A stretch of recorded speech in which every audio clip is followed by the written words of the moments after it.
Go use the bathroom. Good finesse, baby. P3. Hold it down. Thank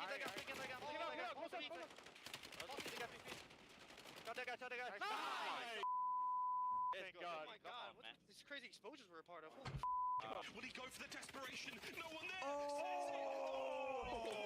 Phase. Desperation. No one there. Oh my God. What the f? What a closeout in sudden death. Dude, that was so close to happening. No, they're gonna 3v3. Desperation. No one Oh my God! Phase goal line defense. Come on, Yo, man. he was needed a that. split We second. needed that. Oh my God. No. Oh my God, they won it. Oh my God, bro. Oh my God. Wow. Holy almost got that in. Crazy math. Welcome to Call of Duty. Miami get another one on the board, and Falcons can't breathe off the respawn. Yeah, 23, 24, 25, and 26 for Traits, 9 in a row. He wants to continue it.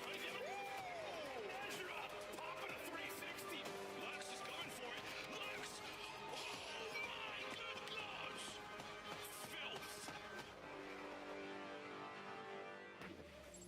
What's up, everybody, and welcome back to the final Super Saturday before we head to Major 2. Birmingham is next weekend, and these are your final 2 days of games. We've got Nameless and Rosalie to walk you all through it, and I want to start with you, Big Wheels. What is the story right now in Major 2? Yeah, the story is that Optic is the best in the world, and it is not close. It's their major to lose, and you look at the rest of this league, and you're like, who has a chance of taking them down? Nobody knows yet. After 9 games, Optic is sitting at 90 points. That's a perfect record. The next highest is 60, and that belongs to Miami. Let's take a look here at the standings, and Allie, walk me through the recent results, because Vegas's win over the Gentlemates has them in a precarious position. Yeah, it's just been chaotic. I mean, everywhere outside of like third place, even, it's just been really up and down. Even G2 has been susceptible to the loss. I think some of the biggest surprises, obviously, Parish Gentlemates in that 9th spot right now, just fighting for a chance at the play-in in Birmingham more than they're even able to make it to that top 6. And then Toronto Koi also trying to make a push here for that top. Yeah, we should call out that this is the final match for G2 Minnesota. We will see them at the end of the day, and Optic has 2 more matches to go and has the potential to finish with a perfect record. If they do so, 100 gifted is owed to my guy Yashi and the rest of this squad. So I am cheering for their downfall, but it's been 48 days since they've lost, and if you took away that Grand Finals loss at Major 1 to the comeback on the other side of the stage from Gentlemates, this is a historic run from Optic. Oh, 100%, right? Like, everybody's performing as well. Like, Hook's having MVP stage alongside Dashi.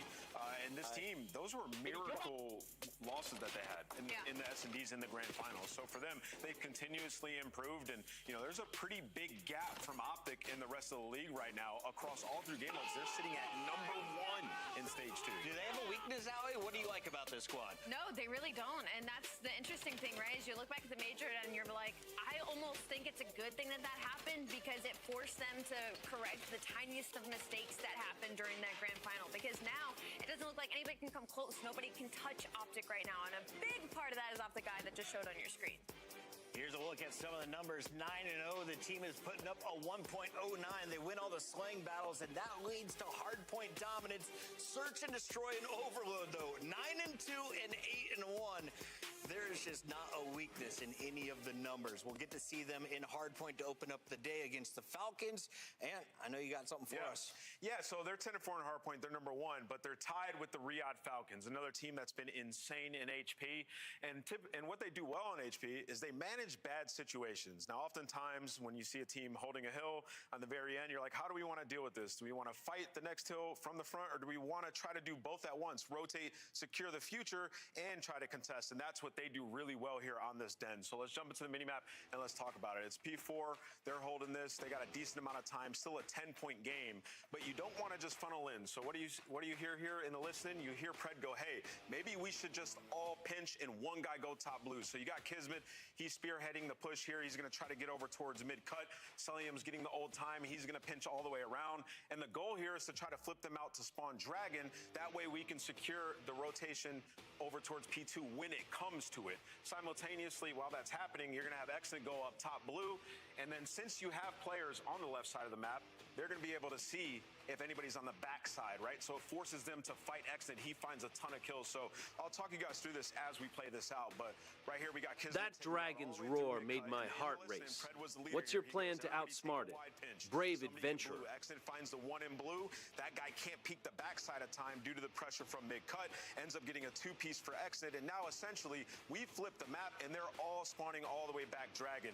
This is ideal. It gets a little bit murky with some of the gunfights, but if you're Riyadh, you have positioning for next hill, and now you have the opportunity to fly in and get some of this time. They end up getting back into P1, finding about 15 seconds, and securing rotation to P2 to close out this game. So managing bad situations, flipping the map at the pivotal swing point of the map is what Riyadh do really well. Was there an individual that was most important during that play? Was it Exit in the window? Is it Kismet on the original pinch, or is it Celium on the opposite side? It's Celium, because he gets all the way through to couches, and he's the guy who flips the spawn out to back Dragon. So everything has to happen simultaneously, and we find the kills in time. We don't allow LA to get a ton of time, and you end up winning the map. So that's why they're 10-4 in hardpoint. It's going to be a tough match, but they have a chance. Best match of the day. If you're listening to the chat right now, though, Ali, we got to zone in on the numbers for the Falcons. What are some of the standouts outside of HP? Just Respawn in general has been great. 16-7 with a 70% win percentage. They're ranked second overall in the league with Angel numbers as their team KD and a 1.11. Listen, the pace of this game is much higher than we've seen in past years, and Riyadh have been a team that really capitalized on that. Their search and destroy hasn't been fantastic as you look to the right side, 3-7.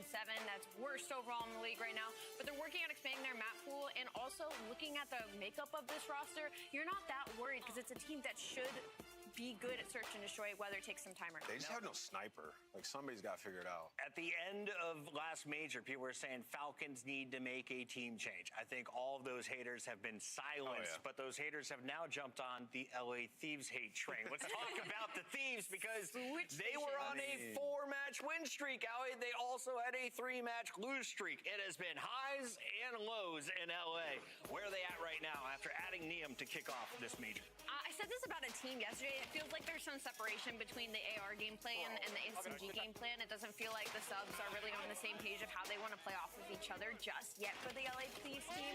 And also, hardpoint has just been frustrating to watch for me with this team recently. It feels like there's too many solo chows. Maybe they're overthinking it. Too many people trying to make individual plays, and they're not waiting for each other enough, which in this way this game plays and the pace of which it plays, it feels like individual risk is way scarier and way more likely to cause marginal error than in previous games. Just go back to the death ball. Yeah, and when you watch LA Thieves, to Ali's point, like, they're noob stompers. When they play the bad teams, they look incredible. When they play the good teams, though, all that goes out the window. Yeah. And, you know, you go back and you watch their VOD, and it's like, they have an idea how they want to play this game. They want to push out, get to the ideal situation where we're, you know, applying pressure and layers, but we're not recognizing where they're coming from on rotations, right? So I think it's a process for these guys. It's going to take some time, but right now, they're not even close to being a top team. And as we take a look at the schedule, you said they are noob stompers. Are G2 noobs?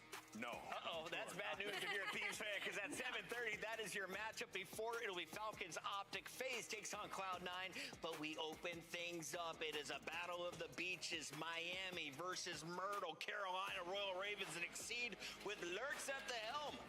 Trying to cause another upset.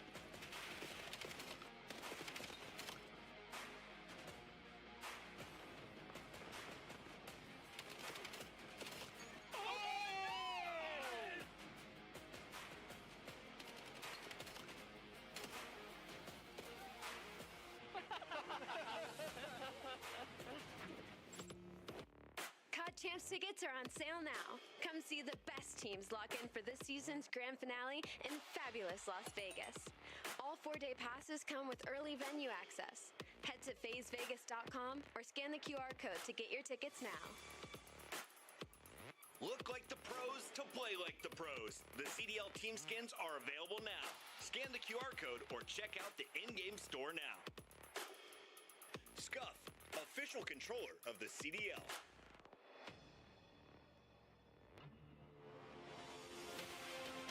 Let's find out who's built for the big stage. Heretics ready to dive in. Fights two. Four and Snoopy. What's the ball? But Hydra with the switch impossible. He's making top room. So damn happy. It slides down a bruiser. Dominance on the grandest stage.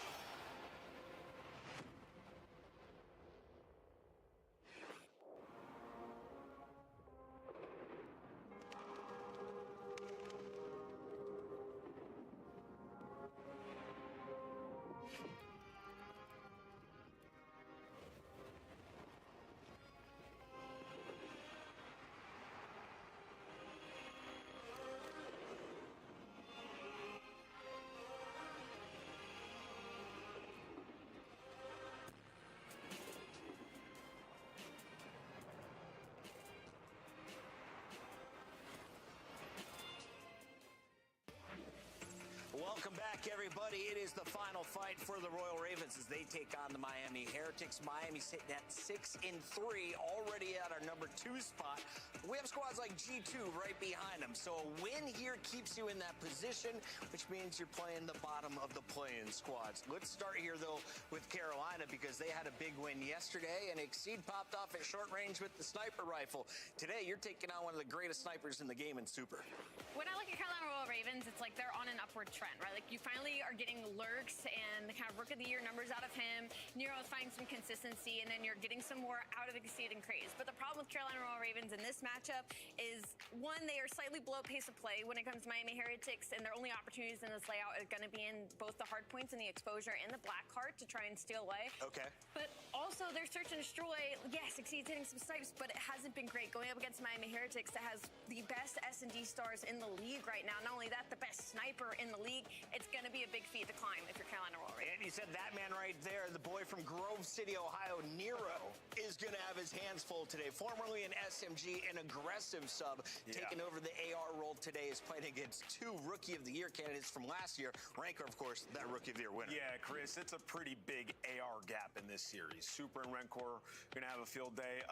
And, you know, you look at Exceed and Nero, and, like, Nero has those pop-off moments. I said he's found a little bit more consistency. I think it's just he hasn't had the pop-off moments, so we're looking at Nero, we're like, we're all right, average Nero instead of okay. like 30 and then 20 and then 30 to and that 20. point, though, they're on a 7-2 hardpoint run. So, yeah, if he doesn't need to be the star for these guys to have too much success. They just have to play good team ball, which they've been doing the last couple of matches. Lurks helping lead the way with a 1.43 yesterday. On the other side of this match, though, you have Rancor, who has been a top slayer since the start of this game. Super has been dominant in search and destroy.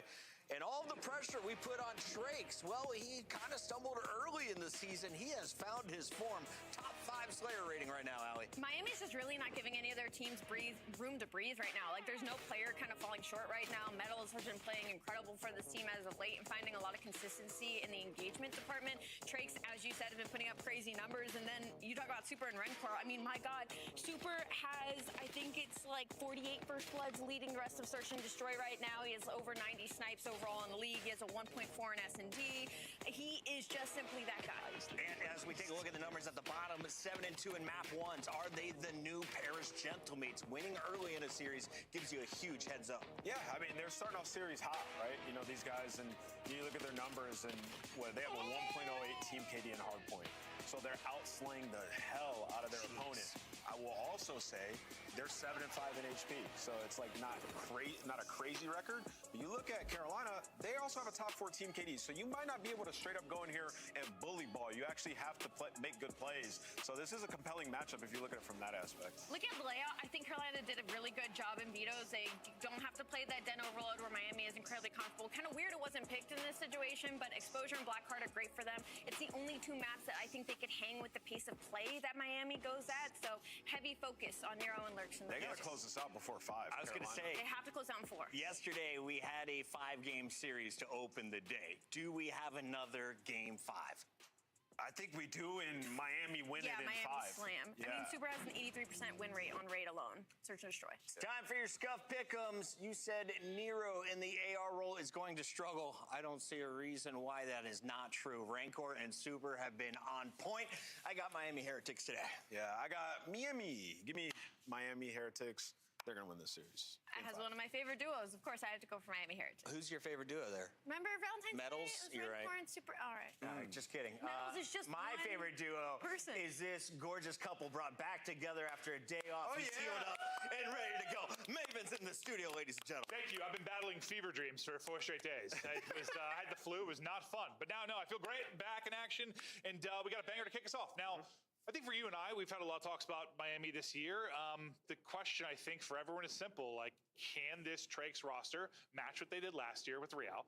I don't think we felt that way through qualifier 1, but I'm feeling pretty strongly this is a team that make a top 3 right now. Yeah, and listen, I think the biggest change from stage 1 and stage 2 is their searches back into form, right? They were just such a tough team to beat last year. FaZe had a ton of problems with them. The reason why, when you went deep in this series, you had that game 5 show up, they were just such a strong search team. Had a deep map pool. They got back to that. They were 8-2 throughout this stage.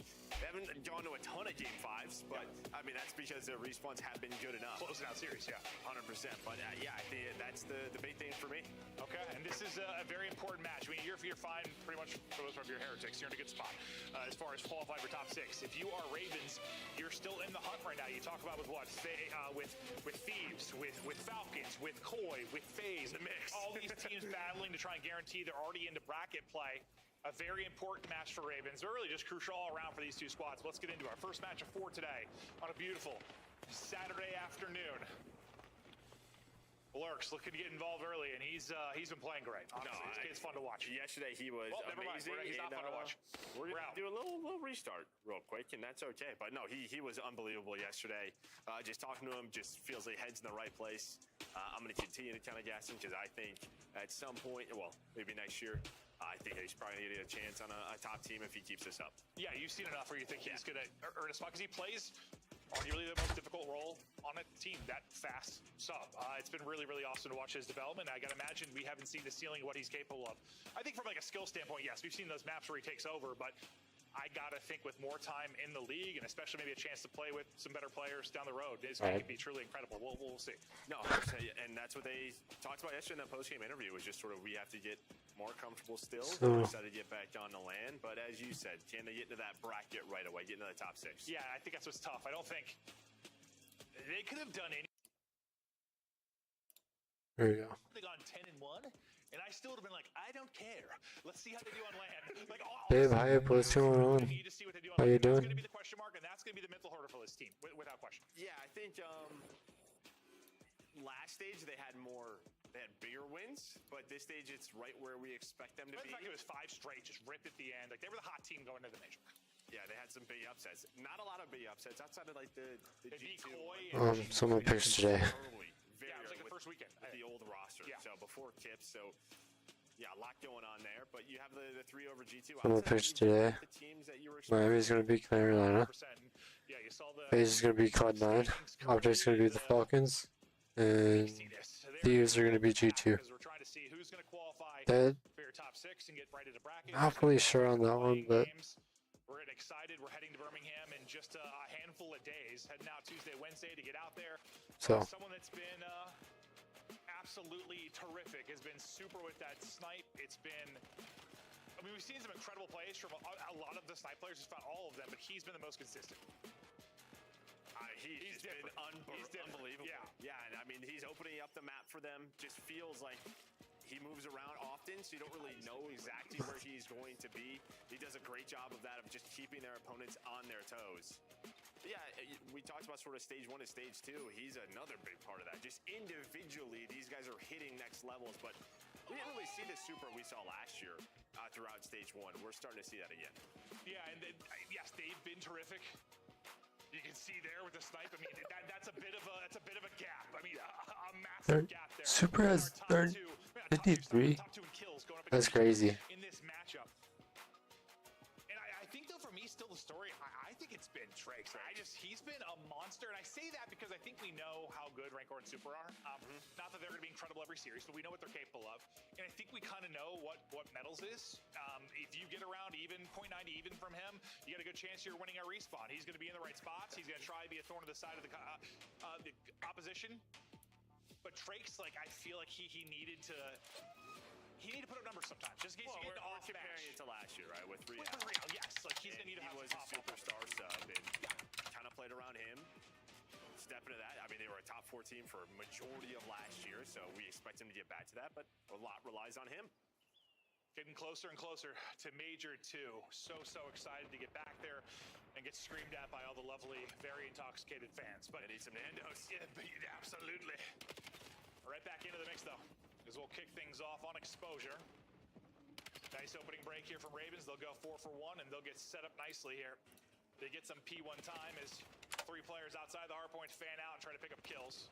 Looks like Lurks is mostly worried about the long wrap or seeing if there was a split spawn that came in.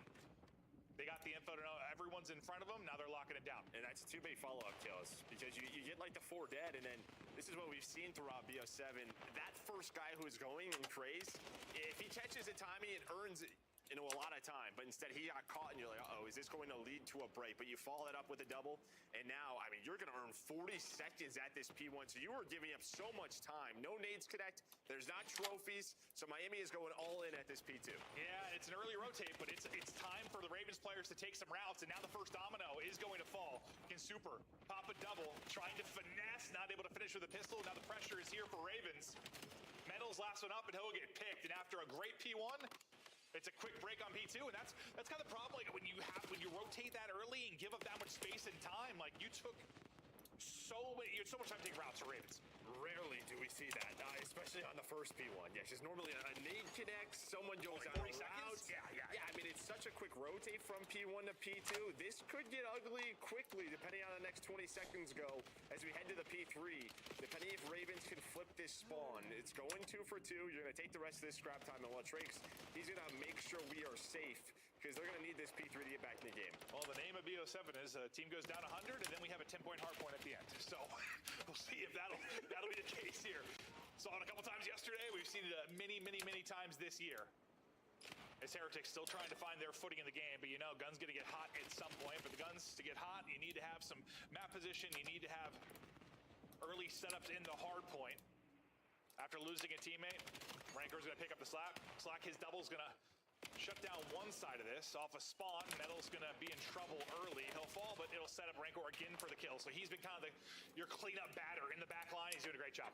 Yeah, I thought Lurks had a chance there to take a route, right? He was able to go down low dirt, but it was just the spawn of Metals right away. So honestly, it kind of helped him that Metals was right there and ended up getting caught. So he doesn't flip the spawns or make a big play. So great stuff, them. And then Rentor's on 5 in a row. You needed a response, you got it. Bro, I swear, after I've been fever for 4 days, like my brain's in one place, my mouth's in another. I'm just gonna keep saying stuff, but holy hell. We love Call of Duty. Exceed. We do love Call of Duty. On Rodo. Heretics in position to deal with this by Spiral and mid-map. Drake shutting things down. I think maybe catching a timing through. I thought Craze for a moment, but Drake's just straight heady. He's going to obliterate him.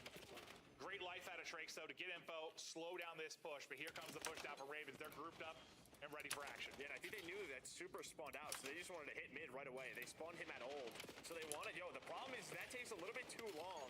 So now you have the close spawns and the numbers on your side if you're Heretics. Well, it was a great start for Ravens. Rentor's getting going, though. They win the P3 rotation. Now you went to another one towards P4. I mean, Rancor did such a good job in the back line last time. This time kind of in the front line, but it's still sort of that cleanup role, right? Well, from his position, he's going to be that a lot, but he's going to be set up to maybe have a player or 2 weak in front of him. He needs to come through with the kills. He's 12 and 7. He's doing exactly that. Pressure to him to wipe the board clean. Guy's cooking. Guy's been cooking throughout the entire stage. 10 seconds remaining on this one. Rentor, well, he finally does drop. And Ravens here with a nice little setup. Just not only do you break this up, you spawn them at ult, but you already have Lurks on the hill. You have Nero out deep, low dirt towards the right side. So he's going to be blocked in those spawns.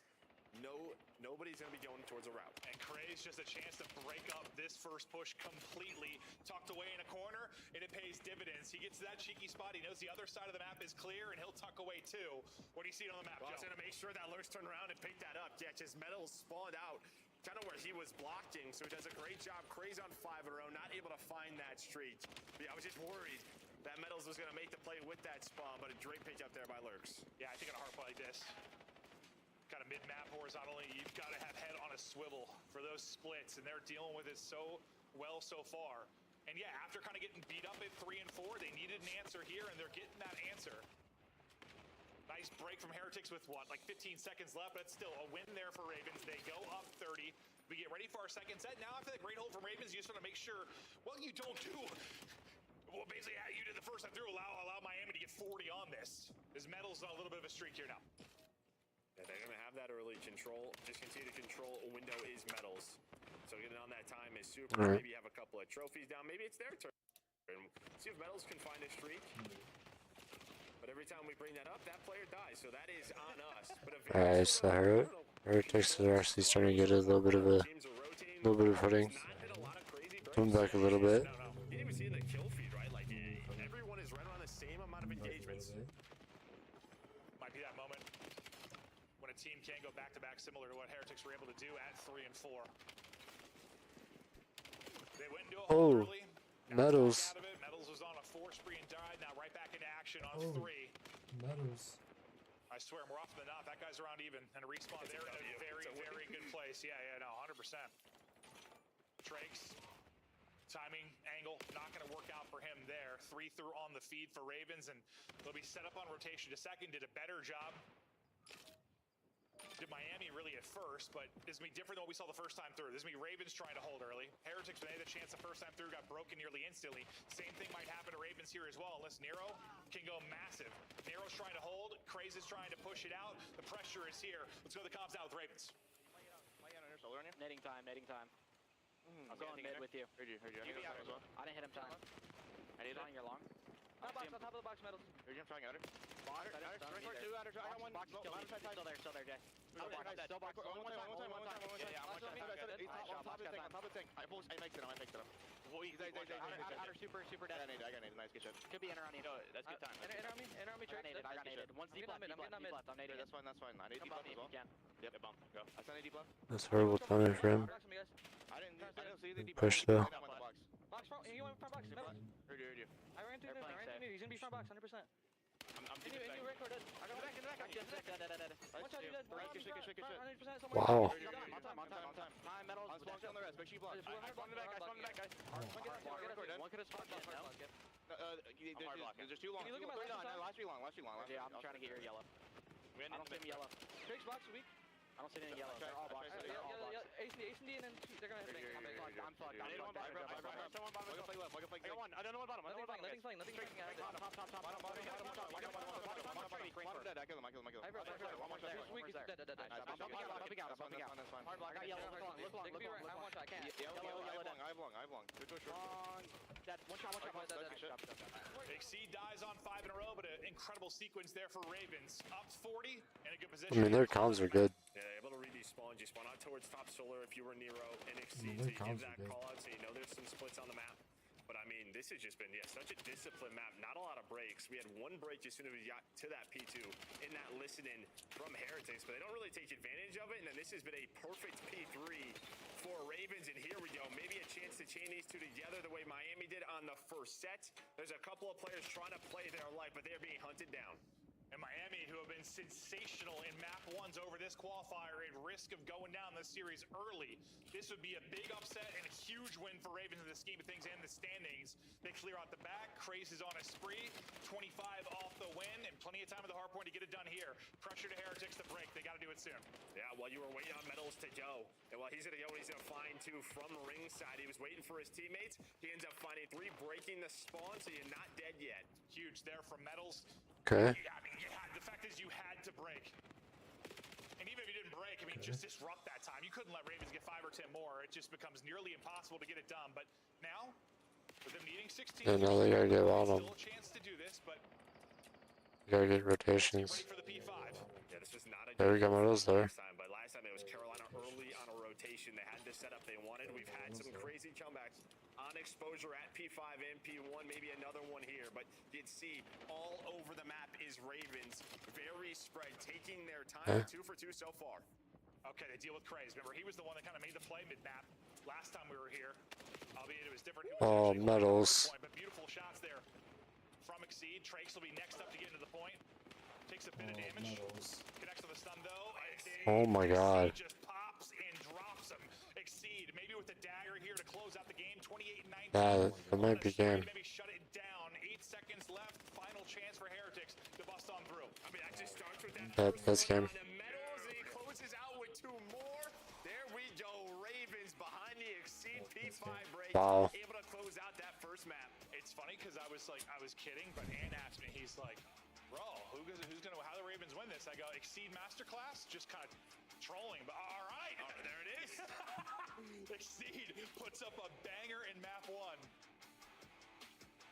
They started strong, an incredible P1 hold to get it going. Heretics obviously fight back over the course of that, and it's a back and forth affair with a bunch of lead changes, but late, Ravens putting in work through the listen-in, chaining together 3 and 4, and then getting a much-needed break to close things out. We'll take a look at the overall stats.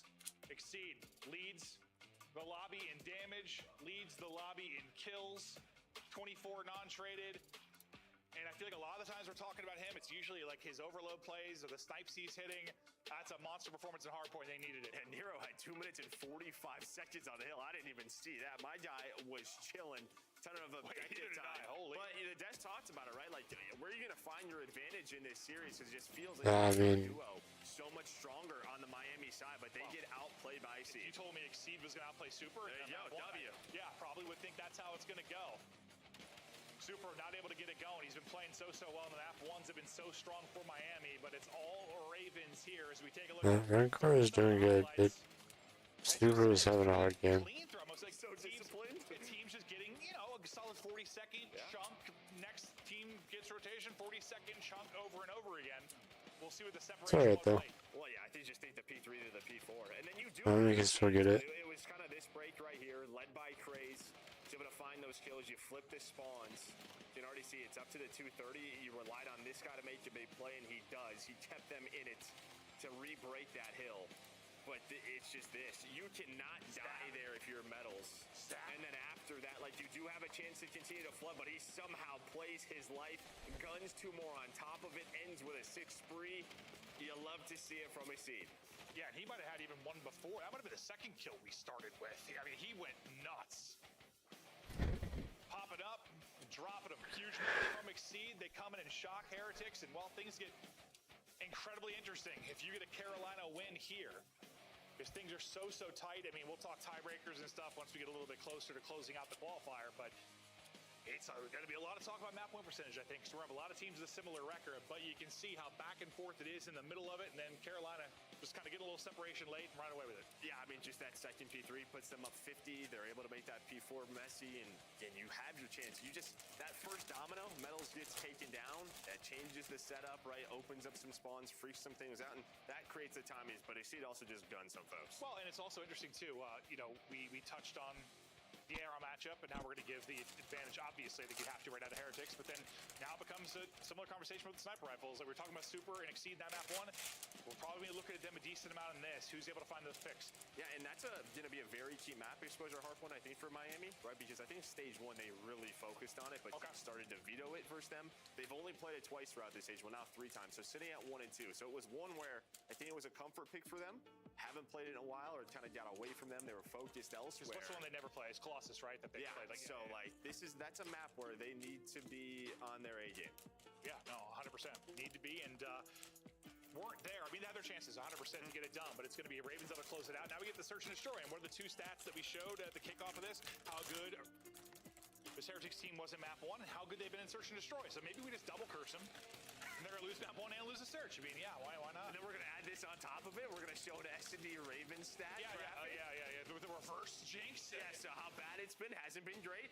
And, I mean, I thought the biggest opportunity, without question, was the overload for Ravens. So, yeah, that's a Blackheart hardpoint. Because the Blackheart hardpoint, That's true. Unbelievable. No, that's right. That's true. I just keep going back to overload with this team for whatever reason. Just says Exceed came in, they're a good overload team. Exceed, super. Eyes on them with the snipes for sure over the course of this, but what do you know? Exceed, super. Taking peeks early, all sorts of pressure coming in. Lurks overstays his welcome as everyone is backing up, and that'll be an aggressive push and a first blood for Heritage. And that just might be, all right, see, likes the sniper. This is where he goes in round one. Let's put some double nades on him. Let's make him assert back our down. dominance. Exactly, just run at him. And they don't allow him to regen, but now it's a 3-on-3. It's crazy. He's able to find medals. And normally once these fights start, this is how they go, where they continue to fight. But not what you want whatsoever. You get the opening duel win, and what happened here? Yeah, bros, what happened? I'm over here. You all got dropped. But yeah, that's why it ends up being a 3-on-3. You just hope that you get one trade in that, at least. Or two. Yeah, or two. And that is a 3v4 early. Lurks thrown to the wind, but his teammates come up clutch. Yeah, what the hell happened there? I'd have to see how Craze catches medals there, if it's just a gunfight win or what. But it just felt like that fight, I don't know, maybe medals was a step ahead of everyone else. Well, with Trake's out of the play, I mean, with him getting the first pick, it goes to a 3v2, suddenly it's at you. Like, yeah. You went from a 3v4 to basically a 3v2 in an instant, and okay, yeah, that becomes a very winnable situation. They're just not on the same page. And in Black Ops 7, you have to be a couple of steps ahead. And well, that's what we talk about in Hardpoint or Search, like just needing to be these tight setups sometimes, like where Trakes is maybe able to help a little bit earlier before everybody else is dropped. Especially a map like Colossus, like, hey, you know how quick it can be. Well, we're gonna get right back to it. We like the party over at Statue, so let's do that party all night long. We're throwing more stat graphics at this to just continue to curse these guys. Yep, 100%. Super gets one with a pistol. That will be it. Just dunked on. Ravens with the pressure early, and well, their dominance has all been Statue side. Well, and yeah, that's just sort of one of the more default setups. You go 2 through P1, 2 through low statue, nade stuns connect, and you just fly. It's exactly what they did. But yeah, you're gonna see everything just gotta blow up. Super, he's trying to hit a jump snipe there. Stuns, nades connect, like nobody can help. We are weak here. Lurks, Nero, they find a clean 2. It's funny because I remember we casted this actually in Qualifier 1, and I think I made the comment that like Ravens sort of out heretics. Do you remember that series? Like it was Major 1, and like Heretics were on the back foot the entire time. Like Ravens were just flying, which is kind of how we think of Heretics a lot of the time. It's kind of happening again, bro. I know it's something with this particular matchup, but I mean, that's going back months, but it might end up being a similar result. I think it was a 3-1 for Ravens. All right. Exceed though. Looking for another opening if he can into a 1v2 quickly here. Sees one, has to hit that, not able to connect. Became very interesting if he did hit it. Still winnable. Hoping for pressure and maybe to get his stabby on. He's gonna But go I will bombs. extend this 1v2 until reposition. Same can be said for the opposite side. See how this plays out. They're just rolling together right now. It's just all about sort of these timings throughout the map. See, bomb able to would find be. another gun. I think that's what he was looking for. But he's gonna get that bomb. Snipe still in hand, and while you are giving him absolutely nothing if you're running toward medals. Pretty much saying you can plant the bomb, we're cool with retaking. We gave you your one chance. Not trying to give you a chance at a peek again. And he's just gonna fly right in between both players, get dropped. He had his chance, just had to hit that snipe. Yeah, he had a nice little snipe trade at the start, right? Super gets one, and then Exceed follows it up into the 3 versus 3. But finally, Miami able to close out that round with numbers. Good stuff from them. And yeah, give Exceed absolutely nothing. I mean, Metals even played that super safe. Didn't even hold the stairs. Wanted to make sure that he would just run into both of them. Here's a little trades at the beginning. Seed was there. Ready for that second one is, yeah, well, another opening dual win there for Super. 2 guys have hit the most snipes in the league so far, continuing to hit snipes. Might be the only thing the only graphic that the trend is continued in this matchup. Everything else may have been a lie. But we're slamming monsters, getting twisted, enjoying some Call of Duty action. As Rancor looks for angles, Super, maybe a little chance here for a snipe. Tries to get across. Doesn't look like Super hits it, but it sets up his teammates in the back line to go 2 for 1. So one player back there in Lurks. Rancor is trying to play his life, get back to his teammates. Trakes kind of loses the tracking there and loses the gunfight. Smoke out, now we're into the madness. 1v2 Yeah, check for Seed again. he's just hoping someone runs into him. And well, Rencor, he's got a better gun for it. But that is just all the info that Rencor gets right away. And I'm surprised Carolina just runs into that. I mean, they're playing with confidence. It's what they've been doing on defense so far. But they got spotted, and Rencor gets enough early info where he's saying, guys, they're just hitting through B. So they were set up for it in lobby, able to close out the round. Rencor's cheesing, closes out the round. Now finding some flow here as they bring it back to 2-2. On the first blood side, Heretics, you're leading that 3-1. They found the bloods, now starting to turn in some round wins, and Rancor, team on his back for now. It's 5 straight for him. After a monster round there. It's 3 or 4 in the round, just takes over. Trakes and Lurks. It's good first blood. Yeah, I guess Lurks will technically get the blood. They did trade. Craze gets a little bit of help from Nero. Metals now, 1v3. We've been into like a 1v2, 1v3, or 1v1. It feels like so fast. Well, I mean, our defensive teams have just been kind of taking shots, right? They've just been running. A lot of the times on this map, you kind of play around the sniper, you play slow, play a default, just get info, line up some nades, play a little retake action. That has not been the case throughout these 5 rounds. Teams just taking turns. How are we running it A, running through B? I was about to say, I don't know how he gets this done with a sub. So, all right, now it's an AR. He's got both now. Yeah. It makes it a little more winnable if he can just rip somebody and get a pick. Like 2% more? Yeah, not much more. Not much at all. He'll get dropped. Around win to Ravens. They answer back after losing back-to-back. I mean, getting a 3-on-3, and then, I guess Trace just sees Trakes there. Maybe a name or saw him cross, whatever it is. Just knows to check that. But you're kind of relying on Trace to make the play. Well, I don't know who even got shots in first, him or Nero, because Nero actually got the kill. Well, I just think Trace saw him get there. Yeah. He's in this corner, guys. Like, let's just jump him. He got jumped successfully. Yeah. Back and forth we go, similar to the map 1. Yeah, I guess the question is going to be, is someone going to slow down on defense? Or maybe you're just trying to not to give the snipers a chance to get comfortable? I think that's why I made that comment in Major War. Like, I thought these teams kind of played a similar way at times. Like, they want to run at you. Ravens just kind of, their best stretch really was that end of qualifier 1 when Heretics were still starting to get this stuff figured out. We're thinking Heretics for this matchup because, well, Heretics have found their flow now as they're on 5 straight, similar to that's what Ravens did at the end of that qualifier with 5 straight. Trakes going, opening it up, add another blood to the Heretics tally. That's great tracking through the smoke. It really is. And then he just goes right for the bomb play, uses that smoke to his advantage. Plus you have Super over top. Hello, sir. That was a good snipe. Super wanted to keep going. Yeah. He's pretty confident. But the fact is he gets 1. Needed to get 1 and was able to do that. Trakes is very wet and stinky. Just laying in this nasty pool of water. Nice win from Metals. Pick up tunnel. You went on the other side as well. All smiles there. Yeah, nothing worse than like, when your socks get damp. Yeah. It's not great. No, it's not comfortable at all. There, you see another shot of it. Very soggy is Trakes. Maybe those CDL uniforms, though. It must be waterproof. That's true. Probably are. Replay to see the snipe from Super one more time. Easy by his standards. Yeah, he doesn't even see this, so he puts a shot in, just not ready for that angle. Yep, adios.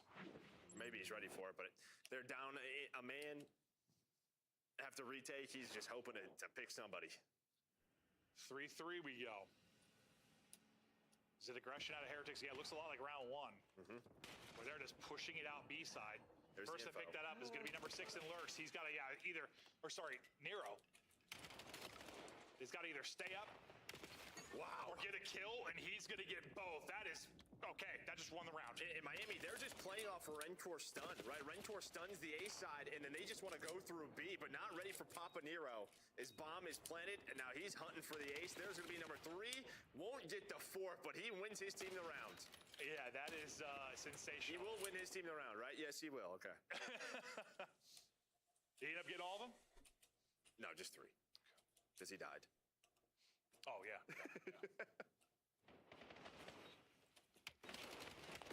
But that's literally the situation we talk about all the time. Like, get info. Hopefully you can stay alive. Maybe get 1 if they catch you. Yeah, but normally you want like this after the first, like maybe just run back to A. The fact that it's Richals and he's like, I'm going to kill the whole team. How about that? Cool with it. You're on double digits. Do what you want. Yep. Nero, monster round out of him. And, well, it's fun. I mean, it was all about the AR matchup. We thought the advantage to Heretics, but Exceed outdoes you map 1. Nero outdoing you in map 2. Hasn't been about the snipers maybe as much as we thought it would. Nero just right back to work. 12 and 4, gunning you to sleep. 15 seconds into the round, and Rancor suddenly in a 1 versus 4, but hold your horses. Can he get away with his life? Can he get back to full HP? Not going to happen. They'll send everybody, hunt him down. Round again to Ravens. Great shooting out of Rancor right there, I'll tell you what. Well, better shooting out of Nero, baby. Yeah, but just so quick again. Not only is he just shouldering this, but again, just giving the info from to his team, because they are running down tunnel. Pretty much just saying, do what you need to do. It's just so funny. I joked with him about Exceed. I'm not even looking at him. And then I joked with you. I'm like, unless Nero plays like the best player in the world, which he does sometimes. He does do sometimes. Which he does do. On 13 Here now. it is. Holy. On 13. 5-5 team looking for that 6th win. In a big win. A big win. Big win. Their final match. I think Heretics probably already safe for T6. Ravens. Well, this would just be another match where, like, again, we're trying to figure out sort of where everyone is, and then we're like, yeah, Miami, they're starting to separate themselves. Yeah, well, guess not. Nope, we're right back to Optic good. Everyone else, we don't know. Well, you're going to crawl out to Super Sniper. You're probably dead. Nero, his hot streak comes to an end for now. Heretics got to rip off 3 straight. Oh. Adds the tally, picking everybody apart. This is what I mean. He's just everywhere, right? Starts it off towards the P1, then he goes towards the B side. Teams are trying to avoid him, but so quick on the rotations, and when he finds the first 2 kills, it is clean for Heretics. No, it's like hide and seek or whatever you want to call whack-a-mole. Like, where is he going to be? So good at repositioning, so good at finding the angles. Super gets you your first 2, and Trakes will close it out. That's one part of a 3-part story now. If they can make this comeback happen, we'll see a snipes one more time from Super. 3 and 7, not having a great one. First flick, he takes 1 bullet. Nero also takes 1 bullet. Super's bullets are much stronger. And after the reposition for the 2nd snipe. Here we go. Round 10. Can he stop Super Snipe? Can he stop the playmaking for Rancor, or does Nero just take over? It's like, boys, let me go. Let me get loose. Yeah, I think you're playing slow, just sort of, all right, what can you find us? I mean, the guy is literally trying to find any info, shouldering back and forth, but Ravens are like, all right, let's just not let him win a round. Yeah. This is what they've been doing. Then they start to go out towards A. They're starting to hunt. Well, these nades connect. Not going to happen. Craze will get the first. Metals with a double, though. And that'll be the difference maker. Pops, I thought a 3rd, but it's actually 2 from Exceed. Wow. Closes it out, and that is a search and destroy done. So screw every graphic we showed you coming into this. I told you we were going to curse them. None of that mattered. Heretics have been the best map 1 team. Don't matter. Up there is the best search team. Does not matter whatsoever. Ravens coming and shock them. It's a masterclass from Exceed the map 1. Nero drops a bomb in map 2. We might still go the distance, but I still think that's where I gave the best shot. 4 Ravens, you said maybe map 4, so they are in as good a spot as you could ask. 14 for Nero. Yeah, 14 for Nero. But yeah, just the entire team on point. Craze also has almost 1,200 damage. Yeah, that's just... Rancor, Super Snipes were hitting throughout a couple of those rounds, but fact is, I mean, you had the one, round 1 where you had the 4 versus 3 kind of threw away, but honestly, yeah, you props to Ravens, just how they played that, how quick they were. Even in that last round, you slowed it down, but then you all go together. So as soon as the fight starts, you're just in a better spot for the trades. they're the best at Blackheart hardpoint, so... Our advantage to Heretics. Don't matter. Clearly does not matter at all. Snipe advantage to Super. Clearly doesn't matter at all. I mean, he hit some snipes, but Exceed did his job, and the other side ends at 5 and 4, and you let Nero take over, but not where we thought we'd be after 2. A chance here for a big 3-0 for Ravens. When you talk about map win percentage, they were probably the team in the most trouble. I think they were sitting around like 18 and 20. They get a big 3-0 here. Who the hell knows how this all plays out? Series continues on, though, after the break.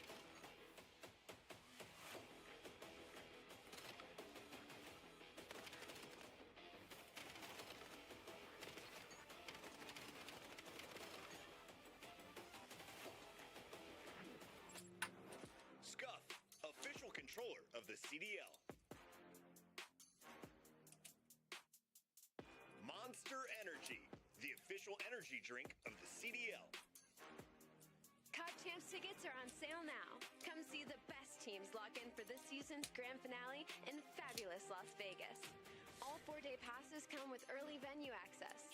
Head to phasevegas.com or scan the QR code to get your tickets now.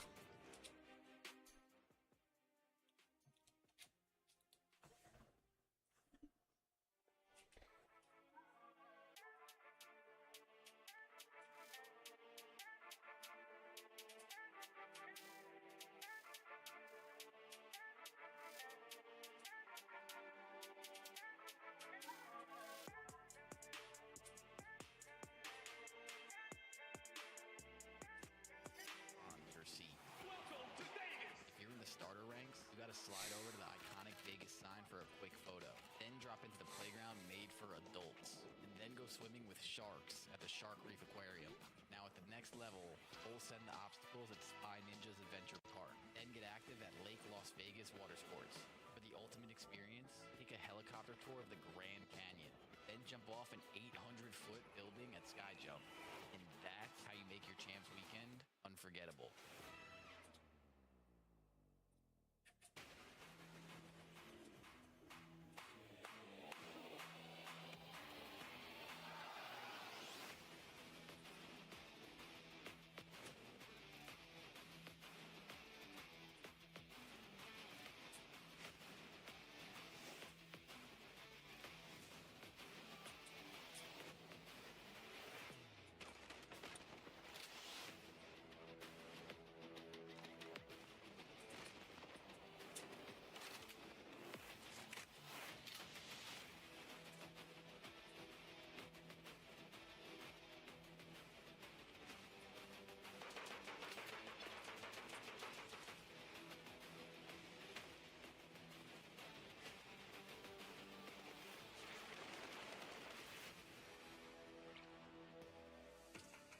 We are back. Major 3 tickets are on sale. We're about to head to Major 2, but tickets already here to head to Atlanta. It's going to be a Pro-Am. It's going to be a whole hell of a lot of fun. May 15th to 17th, you should come tune in, say hello to Joe and I. We're going to have a glorious time. Joe's going to be wearing a swimsuit. Yeah, there's a good chance. It's going to be May in Georgia. So, yeah, there's always a chance. It's going to be real humid, and I'm going to be indoors. Yeah, so, I mean, it's going to be a classic sort of style event. And I think day one we're off with like 4 streams there because it is a Pro-Am. So hell yeah. It's going to be one to check out. Hell yeah. It'll be a lot of fun. We got a lot of variety this year based on locations, different types of events with how Birmingham's playing out, with how Atlanta's playing out. It's poised to be a whole hell of a lot of fun as we get deeper into the year, but we still have a lot of action to come to you for the 2026 season. And we'll see how much action we have to come for you for this series. Could be one more map. Could be 2, could be 3. I don't know, but we've been talking about these super ARs and how good they've been really across everything. This Miami duo has been so good, but that has not been the story so far in this series. Yeah, this is their stats and overload throughout the month of March. So you can see what they have been doing, not only finding the kills, putting the damage in, but also putting some scores on the board. They've been doing it all. I mean, they really have. Just leading so many stat categories that we've been tracking, but now down 0-2, so doesn't matter at all. Down 0-2 and heading into, at least what Joe and I thought were probably your 2 best opportunities to get map wins for Ravens. We're through the overload and through the Blackheart map 4. See if we even get to the Blackheart. Heretics boys got to dig deep now. They've been, listen, it's hard when you're just, I don't know, you're just on this streak. You haven't been losing at all. You've been kind of running through teams for the most part. Now you run into a bit of a hurdle here, down 0-2. We're just still throwing more. Dude, come on, throwing more at it. Throw a bad stat for Heretics, and let's see if that changes things. Holy hell. Because nothing has been true. All of life is a lie. Shout out enable, it's a simulation. He's an idiot. Well, this is one made all their team changes, went on that run to end stage 1 like this was their home. So they have not out stage 2. I think they've only played it one time. They're 0-1. So this is when they started turning around in overload. All right. Rancor, it's like time to light it up. 3 straight for him. The turret gets moving on forward. They call him the Spanish Sam Larue, as that'll be 1 put on through. Defense defense good enough to make sure they're not pinned in. Actually, some big kills there from Ravens. Just make sure they're going to get out of blue and get forward. Because it could have got ugly quickly. Yeah, I mean, great start there for Miami, right? You've had a really slow start in this series, but it felt like the guns were starting to get hot there, especially Rencor in map number 2. And while he started off with that triple, he's up to 4 now, and well, Miami just right back to it. Okay, so ignore what I said. Ravens, good job getting out. You're going to get a good position to not have these chained together, but that's exactly what will happen as Heretics able to win the next wave of fights. You clear the line again if you are Ravens, but you're already 60 seconds into an 0-2 hold. Bottom side of the map will be the next spawn. Trying to find a timing on through as Lurk's hoping to get into green and get in behind enemy lines, but he's going to get picked up mid-map, and the pressure is still flowing forward. Rancor is trying to get in around blue and disrupt. Able to get that's one. Yeah, I thought he was going to find a timing there. Nobody was going to pick that up. Too, yeah. But at least able to find one. That's going to be another 4 dead. Now, what do you want to do with this if you're super? A couple of players off spawn, so you have to follow Trakes. And well, I thought, well, they heard him or they saw him, so just able to slow him down, but you have possession. I thought he threaded the needle flare for a second. Yeah, I thought he was going to make the play instead. You're just going to chill. Oh, Nero nearly able to make the play up the mid-cut, but I think Metals get some shots in. Trakes immediately off spawn. Green is able to get some damage in as well. It'll be a dead ball for a moment out towards boats, and a clearance again from Ravens. Now can they turn this into some offense? Number 1, a chance to disrupt all this. That's Trakes with the angle over from Motel. He's at least traded efficiently. For the first time, a chance for some offense. Comes down to a 1-on-1. Wow. I lied to you. 1-on-2. Super able to get in position to shut that down. A chance to brings back around. But yeah, you just had one more player back there, so he was able to win that, get that trade on a green. I thought he won the 1-on-1 he was scoring. Could get there.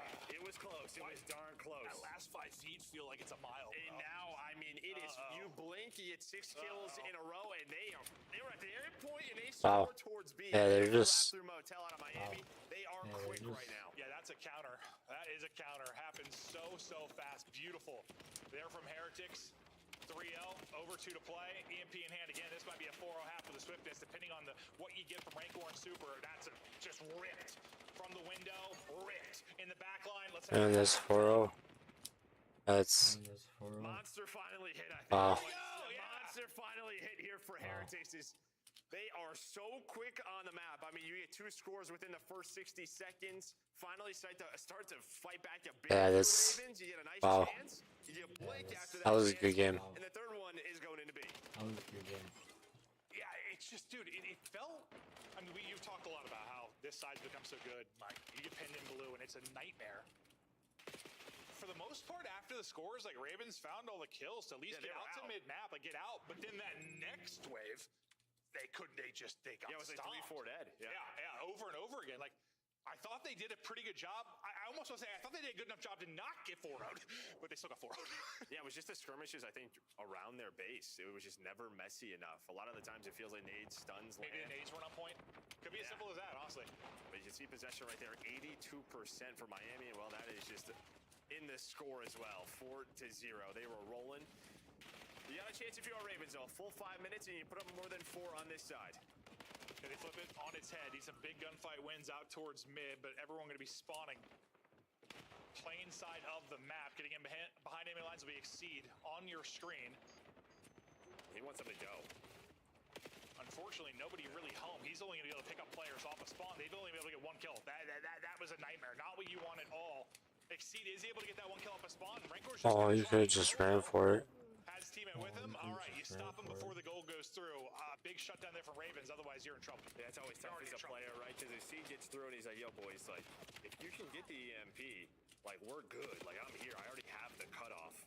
But the problem is like, sometimes when you say that to your teammate, it kind of, rushes you, right? Makes you a little bit uncomfortable. And I think they just get caught trying to go for that EMP to get to Exceed. So, Heretics now on the attack. Yeah, it's still in a dangerous position.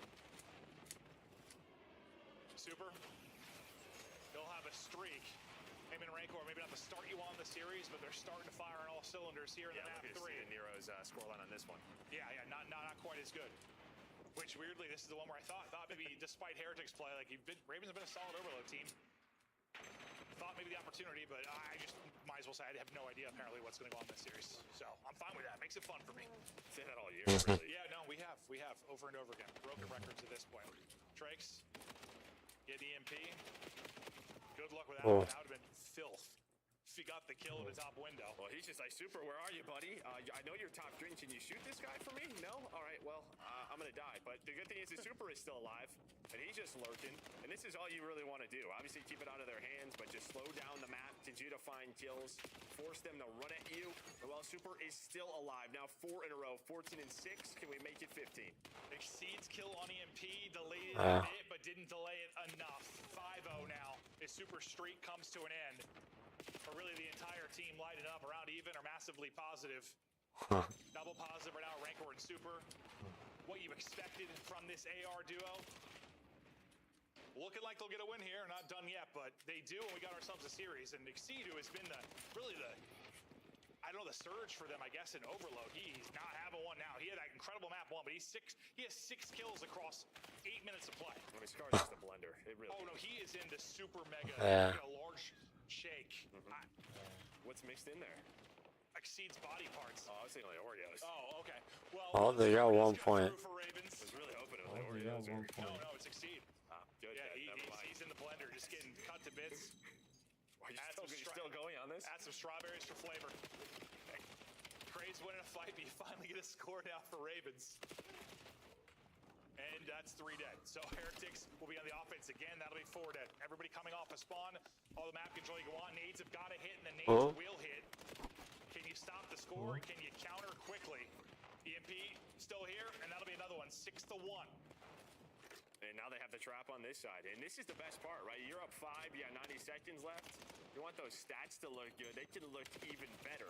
Or you can try to score the 8. Maybe Ravens give up a little bit. But fact is, this has just been an onslaught.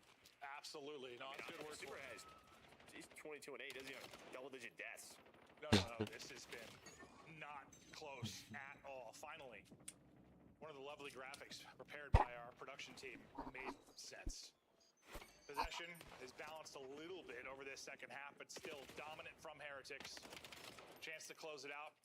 EMP still in a deadly spot. Lurks is pushing one side, trying to get kills. Rango's getting it done with every gun imaginable. I mean, time-wise, it's over. So this one's done. Oh, yeah. Runjoy's on 5 in a row, though. Continues to put them in the trap. Trying to slide on a Craze. They're just hoping to get this last one in. Yeah, Lurks is just like, I'm going to try and get some kills over here. Battle back towards even. Yeah. Exceed. I mean, that might have been the definition of hell in a map for him. That had to have been brutal. I mean, at least Nero has 20, but Nero's got 27 deaths, so he was really... I mean, you were battling off a spawn, half your spawns. I'm just picking a number, but it wasn't good. It wasn't fun. Unless you're a Heretics member. Heretics, dominant from beginning to end, and now we may have ourselves a series. We're heading into what should be a solid hard point for Ravens, but now it feels like the guns are getting hot, and maybe the advantages you expected to see from this Heretics team coming to fruition. Yeah, I think if you are Heretics, right, going into a major, maybe last weekend, nowhere in the bracket, like you're testing map a little bit, just fact is we're going to a black card. They have not seen a black card this entire stage, where this is Ravens, their best hard point throughout the stage, so. That's the only issue. Out here. We'll see if they can actually get it done. Just want to shake off that map 3. Pretend it did not happen. It was the absolute grueler for the Ravens side of it. Stats are going to be about as lopsided as you can see in an overload. We'll take a look at them. Oh, I mean, 1,200 damage isn't good. 1,200 damage and 8 kills. Yeah, no. Yeah. At least it was 1, 2, 3, 4. That's pretty cool. That is pretty cool. Yeah. That's a great shout, actually. Yeah, I mean, maybe he was going for that. Maybe he was. He saw it. He's like, I don't need more kills. Yeah, 1, 2, 3, 4. But no, just not a pretty one for Exceed. Not to take away from what he's done in this series. Had a just a well-rounded map 2. Had an incredible map 1, but whew. I mean, we can only talk about what's in front of us, and that's what was in front of us. Yeah, that was a stinker. But it started right from the get-go. I mean, 2 within 60 seconds. Had a little bit of a fight back in that first half if you were Ravens, but it wasn't for long. You get the 4th one on the board. What's the thing, though? Is that going to just shut Ravens down, or is that going to make him try even harder? That's really what matters. Well, you're hoping you could just get into a similar situation. Get them pin blue and really take your time early to get some scores, but they didn't really ever have much of a chance. I mean, Miami didn't even really play defense. No, their defense was at midfield. Yeah. One time. It was one time on the first half. That was about it. Blowout there. Heretics. That's what we expected to see from them. They'll get it done 7-1. We get ready for the black hard point and see if Heretics can push this to a map 5. Heretics just trying to, keep battling for that number 2 seed. On the other side of this, Carolina is trying to avoid kind of that play-in match because who the hell knows what'll happen there. And with their performance on land last time, you'd love to go in with 2 chances. Well, I think the problem too with the play-in, depending on how the seeds go in, it's like most of the time I feel like it's a team, around your caliber. Not Paris. Yeah, no, there's a chance it's Genomates or it's a phase. Like there are some scary opponents depending on that seed. No, 100%. It could be not the plan we expected, just due to some of the results across this qualifier. But okay, we continue on. I got a feeling we're going 5. I don't know. It's just after seeing Heretics start to light it up, I got a feeling they're going to be going 5. Can Nero take over? Can Exceed bounce back? Gonna see some stats from Craze and Exceed. We go back to the map 1, and Exceed map 3 stinker, but map 1 was sensational. Led the lobby in damage, led the lobby in kills. Craze was right there with him. Everything you want to come in and steal a map 1. Yeah, and if you're talking Black Chart with what we saw yesterday from this squad, honestly, I think you're looking at a player who's not on that street, and that to me is Lurks. Lurks, yeah. Yeah, he was incredible yesterday here, and he can get going on Black Chart. Okay. You're just hoping you can't let Heretics get comfortable, man. Get some of these God ARs to their strong spots. Headies around the hard point and chopping you up. Hope to make the game easy, be ahead on Roto. We'll see. High fives out. Heretics are ready to try and roar back into this. Pull off the reverse sweep. Series stats so far from Rancor. He still has a 1-3. Well, I guess that one. Yeah, really, I'm sure. Yeah. I think that map 3 helped a lot. Down 2-1 with a 1-3. Is this Stellium? True. Yeah, no. FaZe get 3-0'd. Cell has a 1-5. Oh, well, that's impressive, I guess. Shout out Vanguard. All right, map 4 in our best of 5. See if Ravens can close it out. I'm kind of hoping to see a raid map 5. Raid map 5's have been lit. It's been a fun map. I'm shocked. Who would have thought raid would still be good? Well, Metals, we'll see you later. But Rancor, we'll find one. Trakes get to the action before he is gone, and it's just trade. But dude, I think falling off the map, edge to Ravens.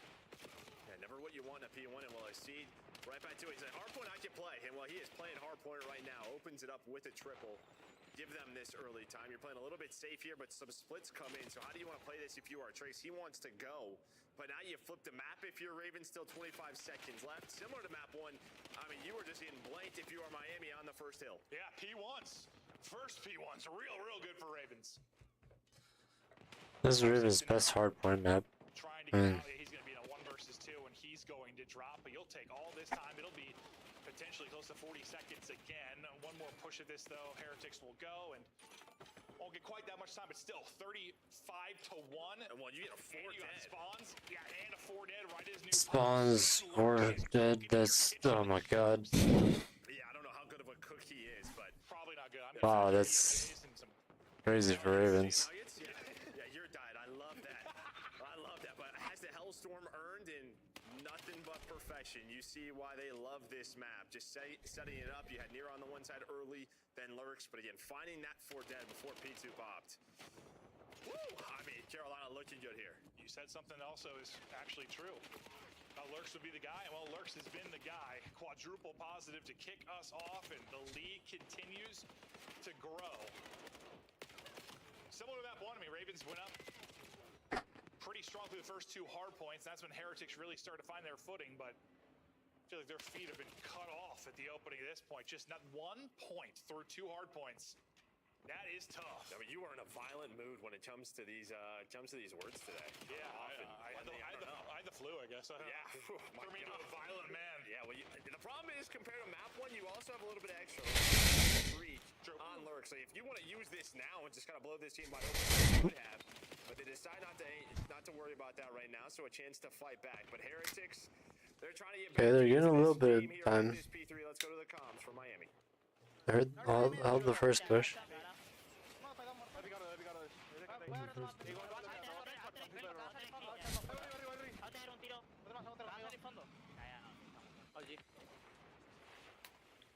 Nasco larga, vamos a rotar. Tiene un submarino. Va a pillar el medio, Sí, pillar el medio. Izquierda, fondo. Medio no está dando. Wick loose. Seguro. Va a haber otro más en el submarino, super. Vale, siguiendo. Gente colada, hay gente colada. Pasada. ¿Qué tiene? Submarino. Dos más, ¿dónde? Una bala luz. Yo lo medio. Tiene para el fondo, mételo. No está un tiro. Sí, no lo veo. No hace nada. Manda a la derecha. No sé. Está en el punto, Seguro muerto. Otro más esto al fondo. Fondo muerto.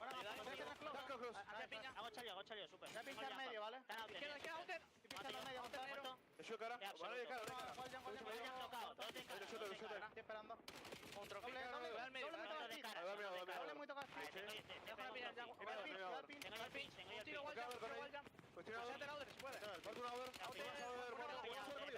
Vamos, Nero.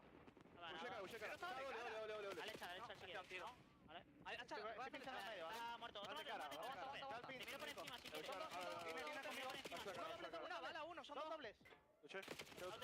Muy tocado. Vale, otro más. Tiro mi anterior. Bueno, nacen P3. O fondo P2. Uno por los izquierdos. Una bala. Son dos de cruce. Pasé.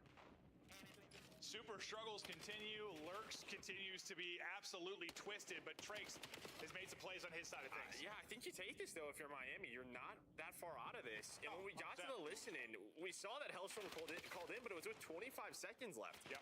So, like, I think if they used that earlier, this scoreline is different. Instead, you kind of spawn them out for the P3. Now Trace has a Hellstorm plus a break here. Miami about to be right back into it. I mean, this has been BO7 all year. Now it seems to be Heretics' turn. Bit of finesse, beautiful finesse from Trakes. He's the bait, and Metals is the closer. Pressure again from the front. The streak continues. The streak will end. Ends on 7. Super. Trakes goes mental. You're right back in this. Down 30. Super. Looking for Super to turn it around a bit. Sub in hand here. He's been so terrific, but a slow start in this one, but yeah, they're battling. Yeah, and this is where it started for Ravens. So can you do it again here back at that P1? But Trace has just been there's one. Getting lost. Able to find the opener, hoping somebody can follow him up.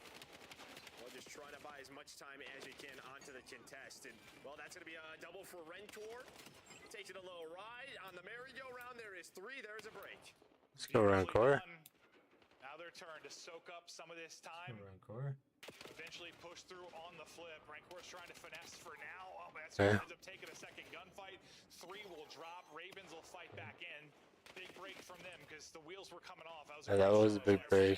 Yeah, I mean, that was like your chance to take the lead there if you were Heretics, potentially flip them into that P2 and really run away with the game. But Ravens fight back, and they needed to fight back. The Super's now trying to take this route. Well, you can see he's going to give number 1 a spawn. That's going to be Trace, but Nero's ready for that. Great read from him. And he onto this second. So Nero is making sure he is anchoring for this P2. No, that battle, that one big fight in the P1. Look at what this has turned into. I mean, just the fact that he reacts to Trace spawning there. I think he's just looking for 1, but knows there's 2 there. That is unreal stuff from him. Nero, who had, I think, 2 minutes and 45 seconds at the hard point in the map 1, already at 1:20 now, soaking and making plays. Love to see it out of Nero. In trouble, though, is shots come in from everywhere. Pressure to Craze to get it done. Not able to do it. And that's a huge break now for Heretics. Still, break. Chunk here. 40 seconds. They could get back, too. Ravens, though, This could literally put them within 10 points. from a massive 10 points to the CDL. Comps now for Ravens. Time's weak. There's 2 in time. Nice one, Mark. I'll leave him. He's front side time. He's just sitting front side. No, he went back to back side time. Just make sure we rotate. Yeah, they could go. I'm nading over up here. Here. Oh, Craig, that's fine. Let's be to me. That's fine. Last guy's new. They spawn there. One's on me in the back, yep. That's fine. Let's repitch front. I'm already fucking. I'm sitting in the way. I'm sitting back way. Front, trade. 2, they spawn out. 2 spawn out. I'm both of them. One more in the back. He's on the box. I got to split. They're spawning P2. You're in back. Super dead, guys. They're both. Oh, Rancor's weak. Rancor's dead. On back to time. Weak. I'm shouting him. They're gonna spawn the back on you. Nice. One spawn. one wall. One dude. One's one wall. Got me close. Got me close, guys. Back ramp. Absolutely. Oh no, he's weak. Weak right side square. I'm reaching square. I'm reaching Good square. pitch. Square on me. Square on me. No one's square. No one's square. Zombie time. Front side. High left shot. Front side time. Dead. One more back side time. Left shot. Kirby. Got him twice. Super. Hard stun. Super square. One shot. Heard you. Square. Weak. Square. Shot. Superman. Super dead. Nice. Good shit. Come on, baby. Lower him. Nice job. There's still only one back. There's still plenty back. Yeah, but we should turn. I'm backing up. They're gonna take routes. Ramp. Back ramp. There's two ramps. There's two ramps. You on you. One's weak on time. Tricks. And one's square. We We're go trade. We're gonna spawn out. Hit out front. We're gonna spawn out. I'm dead, bro. One shot P1. Yo, kill the guy. I got Old dead. Absolute P1 super. I don't know where he went. One could be outer. One I don't could be see outer him pipes. wall. One could be outer pipes. Joe, what do you see at the tail end of that hard point? Yeah, I think after the three-piece there from Lurks, you heard them talking to listen, like, all right, we're going to spawn them at old. Let's flip the map. I just think you have to be ready for those next gunfights. And they kind of just get caught out of position. Wow. And then you die with 10 seconds left and go into a 3 dead. Well, you're still putting pressure on, though, and you have the spawn. So whatever happened may not matter. I just thought that was a really good chance to execute. That's good, And Nate. close the game out, but you have given Heretics a chance. That's because Lurks has just been walking through players. I think he got you 2 to get the pressure here. Heretics have fought back. Super will push it out on one side of it and take a one-on-one. And Metals will try to continue holding from the point. Just got to keep reinforcing this. Not desperation time yet, but you're chipping at this. Down 20. Metals still finessing inside. Oh, yeah, to reload. Numbers going to be here for Ravens. You'll give this up now if you were Miami and try to get set up for next. Pressure to Rancor. Yeah, I mean, Trace and Rentor, they've been holding here for about 10 seconds already. So, yeah, they're going all in. We still have a Hellstorm on Trace to play with. 40 seconds needed, though, for Ravens. All in on this P5 rotation. So far, so good. But pressure now over to Metals, and does that flip the spawns? It's going to make it messy. Splits on both sides. Splits on both sides. Streak going to be coming in. Trace, I saw not moving off a spawn, so that's going to be the Hellstorm in from him. We'll hop to his POV, see what he can find. Still have Rancor inside of the point. Leading everybody with your hardpoint time. Nero's going to get dropped by the Streak. Heretics still inside. Down 20. Here we go. I mean, that is best case scenario, right? Because the map was all over the place. Sometimes with those Hellstorms, there's a team kill, but his teammates win both the one-on-ones where he can readjust that Hellstorm and just focus on the middle of the map. And then he's blocking a spawn. So you're able to get the spawns, find a good chunk of time, but still 20 seconds here. Here come Ravens. Oh, nice movement there out of Trace to at least find Trace is going, dude. Get these final 10 to 12 seconds. Lurks is at the 42. Yeah, Lurks has been absolutely piecing. Lurks is just coming to this map 4. It's a monster map out of him on record pace. In this map 4. I got P1. Huge P1. Super with the first. Can they follow it up and get the break inside? Not quite able to do it yet. Is trying to figure out where spawns are coming in. Super can't win the second. Advantage over to Ravens. Craze with a big play. Nero trying to stab butts, but to get it done with the gun, he sees on 3 in a row. Now you got to go 15 more seconds. Craze is playing a lurk spot here. Other pressure is going to be towards Dub Window, and that is not what you want. Not sure how that happens to exceed. They've had some hero holds, and they're trying to do it again. Is Nero in a one-on-one? But you have a lifeline here if you are Heretics. They got the P2 spawns. Can they get to a P2? Still time to battle here inside of the P1. 11 to go for the win for Ravens. They continue to trade effectively enough that they've not given up a ton of time. About 15 remaining inside of the hard point. Heretics have got to contest, and they've got to hold. I think they've got the tick. Ravens can win it here. You got to hold the spawns, and you've got to get a break inside. Heretics going to send it. There's the contest. That's all you needed. Now can they have a gargantuan hold here? Come on. What we saw from Ravens the first P2, you got the kills at the right time. As soon as that new hill pops, you have so much map to work with. Hold your horses. And well, we know how this works, right? Ravens are going to slow down, try to group up, so you will not have many pushes at this. No, you're going to have maybe 2 chances at this, unless it's like a really heavy trade fest on the first push, but advantage so far over to Heretics. Yeah, they're playing it good. He has been everything for you. He's coming back off a spawn and looking to get into the mix. Taking some space towards mid-map. That'll be Trace. He's got to get one from his position. Not able to do it. It's going to be Lurks that finds there's Metals. That first domino will be everything to get on through. Down to Super. Down to a 1 versus 1. It's on Super. Tries to hit the pre-fire. Dodging nades. Oh. Winning gunfights. And that'll be the Oh my god. Oh my god. That was... And we know how it works the last push, right? It wow. slows down. And That was crazy. As soon as Trace died, I was like, Lurks got another opener. But the fact is, at that P1, That was crazy. I don't know what happened to exceed. He had. Not sure. Well, he got team nade, didn't he? Wow. Either his own nade or a team nade. Yeah, I thought it was almost over. He was Like, out of it, and Is that Ravens? You don't have like the safe-ish room in the back where Super. You have more finesse ability there than some of their hard points. Is that Ravens' first loss on Blackheart? Lurks' first pick may have led to the break. If that's a different hard point. Yeah, that one though still had close finesse a bit. spawns, which I think is why he played a little bit slower too. He knew his teammates were going to spawn there, so you didn't overchow, which is a great play. Well, I just think you have the option of doing that too, just from that particular hard point. Like he can kind of play, he can hide a little bit. Yeah, and you didn't really get anyone out towards the middle of the map right here if you are Miami on this scut play of the game. So again, 25 seconds, you slow down, you do a good job to get some P3 space. Metals doesn't die. And while these players off spawn, that gives them 2. Or, no, that gives them 1. Yeah. Yeah, Lurks gets the first, but it does not matter. And then we saw a nade hit front. I don't know if that was a Heretics player off spawn. Yeah, that's 2 wins. So it's going to game 5. Like when Super took that last chow. I was probably a nade to teammate nade off. Raid Search, I don't know who's I thought nade hit. better Raid Search. That's what I looked at. Oh, I was looking at you. Okay, that's what it was. Then just the smoke from that. Okay. That makes way more sense. I thought I saw a nade hit like in that crazy moment, but that is just the smoke from the trophy. Got it. We got smoke from everything. 2-2. To map 5 we go. Teams are battling. That's a gut-wrenching loss for Ravens. Needed 4 more points. But Heretics, well, over the past few years, they have had some exhilarating finishes, and Hardpoint add another one to it. Yeah, Rencor, 2 minutes in the hill. I mean, the other side, yeah, 44 from Lurks. Nero matched him in damage. Super bounced back. Super started real slow. Yeah, he was like 5 and 14 or 5 and 13, somewhere in that ballpark. Talked about the exceed thing, but another thing that I still, that Hellstorm usage, just don't think that, like, why not just use it right away? If you're going to use it at that hill. Yeah, because I think he, like, called it in about 35 seconds, but by the time it actually hit 25, yeah, 30, somewhere around there. But yeah, maybe just save it. Because you can see just early on, that P5, or sorry, P4, that's where they get back into the game. That P4, that Hellstorm flipped the spots for them. So it's not what you want. Well, here's a look at how this has gone.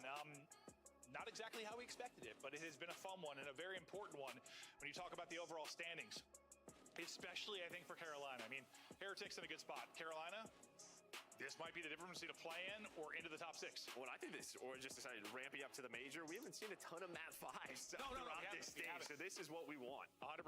We started off with a map 5 yesterday in that big FaZe versus Gentlemates match. We've got a map 5 to kick us off here. Heretics a step away from the reverse sweep. Started slow, but trying to finish strong.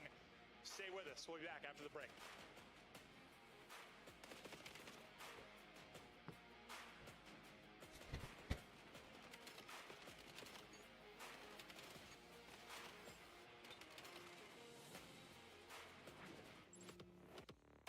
Black Ops 7 returns to the Esports World Cup in Riyadh this summer.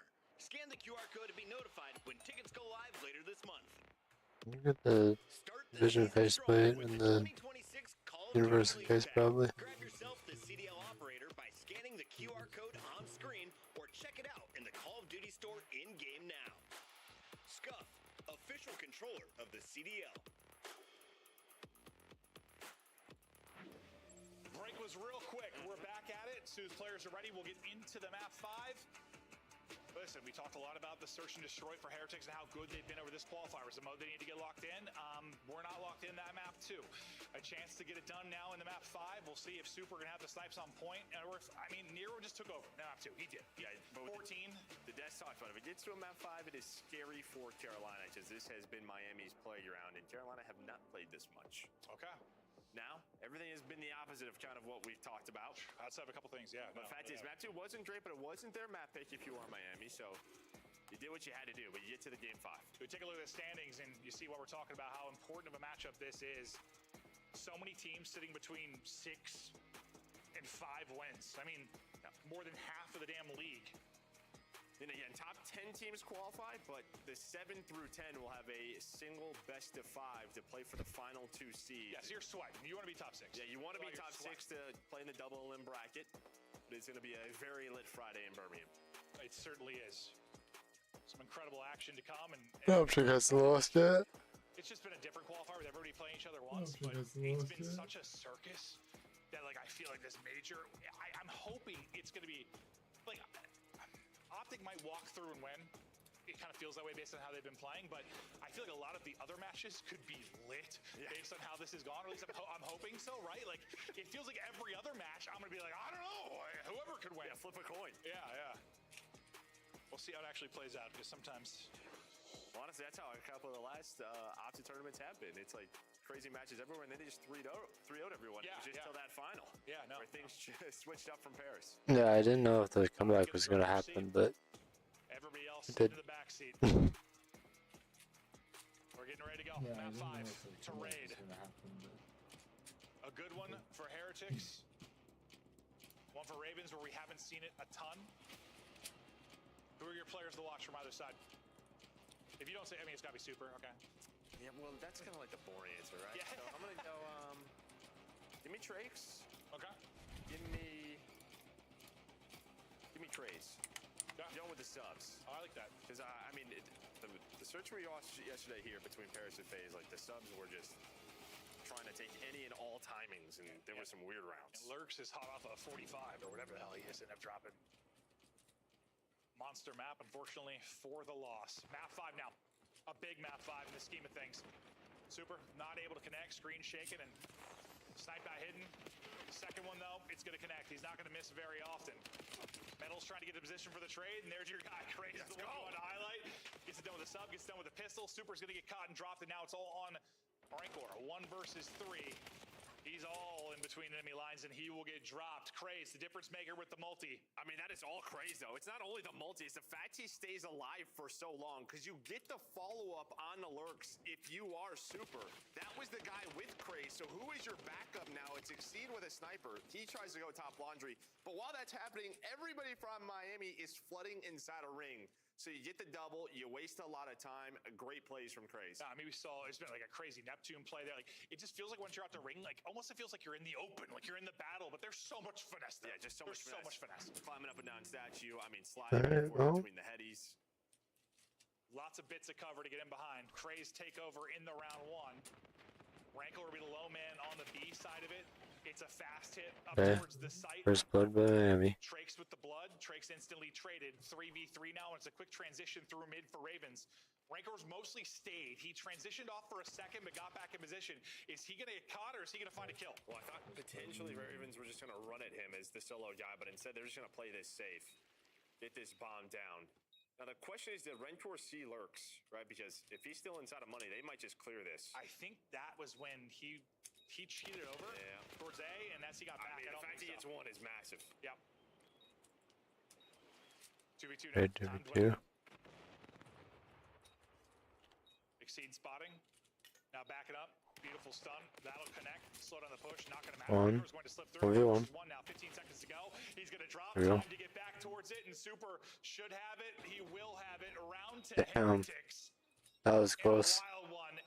That stun might not have hit. It didn't hit Rancor. It hit the other guy, didn't it? Yeah, that's what I was going to say. I think the entire time, like, AC just stays there maybe one step further than what they were, because they just are running at him. And yeah, stun does connect. I just don't think it hit Rancor. No. Yeah. I said beautiful stun because I thought that hit both. I'm like, that'll buy him time to probably win a gunfight. But he's like coming out of a stun animation and dead. I think you nailed it though. They're like literally like one step ahead of what he thought. Even when he was backing up at first and sees them stairs, I'm like, bro, they're really close. Yeah. Like, are you gonna get away from this? Yeah. Crazy so far. 1-1, heavy-handed over towards B. Heretics 3 there with bomb in hand. Super will be dancing on an island on the other side of it as he looks for picks. Smoke out, and they're going to take this opportunity to push up. Yeah, he got hit with that. There's another blood for him. He gets traded out. Yeah, Super just shot him from ring, by the way. So, yeah, he was the one guy kind of lurking ringside. He's able to get that trade, so that is massive. That lurk pays off, and then he gets a second. That seems like that was a good bait by Rancor. Now, you are here if you are Lurks and Exceed, but now they know you're here. Snipe in hand, AR in hand, does not matter. He's taken over. And just unreal stuff from from Super. That was a good bait by To turn this Rancor. around after that first This blood, shit Trace. and then they find the last in the 1 versus 3. You're not hearing Miles in your head? I'm not hearing I'm just hearing Miles talking How's about he doing today? Is he doing well? I'm just hearing like a full conversation with Miles. So What's everybody doing in the stream? I'm crying. I think he said he's having a very lovely day. He's having a lovely day. Good. It's a map 5-star, Miles. Love you, Miles. Locked in. But yeah, no, super. Whether it's the AR, whether it's the snipe. This one's probably gonna be a long day of matches. Super all smiles. He's starting with game 5. You thought it was like untradeable. Or well, I was like, where was he? Yeah, he was that ISO guy. Out towards ring. Super gets 3, and now we get into our next round.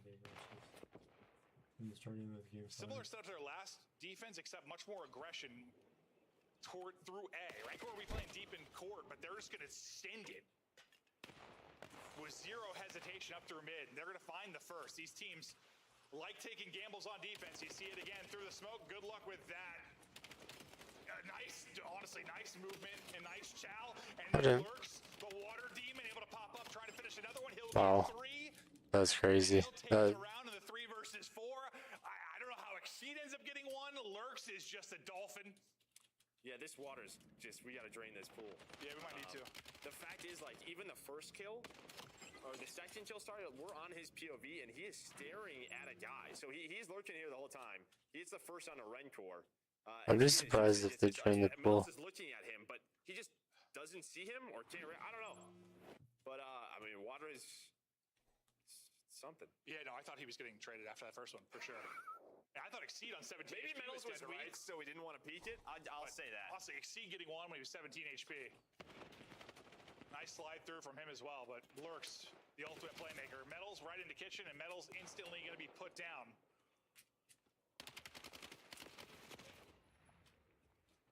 Nero, his turn to get involved. And Nero is just... Take over like he did in the map too. They just run at you, they drop you, and that's another great round here for Ravens. And that's a clean one there. Their pacing is just better. CC did fired up with the boys, but no trades at all from Miami, just all through the middle of the map.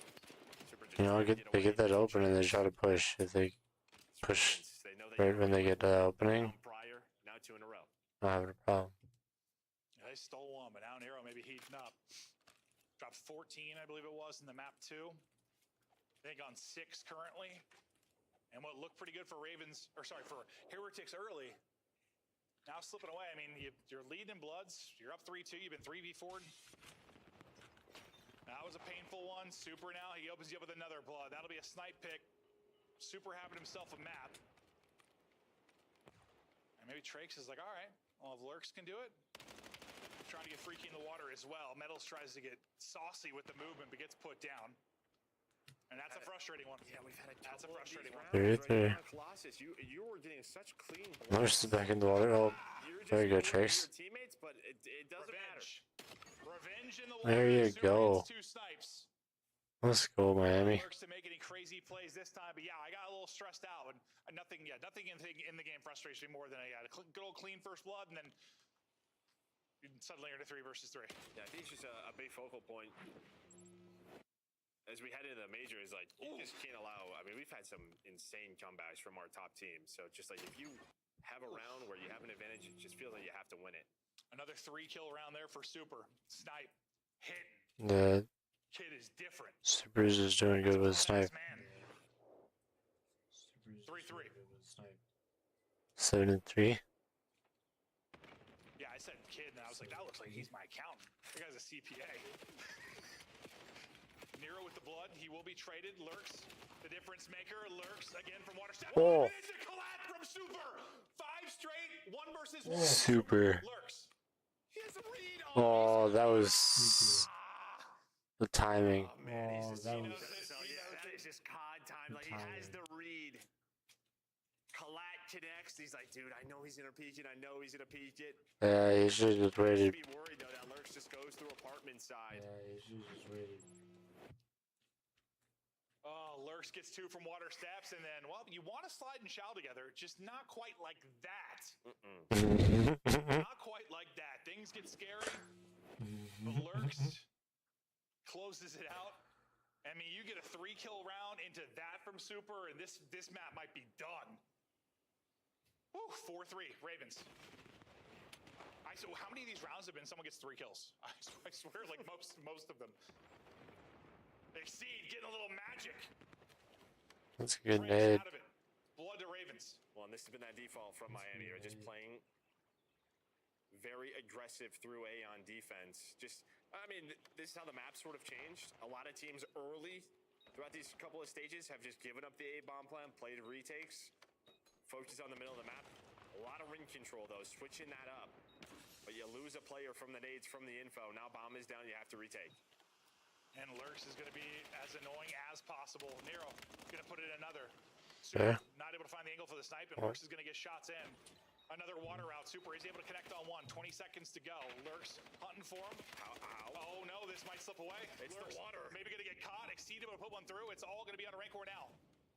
The water for that. The problem's time, though. No just I don't got time. Does get a little bit scary in the 4 versus 2, but does not matter. 1 round away is Ravens from closing this out. Nearly let this series slip away after the 2-0 edge. But a round away from closing it out, as you said. Dude, Nero looks fucking baked. Yeah, Rancor, no real chance in that. As you said, due to the time. But they're feeling good. But we've had many 2-5 comebacks, many 3-5 comebacks. We ain't done yet. Yeah, once Super hit the snipe, I was like, oh, here we go. Here we go. And if Miami get back to defense, I think they're just going to have to switch it up. Yeah, probably play a little bit more B-side and give up that sort of a ringside plan and play that retake. We'll see if that's the call. Well, this is we're going B. Everybody out here quickly through water steps, though, will be the push from Ravens. Gets picked up, though. Metals is here. He's got to get one. There's one. One sets up the second. Beautifully done. Round should be to Heretics, but we'll see if Exceed Nero can muster up some magic. Nero get one. That trade had to happen, and it did all on Exceed now from Money Window. Yeah, there was a little timing there for Nero. Maybe a chance, but Trace turns around, make sure they get that bomb down. So he's going to pick that up and plant it. 1 versus 3 for Exceed. Yeah, if he stopped the play and got away. Yeah. Because there was a chance like Trace was lurching basketball, but I think he just gets a calm like, yo, look mid-stairs. Exceed dropped. No. 1 round of 3 done now for Miami. They stay alive. Pressure on. Let's get around. And this is who's feeling the pressure, really? It's the Ravens team. This is where the discussion is between the Heretics, right? You kind of see them looking at each other. What do they want to do? They want to keep up this A strong defense, play aggressive through ring, or just give it up. It hasn't worked at all because, like, yeah, the finesse ability that we have seen through pool. Yeah, I mean, they had the 1 round where they just sent it up through A to mid, found a first blood, but I think that's when things went crazy in the round unraveled. They got 3v4'd, right? What do they have to do this time? So certainly more of a presence over towards B. 2 out towards Water and Tiki. Yeah, they mixed it up in the fact that Rancor is now the island man on the A side, so that tells me everything I need to know about what their setup has been. Yeah, he's just got to play info here. He's the one that cannot get caught. And it's basically the opposite of what their setup has been going through this, like you were kind of asking for. So this is what you wanted. You want to see if they could do the retake. They couldn't get it done through aggression over towards A. Can they get it done on the 4-on-4 retake? Well, Lurks is lurking, so he's got to find one. He's the key guy, because everybody else, this is planted for mid. So you see the blue arrows starting to scatter. You want mid-stairs control. Miami are going to have to figure this out soon. Super's able to find that first blood. Smoke is down through mid-pillars. Let's trade. Go. Ravens just trying to buy as much time as possible, and Trey's in his playground. Back to round 1, he was the you could have man over there at statue. Gets it done again here. Again. All on Super, not a clutch. Just no time to work with. Ravens. Let's the Ravens win. Blood was pumping, but they close it out. They get the much needed 10 points. They get to 6 wins, and now we'll see how everything plays out with the rest of the squads. Yeah, on top of that, it's just sort of a notable win for them, right? I mean, they have like the G2 3-0. They had that early Troy 3-0, but we've been looking for them to have another big upset. Yeah. Really, to me, like first one of the stage. Yeah.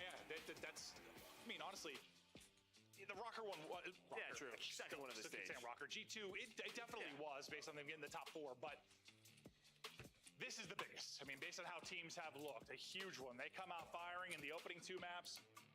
Nearly slips away, but they close it out. Nero and Search and Destroy was terrific. I think at 1,400 damage in both. 14 in the map 2, 11 here. Took over, and Nero just did really good in that was certainly at play, but both teams both of the searches. didn't work. I thought Heretics for that come from behind victory in that map 4 was going to be enough to propel them through, but it wasn't. It's a pair of 6-4 victories in the Search and Destroy. The Ravens walk away with a win. Sometimes that Nero kid's diffy. No, and there was just a couple of Yeah, they got a point. You won from Carolina in both of those maps, right? Like at least one where you're going to a round 11 if you close those out. But 100%. Fact is, they were just kind of a step ahead on raid, especially on attacking. They were. Map 5 banger to kick us off. Ravens get the dub. We got 3 more matches to go. Christopher Bucket, take us through it. Nero doing Ohio proud as well as all of Carolina. Congratulations, Royal Ravens, on a big upset today. You had the Heretics coming in at 6-3, the number 2 seed. They were the favorites to lock in that spot. Now it's anyone's game for the number 2 seed, and Carolina is going to be much higher than people predicted in our standings. Yeah, what an awesome series, first and foremost. Like, both these teams, absolutely phenomenal. If that's a sneak peek of what we're going to get at Major 2, it's going to be incredible. And for Carolina, that's a statement win. You heard Joe and Clint talk a little bit about it. Like, that's their biggest win to date. Allie, as we take a look at some of the highlights here from Search and Destroy, we got to think back to the hard point. Miami clutching up. They were able to stall it out to force this game 5. Then we think Super's going to be able to take over with the sniper on raid.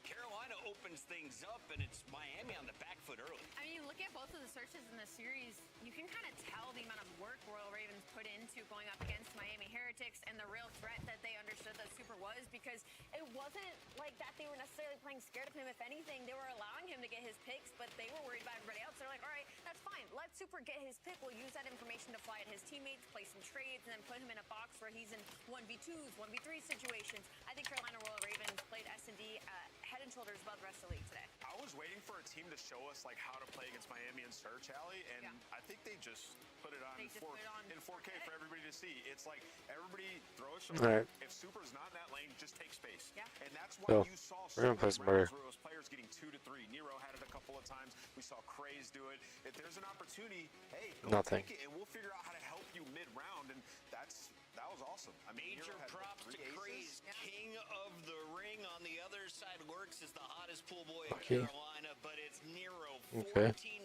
damage in both Search and Destroys. We said he was the guy who might get bullied by the ARs and the sniper from Miami. Not the case tonight in Search. Did not expect that to be the game. He was the difference maker. Of course, I have to echo that, because, you know, you look at Nero, usually when you think of Nero having a takeover series, you're thinking of a respawn, like right? But, like, that was insane seeing him take you over in Search and Destroy, and if he can keep doing things like that, it's only a matter of time for the rest of Royal Ravens catches up with him. So we can get through connections. Done. Heretics could finish at 7-4 and steal back the. No, they're done. Oh, they have one more. Excuse me. They could steal that number 2 seed back.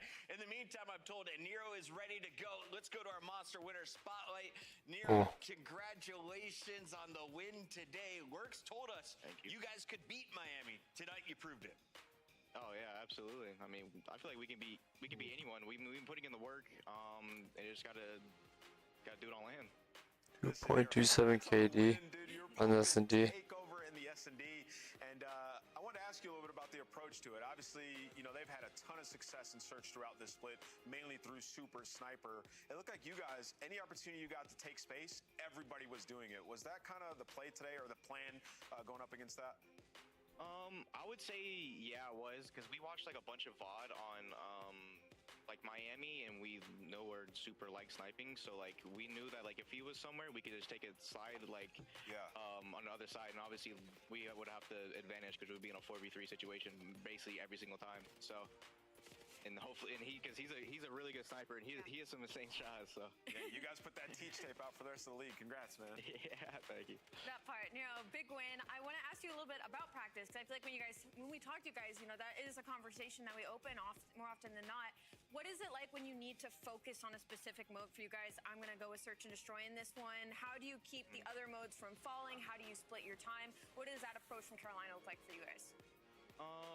Well, for us, like I guess for our S&D, we scrim it every day. We scrim it we scrim 3 sets. So we scrim like our first set, second set, hardpoint overload, and then we scrim S&D last. So specifically, so we can just work on S&D. Right. So it's not like we're working on hardpoint overload and S&D all in the same scrim. Yeah. We like have a specific scrim just for S&D, and it's been helping us a lot. Nice. Nero, thank you very much for joining us. The first of 4 matches officially over after your Game 5 win. Yes, now we just pray. There we go. Pray for the number 2 seed. They finished as high as they possibly could. Carolina is done, but we still have 6 other teams waiting to play. When we come back, it's more colors than a gender reveal. We got pink versus baby blue. It's FaZe versus Cloud9. Ocus, lock in. Scott's got a microscope on you.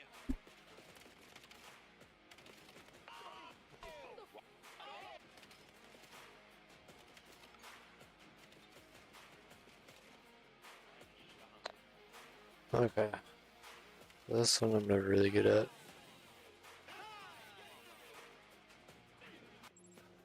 COD Champs tickets are on sale now. Come see the best teams lock in for this season's grand finale in fabulous Las Vegas. All 4-day passes come with early venue access. Head to phasevegas.com or scan the QR code to get your tickets now. Look like the pros to play like the pros. The CDL team skins are available now. Scan the QR code or check out the in-game store now. Scuff, official controller of the CDL. We get it? Yeah. Boom. Let's go.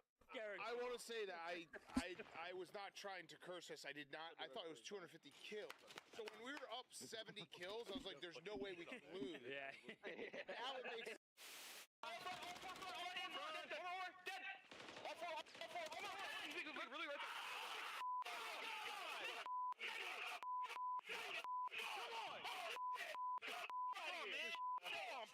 Yeah, got me?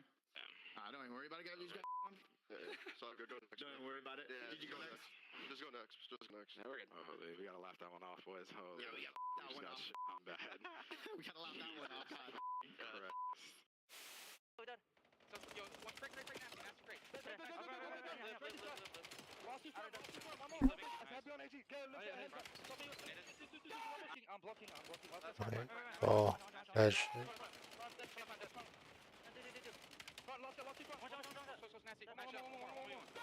Right. One away.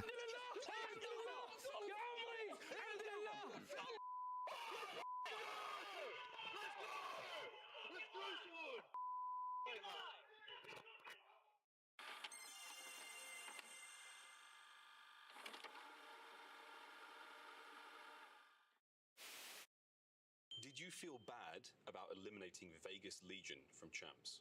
Yes and no, but yes. They're seeing them like, I don't know, actually. You are like... I'm lying? Them guys. Yeah. My bad, Clay. Keep that together.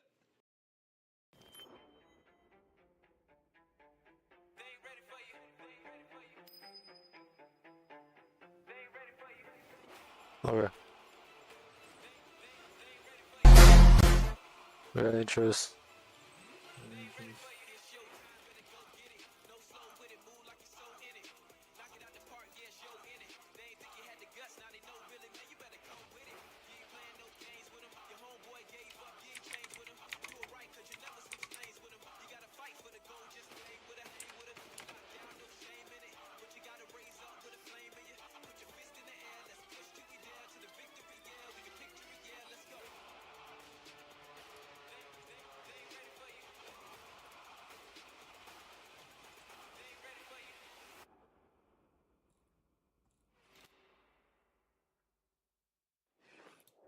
COD Champs, the fun goes beyond your seat. If you're in the starter ranks, you gotta slide over to the iconic Vegas sign for a quick photo. Then drop into the playground made for adults. And then go swimming with sharks at the Shark Reef Aquarium. Now at the next level, full send the obstacles at Spy Ninja's Adventure Park. Then get active at Lake Las Vegas Water Sports. For the ultimate experience, take a helicopter tour of the Grand Canyon. Then jump off an 800-foot building at Sky Jump. And that's how you make your Champs weekend unforgettable. Let this be my official request to the Call of Duty League. Let me jump off that sky tower, 827 feet. I'm ready. Scan your QR code and you can be joining me in Vegas July 16th to the 19th. And it's like, yo, I'll stick to water sports. And Champs is always one of the best events, but this could be the best city to host it. And we're doing it in the Michelob Ultra Arena. Yeah, first of all, the arena's absolutely amazing. You look it up. It's going to be a blast. Come through to Champs, experience it. It's one of the best events. Yeah, we're probably going to do Texto, and we might do Litter also. Because that's basically Wordle. You can pick up your pass as well, and we expect FaZe to go far, potentially at Major 2. Ali, they've cleaned up their losing ways. They had a big win over the Gentlemates yesterday, and after tonight's match, you could be looking at a 6-5 record instead of 4-7. Yeah, it looks like they're finally trying to ease the waters. They've been kind of playing up and down to their competition a little bit. Consistency has been a bit of an issue, but what isn't is that Simp is still that guy. He has a better KD than all of Cloud9 combined, sitting at a 1.1, and 04 was taking over in that series versus the Parish Gentlemates. So if you can keep getting him playing like that, you're looking at a FaZe Vegas team that's looking to make a Sunday. And how crazy is it that our second seed is 6-5 overall match count? Bro, it's actually ridiculous. I mean, That is ridiculous. Talking about it, all split long, teams just working on stuff, right? Trying to get to that final form, and FaZe is one of them. I will say, headed into the Carolina match, they had one match last weekend. It looked like FaZe had a breakthrough. 04 had one of his best series. The pace of play was way faster. Like, they look like a premium team in this game that can go in and win a championship through their last two games. And yeah, we were talking about their Search need to get back on point. Well, Search in the last series, 6-1, 6-2. Yeah. 04 had 6 first bloods across both of them. So seemingly, all the problems they had early, they fixed through their last two matches. They gave up just 3 rounds in the 2 searches, and it looked like 04 was being played around kind of like they used to with the BZ. Let's talk about the other side, though, because Cloud9's strength in the past had been the search and destroys. They're unable to pull off a win as of late. What do you need to see from them today, or what do you hope to see from a squad that'll be sitting out Birmingham? I hope to see their glaring wild card. That's kind of what it is when I look at this Cloud9 team, is they're the wild card in that league that for some reason can take down teams like Koi and Gentlemates. They'll steal your search and destroy off you, maybe a random overload here and there, play you close to hard point, but they don't have a net. They don't have anything to lean back on. They're lacking some veteran leadership on this team, but they're making it work. The past 2 days we haven't been able to get actions done. But Unfortunately, Okus and him also are rocking .7s when it comes to the overalls and the respawns, so their engagement and their kills just aren't keeping up with the rest of the league right now. Doing the Zuma, baby. 4-23 and respawns this stage.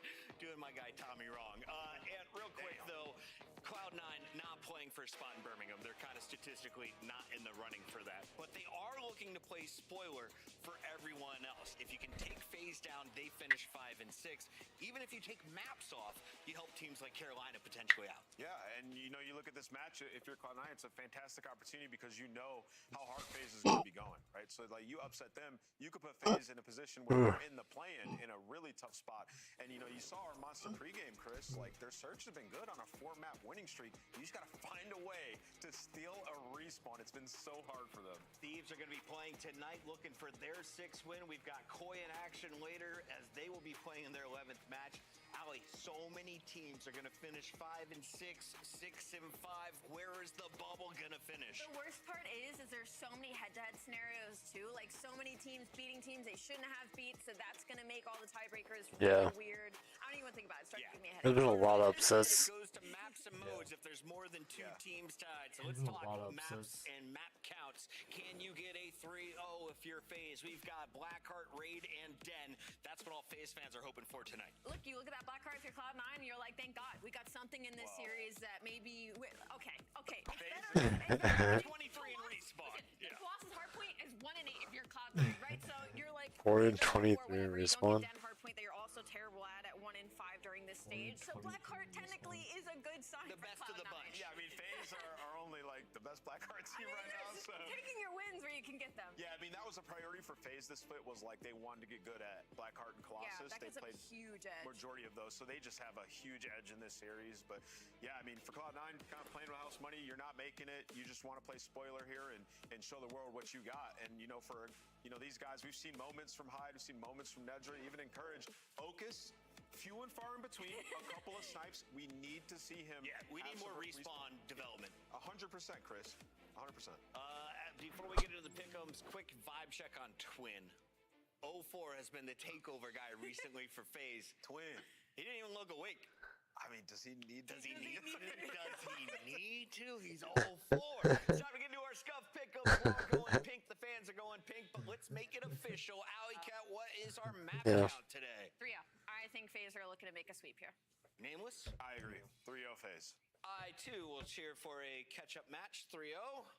And the fans will, too, go pink. Get your tickets to Champs. And, of course, we'll see you out in Birmingham in the UK next week for Major 2. For now, Abuza, better hair than this man, Miles the Ross? Well, I think tomorrow, no, Monday, Chris, I shave it all off. But, No, don't do it. A man, no, I'm doing, as I bloody well please, sir.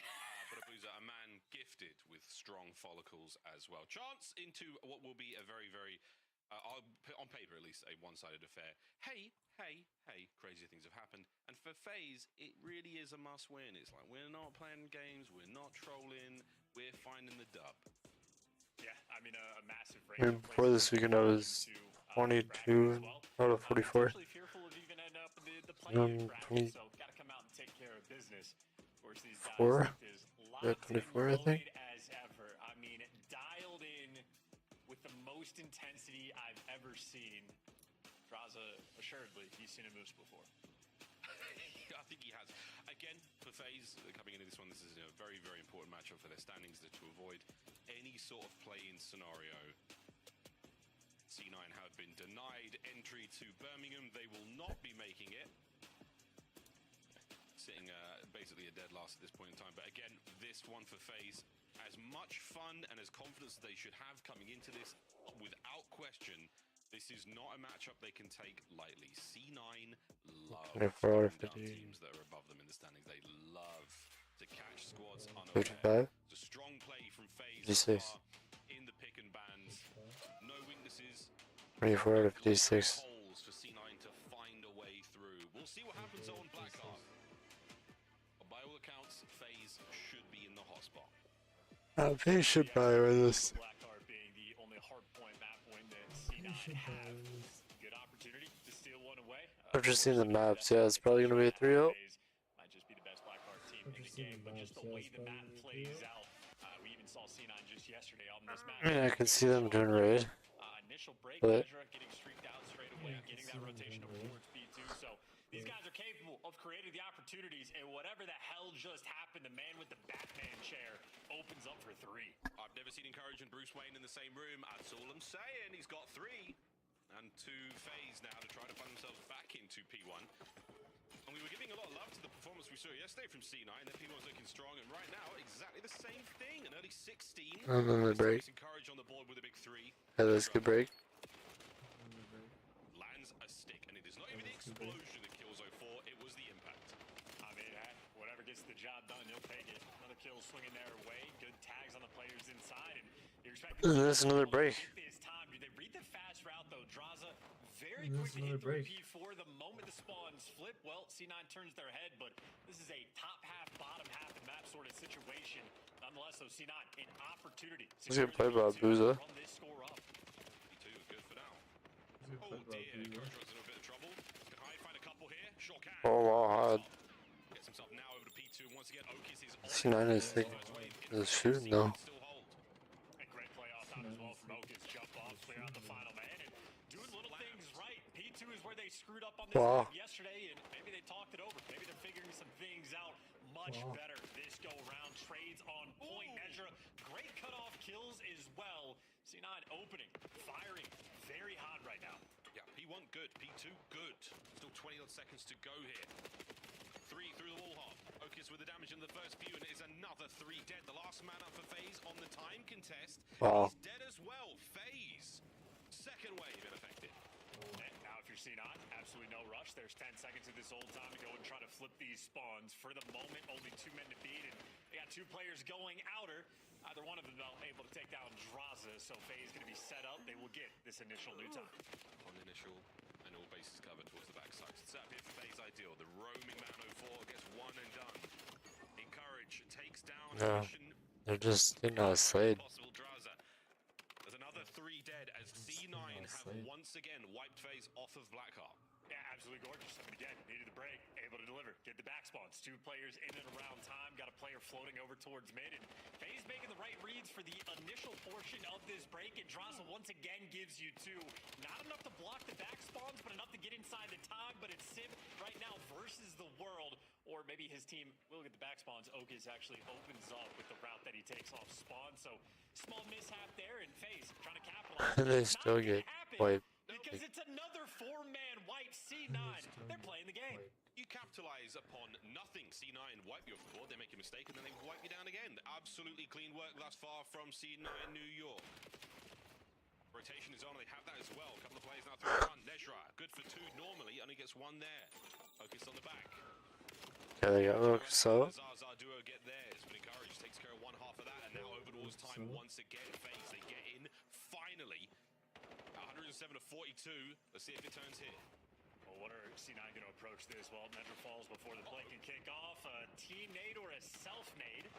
Not really the best follow-up on this situation, so you got to hit the reset button. There it is. FaZe now team killing as well. I think maybe that'll be the opening opportunity. C9 just trying to head bash to the front. They are head bashing indeed. The kills aren't terrible, but they have lost a man. They're down now. A 2v2 on this hill, and FaZe have fought themselves back into it admirably. Good job, Sim. Catching a pair. Great work onto the 3rd man as well. Still, though, time going the way of FaZe, and they have finally been able to stabilize somewhat. Again, it was getting very, very difficult. C9 with such an aggressive and ferocious opening in the first 3 hills. Now FaZe are back in. Well, C9 have B3 locked down. Nope. You drop the ball for 1 full 60, and FaZe just right back in the game and drop. They got one in the back that they didn't see.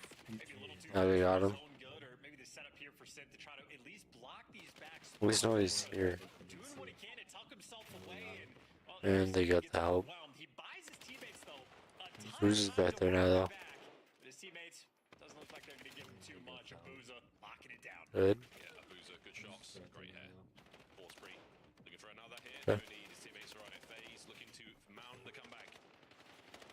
What a great hold so far. Yeah, that should be that. Eyes on the players through the wall jump. Oh my word, good job, Abuza. The punch into the back. A knife would have been ideal there. Oh wow. But C9, a late break and a little bit of extra time just to maintain what lead they've got. The good news for them is back to P1. Can they find the same success here in the 2nd set?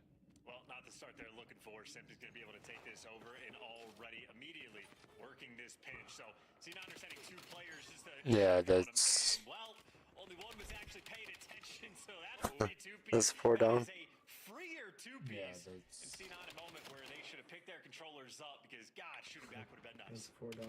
Fight 2, get 2 free. They're on C9. What a deal. What a deal.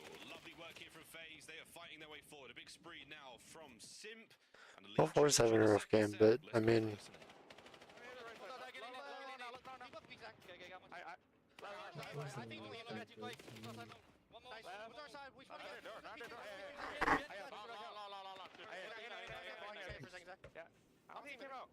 You did our door. You saw our door.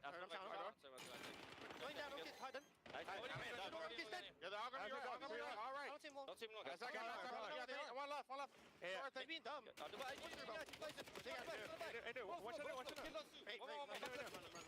Nice.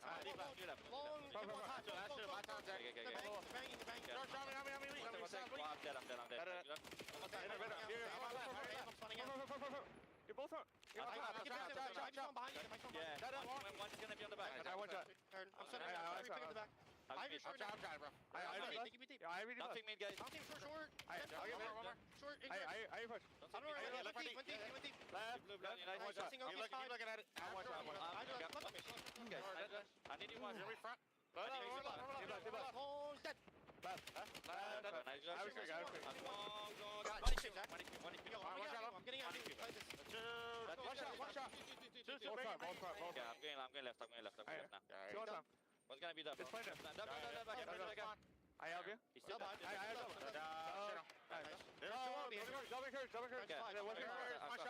One shot. I'm on the back. Chance a clean rotation there from FaZe. Anything to take away from the comms? Not the comms, no. I think maybe the first few hills for C9, just a cold splash of water on the faces of FaZe because they have been wheeling and dealing since then. So great gunfight wins, great rotations, now trying to bully their way through the front. Finally, C9 get a semblance of stabilization, get control of the hill, they get the back spawns. It's everything they're looking for.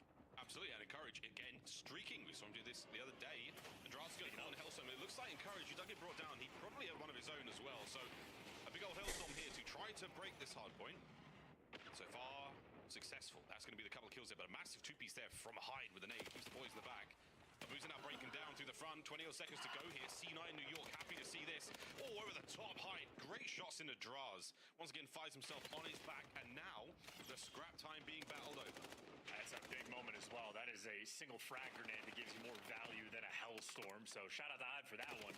Problem is, though, on this rotation phase, they are looking suffocating. I mean, they are aggressive up the map, trying to play this containment game, and instead of just making moves, well, he's getting stunned and tagged up along the way. So 10 seconds are going to go by, and C9 nowhere near a spawn flip, nowhere near a break. Hyde by himself, though, trying to create the opportunity. Yeah, he's the lone man for now. This is going to be a difficult situation. He's got to help his boys get through the front, buy them some space and time, or would he be the entry man? And right now, it's not working out. FaZe, great defense. Here on time, Simp on the reach out, not good enough. Okis, not enough for the second. Nezra picks up the next piece on the contest. As halfway through this hard point, not tremendously impactful for either squad. There we go. C9 are in. Eyes towards the back line. And it's good for Hyde. It's great time as well. I mean, the final 20 seconds, that is not really scrap time. That is solid time rolling through. And now potentially, if you're starting to get some of these kills, maybe you'll be able to set up the spawn flip, but you need to win the first one. And, well, FaZe are just shutting it down. So we're in a situation right now for C9. One good break, you stay in the game, but FaZe right now in a good spot. What a close game so far. 216, 209, going into the final hard point of the second set. Encourage on the close left. Great work alongside Nezra. They clean up a pair. Okis through the front. Last man, no way. What a win from Draz. Now the dance is on, and he's still going. Shots in the Nezra. Oh, but they got the spawns. And the man over the wall jump, though, manages to get inside, and it's going to be Simp. Now the battle Oh, continues. Simp. A big one from Chris Lair. Oh, my. Nearly the third. They got the Keeps spawns. C9 a little softened. Abuza can't clean up, and the battle continues, but FaZe on time. It's these moments where you find out who is built different, and right now, FaZe are just showing off the goods. Draza and Simp taking turns doing tricks on it, and a P5 where they just simply locked it down. Even with the mixiness, it is just a runaway show. C9 on final attempt, you run into the crossfire, or maybe you do enough to get the break, the lifeline that is P1. It's not over yet, ladies and gentlemen. The lifeline of P1 now is upon us. 0-4. Oh, what a hop. Shots in from Simp. Pressure now mounting. FaZe on the contest. Can we clean this one up? It's 2 from Simp. Last man gone. And that should be game. Yeah, that's game. Here on Blackheart. What a battle. I mean, I figured FaZe is going to win that. Doesn't take John Boy to lip read what 04 just said as well. I think the first half of that game might have been a little bit of a shock there for FaZe, where so they do start to turn things around. But C9 bringing the heat there in the hard point. Getting Blackheart certainly one of the better maps, at least seemingly for the team, but nonetheless, the respawn's still going to take a little bit of work. But good, a fun map, I'd say, to open up this series. A fun one indeed, as close as FaZe fans could take. Very, very spicy stuff. Encourage, big spree from him. That 6 certainly helped the boys out. And everyone finding their way forward there in one way or another. But Simp, big man Chris there, the 4,400 damage there and 39 kills overall. Great stuff from him. Those 24 non-traded as well. Great stuff there in the objective. 19. Beautiful work. Beautiful, beautiful work. As that first game comes to a close for 219, a close score line.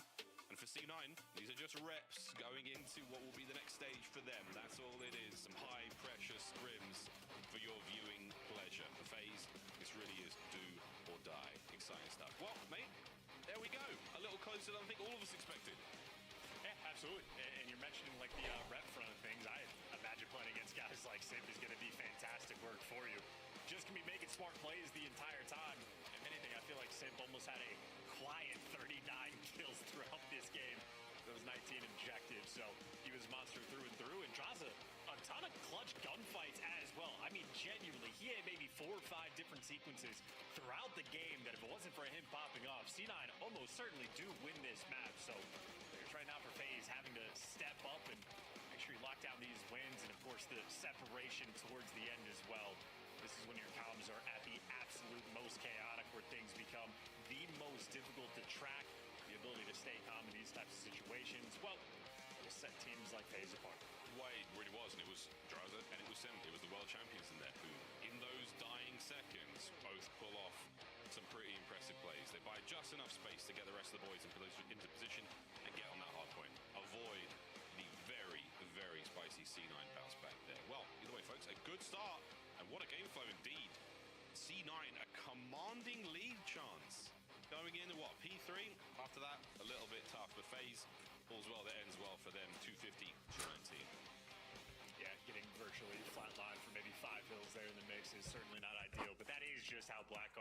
time to time. Appreciate C9's ability to try to fight back as well. But this is the meat of the series. In terms of hard points, there's not really any expectation for C9 to be able to take down FaZe, but they've had success in Overload, and they are a genuinely dangerous S&D team. So if I'm on the FaZe side of things, I'm taking this as now good reps to play against C9. They'll bring creative things to the table. Hyde has a very deep bag of tricks, a very sort of more open style compared to other teams. And they're willing to run it down and make aggressive play calls as well. Around 11 there from the C9 guys, where they 4-hit mid on exposure. If they're going to be making good S&D plays, you bring your A game against this squad. Genuinely a good look to have before going to the major. Yeah, very, very fun team to get a serious amount of practice in. We'll see how this one goes again. Whether it will be as exciting as the Ravens versus Miami from the previous matchup. A lot of pool action there. I'm sure they watched it, and I wonder if it's influenced their gameplay at all. But again, at this point in time, FaZe, smooth-ish sailing. We'll see if they can catch themselves another. Second map on its way now, folks. Raid, search and destroy. For C9 again, S&D has looked very solid indeed. A lot of their major upsets taking place on the mode. We'll see, though. Zabuza, big man with the snipes, and on this map as well, we've seen him do some good stuff. E versus Okis. Down the scope. Well, if anything, I'd say a minimal sniper impact there from Abuza. Only 7 snipe kills, but the #1 player in kills per round. So they'll only put it out when he's feeling it. For the most part, he's just the normal iron thread in 0-4. Number 3 on your mini-map. Typically the player to watch for, well, FaZe for the opening duels. I'm going to eat my words, though. Nice first map from Abuza. Yummy. Okis gets one back on Sim, makes it a 3v3, and a battle through mid-map continuing, and Hyde trying to get involved as quick as he can. He's got 0-4. What coverage? Abuza strikes for his second. Okay, apparently he's feeling it. Not too shabby. Give him the sniper ace, why don't you? You won't. You could, but you probably won't. Nezra still with that bomb. Ringside now as Okis backs him up. Round on Nezra on the peak. Great work onto Abuza. Denies the ace. Can't get out of the window with his life, though. Draza shows up just to make sure that that player does not get away with it. Jump check there as well on the intel. He definitely saw Okis. He's buying a little bit of time. Get 0-4 in position in mid. Surely now crosses over. This should be the com play here from FaZe. And a very clean first round. Yeah, those spidey senses from Okis. Not tingling at all. Draza just calming you out over and over and over and over again. You got to imagine he's feeding his teammate that information, but we were dead set on looking forward. So not ideal there, but hey, what was ideal is Abuza snipes. He only has 7 on this map. Well, he is adding to the collection. And this one was great. I mean, not even aiming for Hyde there, waiting for the player to come out as Zig. But as soon as 0-4's red dot becomes a point of focus, he was there for the cover. Lest we forget his ace chance. You know, he hasn't had that much of an impact, but he does have an ace on this map with a snipe. You know, there's a few moments. So either way, Draza's starting this round off great. 0-4 on the quick follow-up. This is exactly where he wants to be. The good nade there's going to put in Courage in a bit of hot water. Or not. Dodges it. Regardless, bomb planted, full control here for FaZe. Yeah, great plant spot as well. You're going to be able to see that bad boy from anywhere. Right, hello. Draza, or 0-4, excuse me, Challen trades there for at least the first, but now a 2v2. And Simp is just running at him. Yeah, he's got a spot to work with here. The pistol's not going to work out for him at all. It's a 2v1, boys. And now they're going to run and defuse the bomb. So what an aggressive round from FaZe. That does not work out at all. Nezra. A 3 spree, and now the defuse. Yeah, great teamwork as well. Everybody grouped up together there in that 3 versus 4, and FaZe, even in the post plant, deciding they want to get active. 0-4 full sends it into the mix, and you had a few of those trades going through, but once you settle into the 2 versus 2, Simp over Child's a little bit too much as well. FaZe, if anything, overconfident there in that round. They expected all the members of C9 to be back there as well. They're expecting a play through mid, maybe even a wrap through garage. See, I said garage, not garage. Got to drop that, going back to the motherland.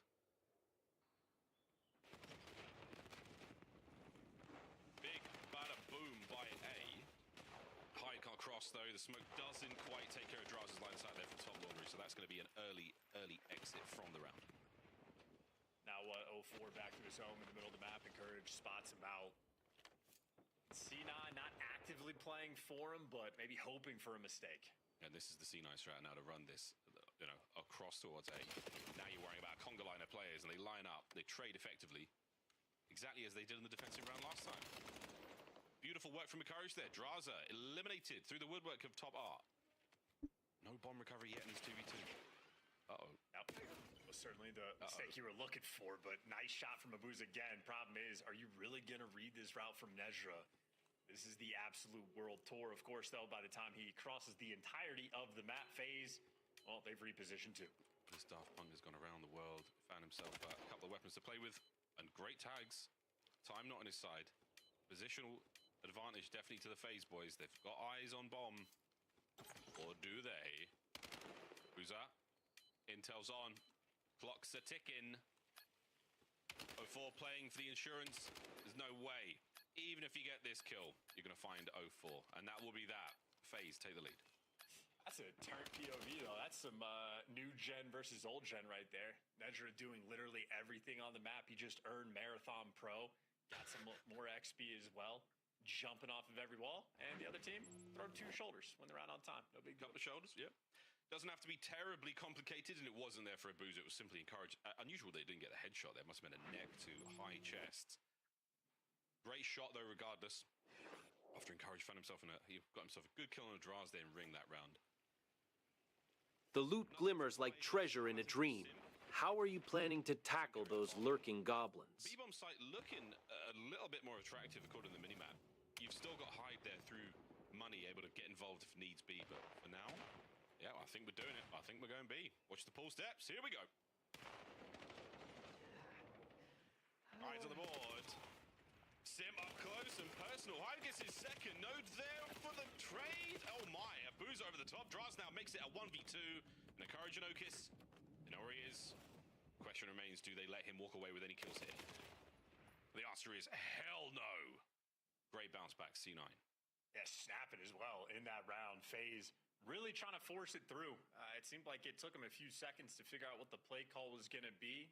04 not quite Johnny in the spot, at least off spawn. And them trying to force it, just get picked apart, pull steps, Hyde. Makes the big play. Okis there for the final kill. Obviously, Draza is hazard backwards. Of course, makes Okis a sicko.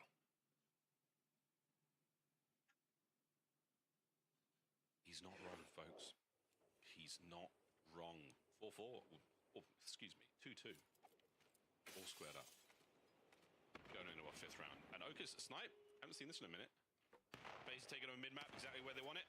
Encourages smoke play is not going to do a whole lot, but it is going to give a little intel. Abuza is going to be the man there over by the B-bomb site. And FaZe, this 2-1-1 formation. Bomb plant, quick dip, post plant spot right now for C9. Shots onto the second Encourage. That is outstanding. Gives his boys more than the advantage in this round.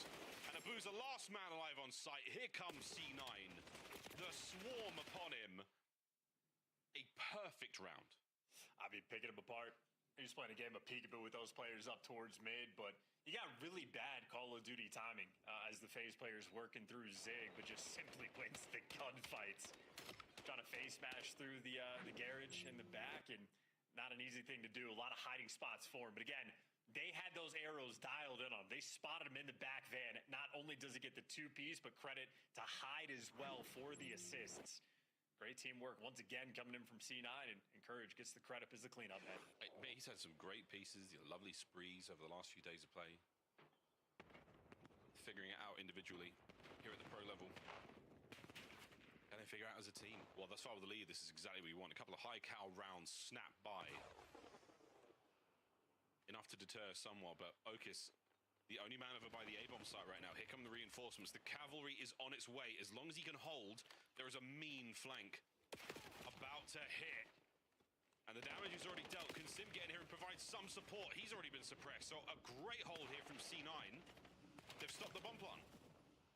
Didn't stop the first blood, though. Simpy's jumping in the kill cams, and he is finding nothing extra. Nezra wins the gunfight, but that means this bomb getting out of dodge over towards that B site. FaZe very quick to push out back laundry. Abuza responds to the pressure well. Bomb planted for basketball. That will be Draza's domain. And as soon as they get that information, there are 3 players coming through that driveway. Isolate Okus, take care of him. Believe he was running snipe, so he has to world star somebody in that situation. Good play call here from FaZe. Man on the tree. Tags in from Nezra. On the dance, he goes. Hyde now pressures forward. FaZe every step of the way. All the space they give up keeps that clock burning. Yeah, it couldn't let him out. I think Nedra probably needs to run a Draza there once his teammate gets that initial intel. But either way, 2 versus 3, tough situation. And FaZe, again, played the map well. This time, bullying out back launcher makes more sense when Simp calls out, hey, there's at least 3 of them. Driveway and Art, it is chaos over here. Take the bomb somewhere else. So, interesting dynamic. I think FaZe has. They're developing quite a few tools on Raid. Whether it be 0-4's plays through the middle of the map, or Abuza with the snipes, or Abuza being the guy going for the bomb plants to free up his teammates. A dynamic team FaZe is trying to be. It's something that many teams have got. I mean, you typically have the guy that always runs the bomb. The second you catch that kill, you might not get eyes on it, but Hyde got plenty of eyes there. A big change, though, and Simp gets himself into the middle of the map, gets himself into trouble, and Hyde, oh my goodness, the timing. Did he see the player? I do believe he did, and now the dance is on, but Simp finds his second in the background. Oh my goodness! Simp with 3, Draz with the last. What an awkward and uncomfortable moment for C9. Yeah, and Simp's confused because meanwhile, where he's getting spotted every single step of the way. He got spotted at pool steps, he got spotted running back down towards pool steps. So C9 technically were tracking it the whole time. But where Hyde his knife out, thinking Simp's going to challenge him, Simp's just whistling as he's just walking through the team, picking up free kill after free kill. I don't know what's going on, but this is nice. I'll take this. Very frustrating round there for Nezra. It was one of those heavy exhales after that round closes out. At 6 and 4, he's having a lovely map. Battle through mid, doesn't work out. 0-4 finds the timing, finds the kill, and it's a headshot and a Hyde. And now a quick plant again. Another mix-up here. As Nezra sleeps with the fishes. Encourage unable to cover this one, and with a bomb plant going down, a 4v1. That should be that, and it is. FaZe decisive on the attack. Yep, good repetition of a mid-map hit there on the offensive end. You get out first, which means if a guy's sliding out through kitchen, he better hope and pray there's nobody there. There's 3 players there to get that first blood.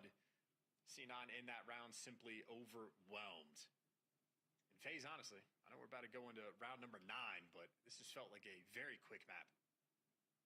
We've had a couple of speedy rounds for sure, but well, we'll see at the end. The exact time in game. Seeing a map point for FaZe. It's a B-bomb site hit right now from C9 New York. It's the all-in nades over the top. Mid-map total coverage right now from FaZe. Okus, if he does get an eye onto Abuza, who I think is also sniping. Oh, Encourage got a ton of information. Here we go. Oh, from the prone catches at least 1 out. Man advantage very much in the hands of C9 New York. Abuza alone and now gone. C9. Lightning fast. Lightning fast. It's a repetition game. Hey, everybody, let's work on our pool steps, retakes. We'll work on these type of... We'll hit mid-map off the rip. Just trying to get him in, and then Abuza shows full sends into 3 there. They're working on the opening strats. It's not time to work on clutches. We don't have to try in that category. See what the square up's going to be this round. A little bit of back and forth there between Hyde and Encourage. Actually, everyone involved now. Okus and Nezra, everyone passed on something there. Play call here on the defense. Really a 2-2. FaZe once again, mid-map. 0-4 wants it, he needs it, he gets it. Lovely first blood. Yep, him and Abuza working together. Long-time duo now, at least at this point. And 0 time wasted. I mean, you get the first blood, A site's open, bomb planted. Abuza might get overwhelmed, but the bomb planted for Art. And I don't think you're going to be able to read these pink arrows on the map. And again, the wrap-through pull to take care of Draza. Encourage finds his 4th in a row. Tough man to die. Oh, Sim. What a follow-up. Yeah, it just takes care of that. The smoke. Detonate. But wait, it's a trap. Oh my gosh, what a win on to Encourage. All down to Okus. 1v1. Not a lot of time on his side. And 0-4 through mid. Can he get it? Another smoke and joke. The pistol from the hip. Ocus catches the defuse as well. We go to an 11th round. Attaboy, going to the round 11. See what these cats are made of. And great clutch from Ocus as well. As long as there's just a single player in front of him, one direction to look, the man is a menace. Nice straight out on the one-shot sip, and then just gets to hunt 0-4 down towards mid. 0-4. Trying to be cute with the smoke grenades, but the hit fire just too good. I mean, look, precision goes out the window when you can't see anything at all, and he was bound to hit one or two. Nerves on now, FaZe. It's been a couple of rounds. You've let slip and slide. Now, a final chance. A shot of life directly into the veins of C9. And they get the attacking round as well. Smoked out. And it's a total fake towards the B-bomb site. They've pulled a couple of these players, and I do believe that Nezra has managed to make the cross completely undetected. This is gorgeous. This is absolutely beautiful. C9 do not fear playmaking in the round 11s. They got the bomb down. This is what they want. Courage a closer inch here with M15. He's turned the wrong way. He's been gifted the first, draws it down, trades immaculate, and now over to Nezra in mid. A little bit of information passed. The retreat from C9. Just buying time. That's all you want to do. Get the information. You don't have to overchallenge. Just stay alive, and you're good. The chase is on though. 0-4 gets involved. A man on the bomb now. Abuza finds his kill, can hide. Save it all for C9. No one quite to defuse just yet, and he plays it well with 15 seconds. FaZe clutch it up in round 11. A 2-0 lead in the series by the hairs of their chinny chin chins in both maps. Aggression pays off as well. C9 certainly making them work for it. Again, a perfectly calculated call there in the round 11 at the very least for the opening break. And Courage gets the first blood towards mid as well. The stars beginning to align. Then I think it was Twin. Just straight up ran at the guy top art, and Ocus not able to escape with his life and time. And Abuza so aware of, hey, if the bomb is planted for the middle of the map, got to be cautious about pull steps as well. So calculated retake effort. And in spite of the fact that FaZe much more on point there in the first bloods, got 7 overall. C9 still took a good fight to him, but again, that is just a good round 11 rep both of these teams just got. Fantastic round 11 rep, high pressure. No egg on any faces here for FaZe, but a nail biter indeed. Now we get to go to a den, and again, both squads happily to see this one go through. Should be an exciting game either way, but hey, we're on call for the FaZe 3-0. That's what the pundits want. That's what our desk thinks might be happening. But we'll find out exactly how it goes down after this very, very quick break. C9 New York, FaZe Vegas. Den overload after this.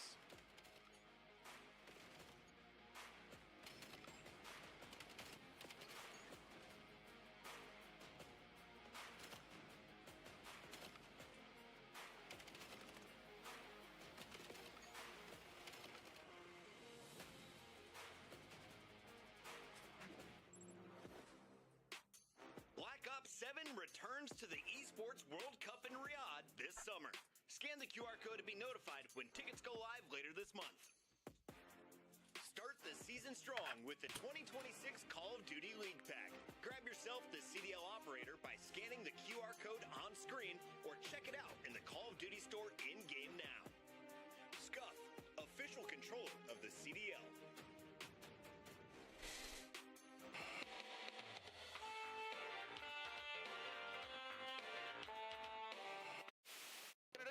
Cubby, I'm Sean. Stay up, man. Man, stay down. Just lay it. Live. I can help. I can hold the front.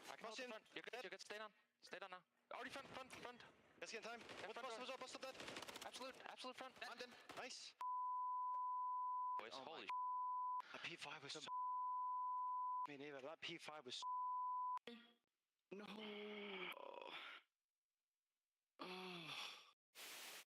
Would you rather stack a point and just get that extension? Because they don't even have 2 ticks done yet. Now they will, as Formal, he gets pushed up into wood, and they're just playing around these spawn kills. They're looking everywhere. Only 1 death in this round for Optic.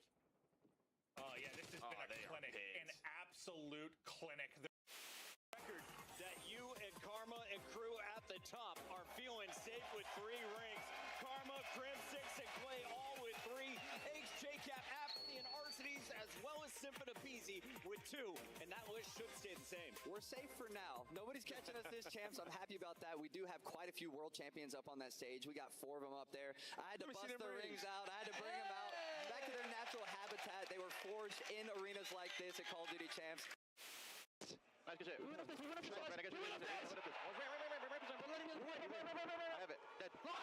I have that jersey. I have the orange jersey.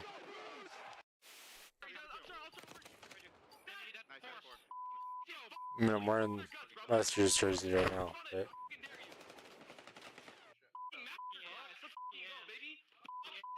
Oh, face cam on this one? Welcome back, ladies and gentlemen. Map number 3, FaZe Vegas taking on C9 New York, and yeah, a very, very close round 11 gets us to this point in time. But FaZe still on track. Keep their run to the Birmingham Major a little bit more comfortable. I don't want to say comfortable because, quite frankly, none of it will be. It's a stressful situation that all of our players to find themselves in, but they are not taking C9 lightly. C9 Charles absolutely bringing their A game thus far. Yeah, 2 very close maps we've had. Obviously, the round 11 was a 20, 30-point game there in the hard point where they just have to win on the final hill because every hard point game ends on the final hill. But nonetheless, about to go to an overload. One of the most unpredictable years we have had. You expect the prediction to be FaZe just get the 3-0 dub, but in terms of that 4-23 record that C9 had, well, 3 of their wins came in this game mode. And the stats not particularly great, though, but that's true for both teams. Yeah, really not that impressive. At 9th and 11th, this should be a far closer game of overload than you would expect. But the whole series has been that way. I mean, quite frankly, the Black Hole was super close. Round 11 is about as close as it could possibly get. Again, it's a test of the mental fortitude, the resolve of C9. Week after week after week, tough matches, big crowds, and pressure on for FaZe. Not just the Birmingham run, but not to fall prey to an unorthodox signing in the Call of Duty League. And C9 have come in and done the very best they can with the pieces that they've provided. Upsets are plenty, but that consistency still not necessarily there. Well, they find it, though, in this game of Overload. Den can be a very, very cruel map indeed. Here we go, though. Fist bumps are done. It is time to dance. Get that monster down, you Ocus. Let's see if you can't find the dub here on Den. Well, certainly not the favorite map for this squad, not one they've yet to find success on, and maybe the picking bands. The team's starting to dial in on this C9 team. Very mixy map, or at least for the teamwork, needs to be at an all-time high. Every single route you take off spawn, basically in any given situation, going to be a very important decision you have to make, and C9 trying to ramp things up, see if they can improve upon that 0-4 record. 3-0-4, sort of tough. If we start this one off with 0-4, that would be something, wouldn't it? Well, to mid we go. The battle there for the bottom side of the map, an incredibly important one again. Allows you to provide a lot of pressure on towards mid, but it's not going to matter too much because Sim's already in spawn. And the guessing game begins now, and this is real annoying stuff. The stun onto the man up top as well. Great trades. 0-4 gets his. Technically 3 down. For a moment, therefore FaZe. Yeah, how frustrating that must be for Hyde to be the first team on his team to die and the second person on his team to die. So getting spot trapped for a bit is FaZe now, working the device through the middle of the map. Hyde and Nedra good there for 2. Imagine the device guy gets shot in the back, but he actually finds the route through. So the C9 player just letting him all the way in. One gunfight and he get the time. And I was thinking it's a gunfight and Courage wanted the knife. But C9 just not in the right positions on the minimap. They get punished straight away. That was a masterclass. A little stutter step, and now 0-4 on a 6 spree, cutting them down. He does himself a Hellstorm to run with, but he does not have the EMP. The EMP is on a move, and Hyde finds at least one. The spree continues right now for 0-4, and big pickup. And he's still finding kills. Opportunity to make the run forward. Draws, yeah, the nade is certainly going to help. You don't have a teammate. A lethal down range, see if that helps as well. Well, you just got the middle of the map open for you. Booz has got that. Sim's trying to push up through Dojo. You're deciding what option's going to work out the best. The moment Sim gets the kill, that is the go button. Everybody on FaZe grouped up together. You get the next kill. Now you're running it home. Yeah, that last man down. Over the top. Draws does get the dunk. A couple of kills as well. 0-4 right back into position now. 9-1 overall, but in position for the top spawn as well. He has messed up the spawns of C9. That kill was enough. Yeah, another. Here comes the run. That's Easy run unless the nades are present, and they are not quick and easy. How about that for a rally capture there from FaZe? This is an indication, again, every single route you take off spawn has to be on point. Every single little bit of teamwork has to be on point on Den. If it isn't, oh, that was a good spot. FaZe trying to end this round. Other than all four. FaZe are really running this one. This is a very impressive gameplay. Good kills across the board. Booster says, yeah, B is clear. Get on in here, lads. And here we go for Simp. He gets another, and the halftime whistle blows. Wow. FaZe. And That was quick. ruthless first half. At 2 minutes and 16 seconds, I believe, is that rough final tally there for the time. Almost certainly a record. And C9, I mean, are maybe on their phones in between the half, if that is an idea of how checked they are. No one's that checked. No one is that checked. They're not throwing in the towel just yet. Quick highlights here, folks. We did have a lot of footage to choose from, so well done, team. But that little starter from 04, that back and forth, again, for Encourage, a great idea. He tries to body block the box, especially with his knife out there. I mean, they just got. Sim hit it twice. C9 just got shredded. Short first half we saw there, but we are on track for a very, very quick game of Den. We're already into the second half. 3 and 10 from Hyde. Can't say they're not trying, but this is absolutely lethal out of FaZe. Yeah. FaZe is running it.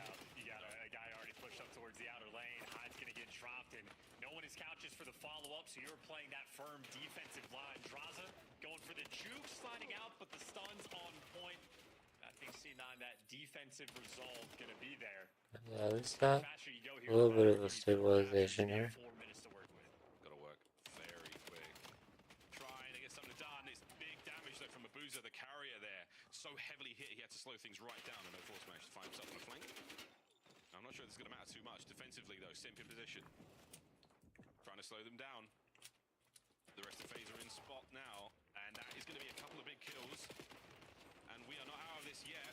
FaZe still have the numbers, and you managed to take care of the carrier, so the play once again comes to a halt. Yeah, and they're not even going to pick it up, so Draza, the keep away game on point. Maybe a missed opportunity, but hey, that's 2 in the feed, so you can keep the play going, or the device will reset towards mid. You're going to have to sort of reset the situation once again.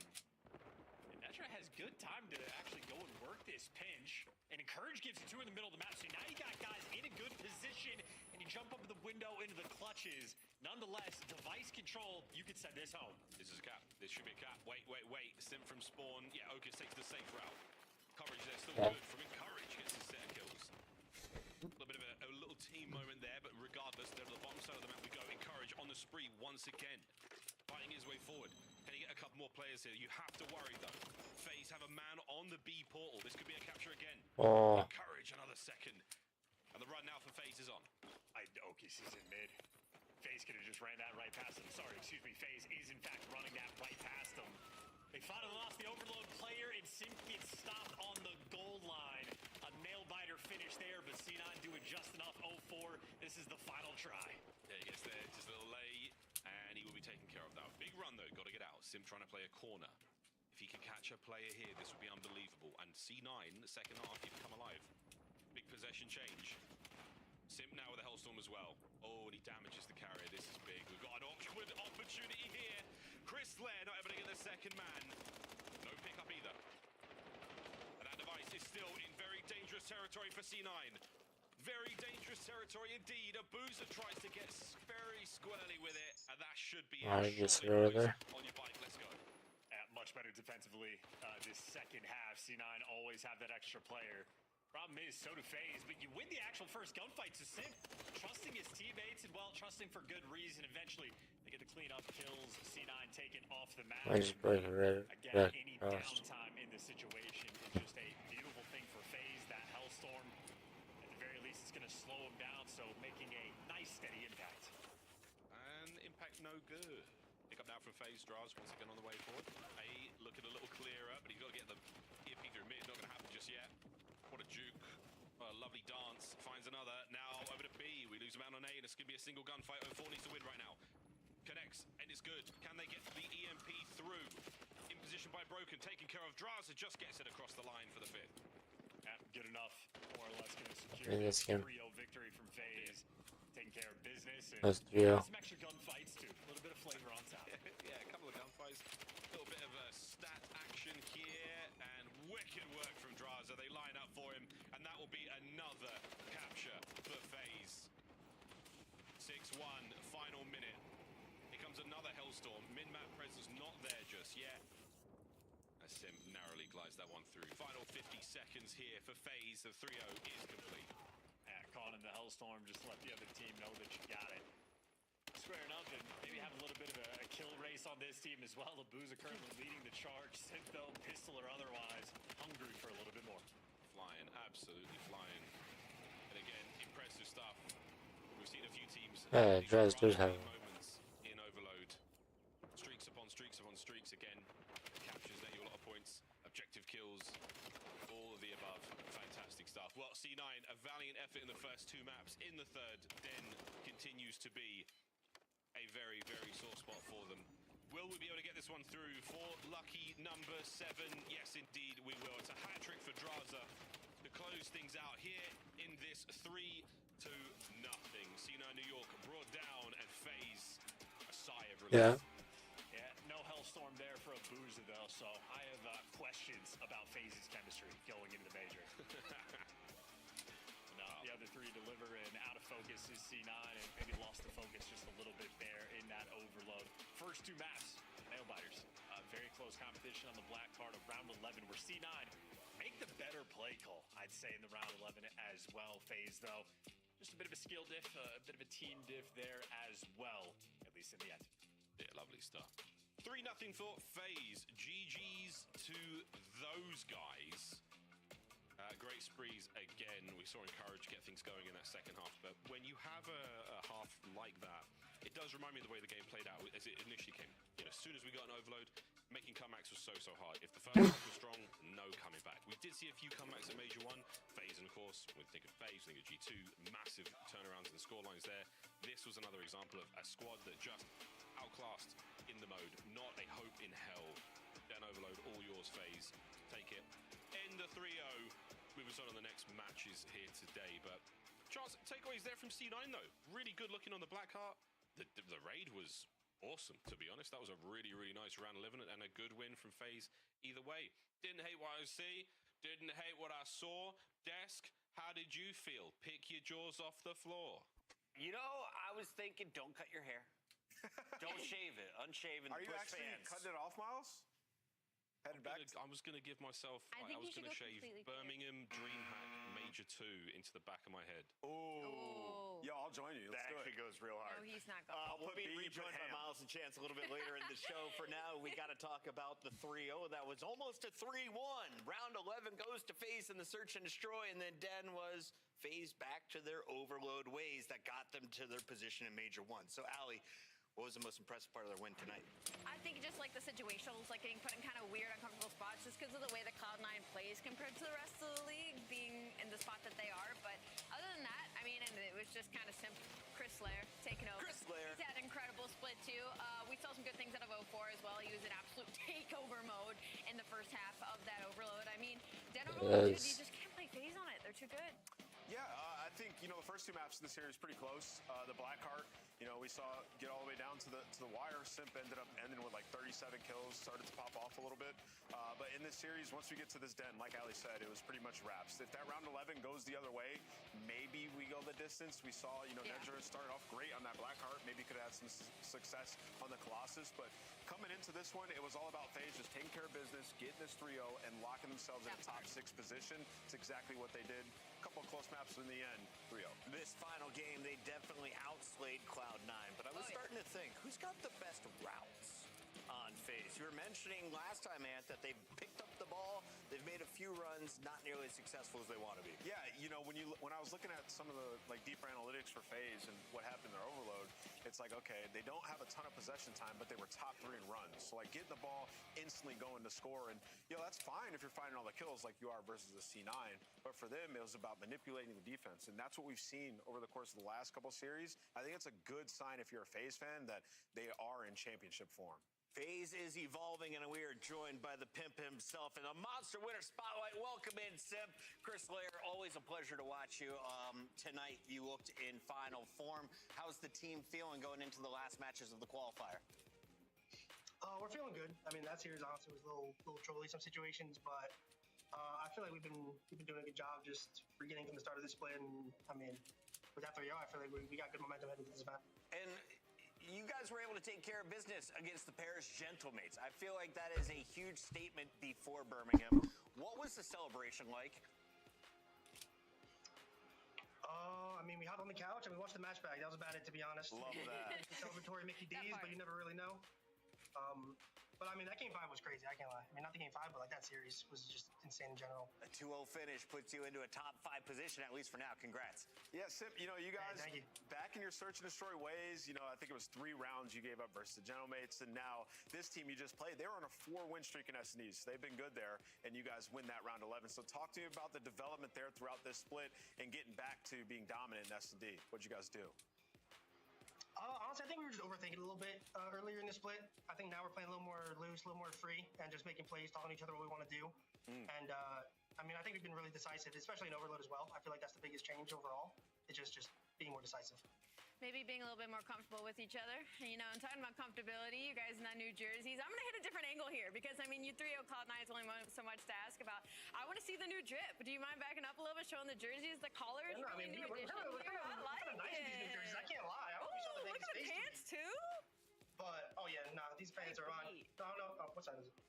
Rate them on the comfortable scale, like 9 being the comfiest jersey and pant combo. Honestly, the pants are a little tight. Got it. The jersey's nice. I love this jersey color, honestly. 5. Chris Lair, you are a 9 out of 9 on my scale as well. Thank you for joining us here in the Monster Winner Spotlight. Thank you, guys. That is Simp. Allie just told Simp to back that thing up. She definitely did. She definitely did. And we're going to back that thing up to our scuff play of the game. It was round 11. Allie, back us through this one.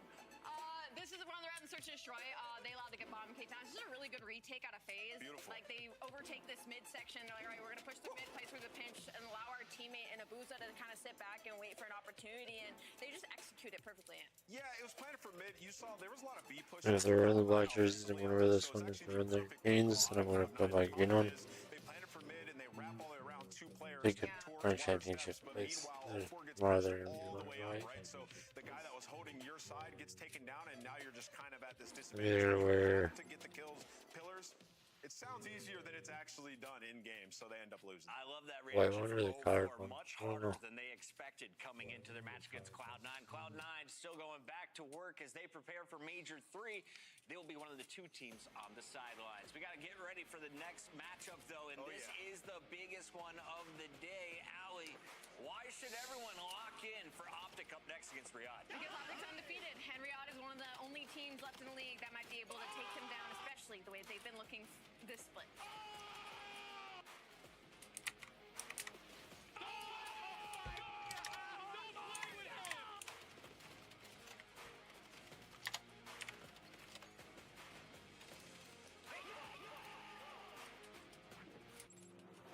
Champs tickets are on sale now. Come see the best teams lock in for this season's grand finale in fabulous Las Vegas. All 4-day passes come with early venue access. Head to FazeVegas.com or scan the QR code to get your tickets now. Look like the pros to play like the pros. The CDL team skins are available now. Scan the QR code or check out the in-game store now. Scuff, official controller of the CDL.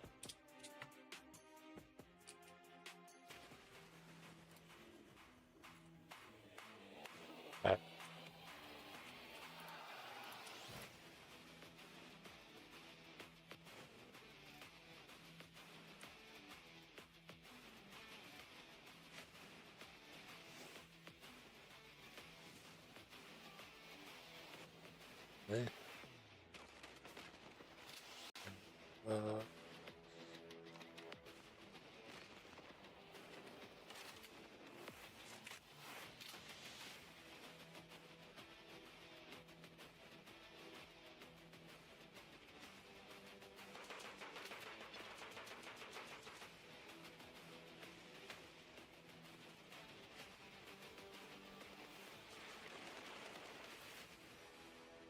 Oh. Oh. Look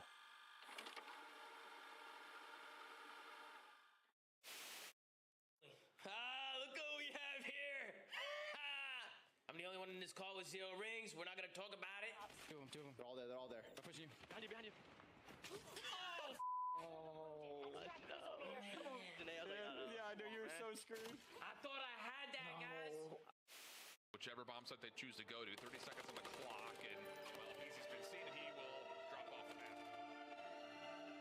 That would be. Oh, do they have flag? Oh, they got flag. The corner.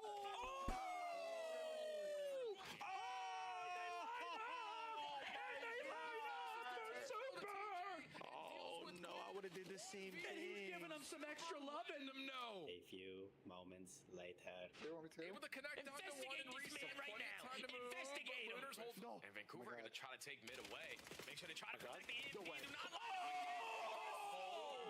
God. As he closes out Okay. I don't know, star fruit or dragon fruit.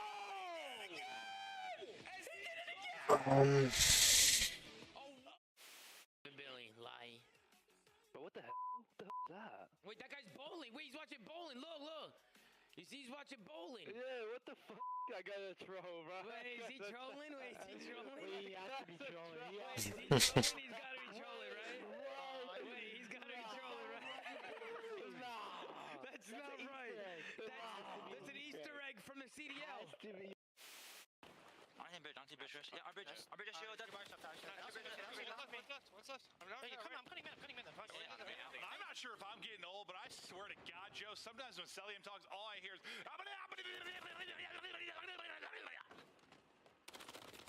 Yeah.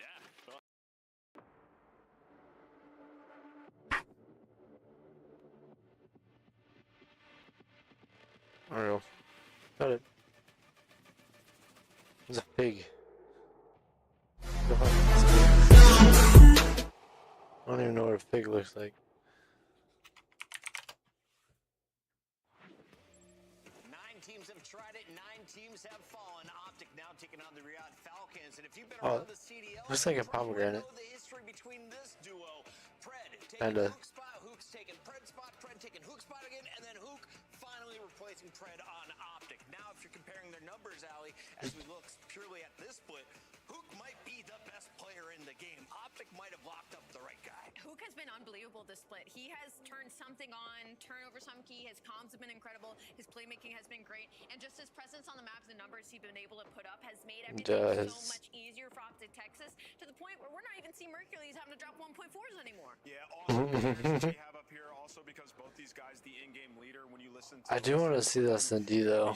you know, directing the troops and then also trying to get lost behind enemy lines and make plays, and they're both having an awesome stage doing Greenberg is the best in SND. Putting up a 1.53 in search and destroy, one of the best comeback stories as he is now leading the Falcons on the comms, as you mentioned. Let's take a look at our rosters as we get ready for this battle between the green teams. Let's start with the number 1 seed. No one's catching them at 9 wins.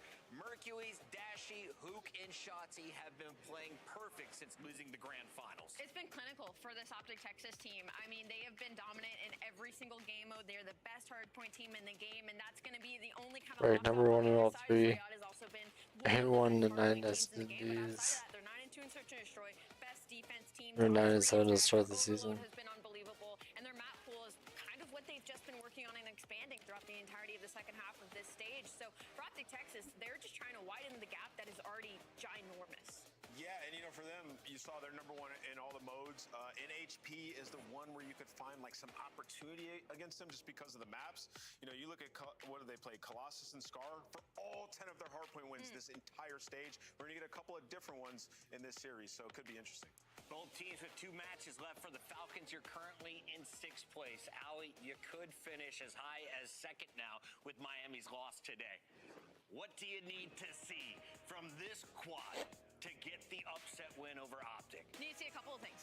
You need to see Exit to continue the prowess he has been putting in the respawn. He's been putting up exceptional, consistent damage for them, which has helped them being one of the best HP teams in the game. And then, yes, and then also on the side of Kismet, he's been playing a lot more free and search and destroy. He hasn't been pulling out the sniper as much. During our interview, we talked about, you know, focusing more on just playing to our games instead of other people's. And so we need to see that in this Optic Texas series as well, should Dashy pull out that sniper. Yeah, all of a sudden they got some lockdown maps for them. Where the Black Heart, they're terrifying on, and their overload's gotten a lot better. Exposure, they're the best exposure overload team we have in the game, right? So you look at them, it's like, okay, you got a good foundation. You have Honestly, your maps. S&D. To Ali's point, putting away the sniper in the last couple searches has helped them, but that's been raid specifically, so could be tough on exposure. Oh, that's a lot of exposure. Exposure before we get to a raid game 5. Ali, how far are we going in this one? I think we might go to a game 5. My only worry with the triple exposure in the middle is I think back kind of like to the Carolina series is like you give one of these teams a hot start in that map number 1 and then it's triple exposure afterwards. Like I feel like momentum could be a huge thing when it comes to the series and who comes out on top. Wheels? Yeah, I mean, look at the map side, it's good for Riyadh, right? You get your best overload in the game 3. You look at the Den, Optic are 0-3 on dead hardpoint, so you have that going for you. You've been playing it a lot as well. And then the exposure, Optic haven't even played it throughout the split. Split 1, they were 4-1 on it, but it's just been a while. So in terms of map set here, this is as good as it gets. If you're the Riyadh Falcons, you Yeah, I got that jersey. Can we get a vibe check? So. Pred looks locked, Kismet was dialed in, and Xnid is so focused right now. Xnid's got to keep up with Hook today, right? That is going to be the challenge. Pred has to keep up on the calls, and everybody has to look out for shots. It's time to lock in our scuff pick'ems. Rosalie. Yeah. Do you want me to go first? 75 and 45. Wheeler is still 5 back. I think you're both going the same way. Yeah, I'm definitely going to go with Optic Texas in this one. It's undeniable. It's been undeniable for the entirety of this stage. Wheeler? I'm going with the Riyadh Falcons. I like the map set for them. I think Optic are just straight square, and they're playing with house money, and I think Riyadh get an upset here. 46 You guys know who I'm rooting for. Let's go, Riyadh Falcons. I'm riding with Wheeler today, and the fans are going Optic.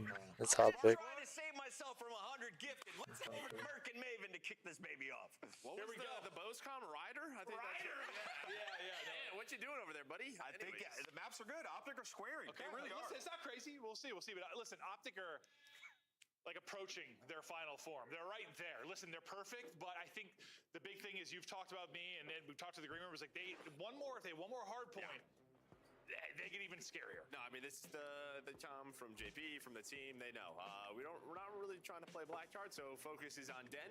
It's going to be open. They're 0-3. I mean, they've had some close maps. If you watch their scrims live, they've won this map. It's one of those things where it's going well in scrims, but in matches you got to figure it out. Yep, 100%. And they get one more hard point. They get the Den to work out for them, and they become far scarier. Are they the favorite to win the tournament? Could they win the tournament without being great on Den? Absolutely, but it could be a big piece for them if they're really trying to even further the separation between them and the rest of the pack. Now, on the other side of this, for Falcons, you just watched what? You watched Ravens get their 6th win. You watched FaZe get their 6th win. You desperately need your 6th win.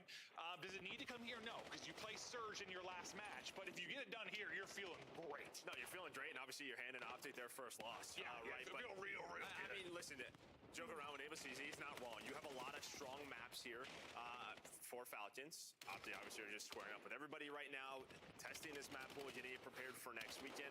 They have no fear. No fear whatsoever. They're begging people, beat us. We'll play you on your best, come out and try to beat us. But this is where you think with the Optic, not winning this yet in the match, this is the chance for Falcons to walk in and steal one. We saw a theft in our first match where Ravens came in, stole map 1, ended up leading to a series victory. We'll see if the same could happen here. They're actually 6-0. He is perfect holding. through the opening.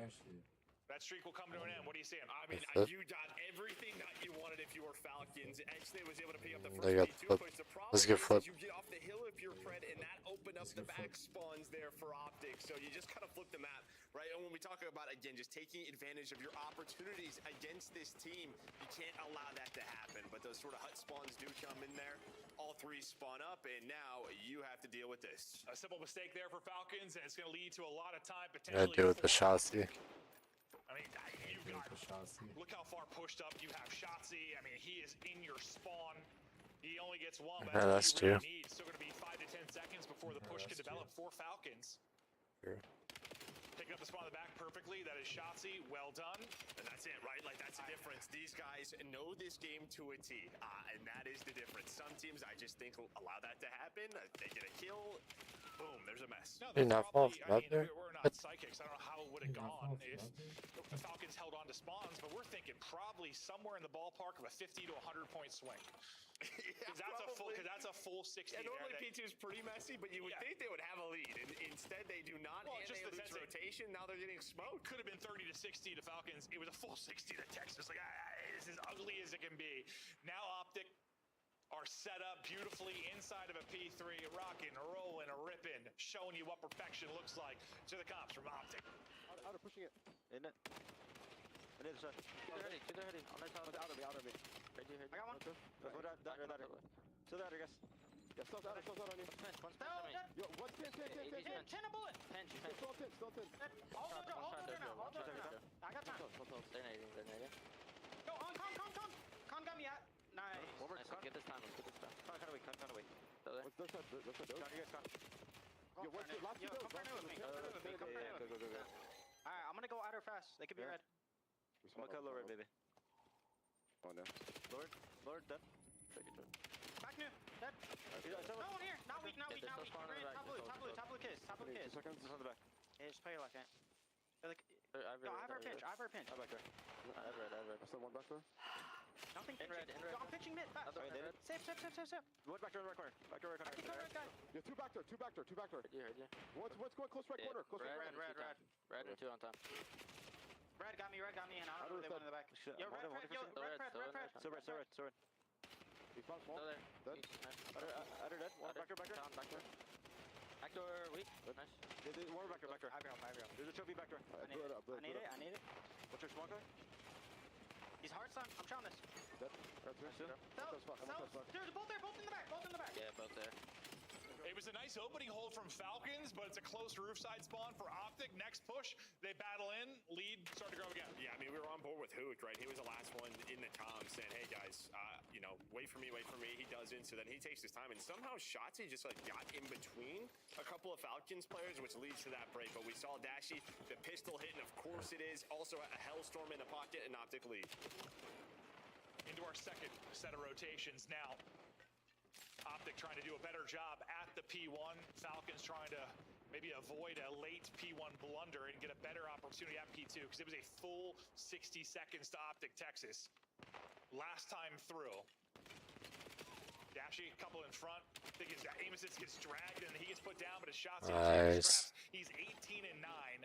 Leading the lobby, taking over. Spree. One more bullet would have continued, but that'll come to an end. Yeah, I mean, everybody just dies on Fred, right? He's in the middle, and at first, it looked like he was going to go all the way through Dojo. Then he wraps back, waits for his team. They just get smoked by Shotzi. Now you have a 4 dead. 10 seconds, you are going to fly forward. If you are Optic, you're going to hunt these players down. Well, it's just down to Xnid, and he does a good job of finding, too. He's got to buy some time. Could have been cleaner there for Optic. Still might be. That should be back spawns. Yeah, I think Xnid gives them a shot. Yep. To maybe hold on to spawns, but with Stellium's double, we'll see if this is the reason it might be messy. Yes, it's gonna be messy at the beginning because of Xnid's play. Hook got a bit of a spree at 4 straight. He'll try and bust things wide open. Chance to get to 6, and he'll get it to 6. 7 in front of him. Nothing left in the chamber, so he'll reload and rely on his teammates to pick it up. But Optic dealing with it.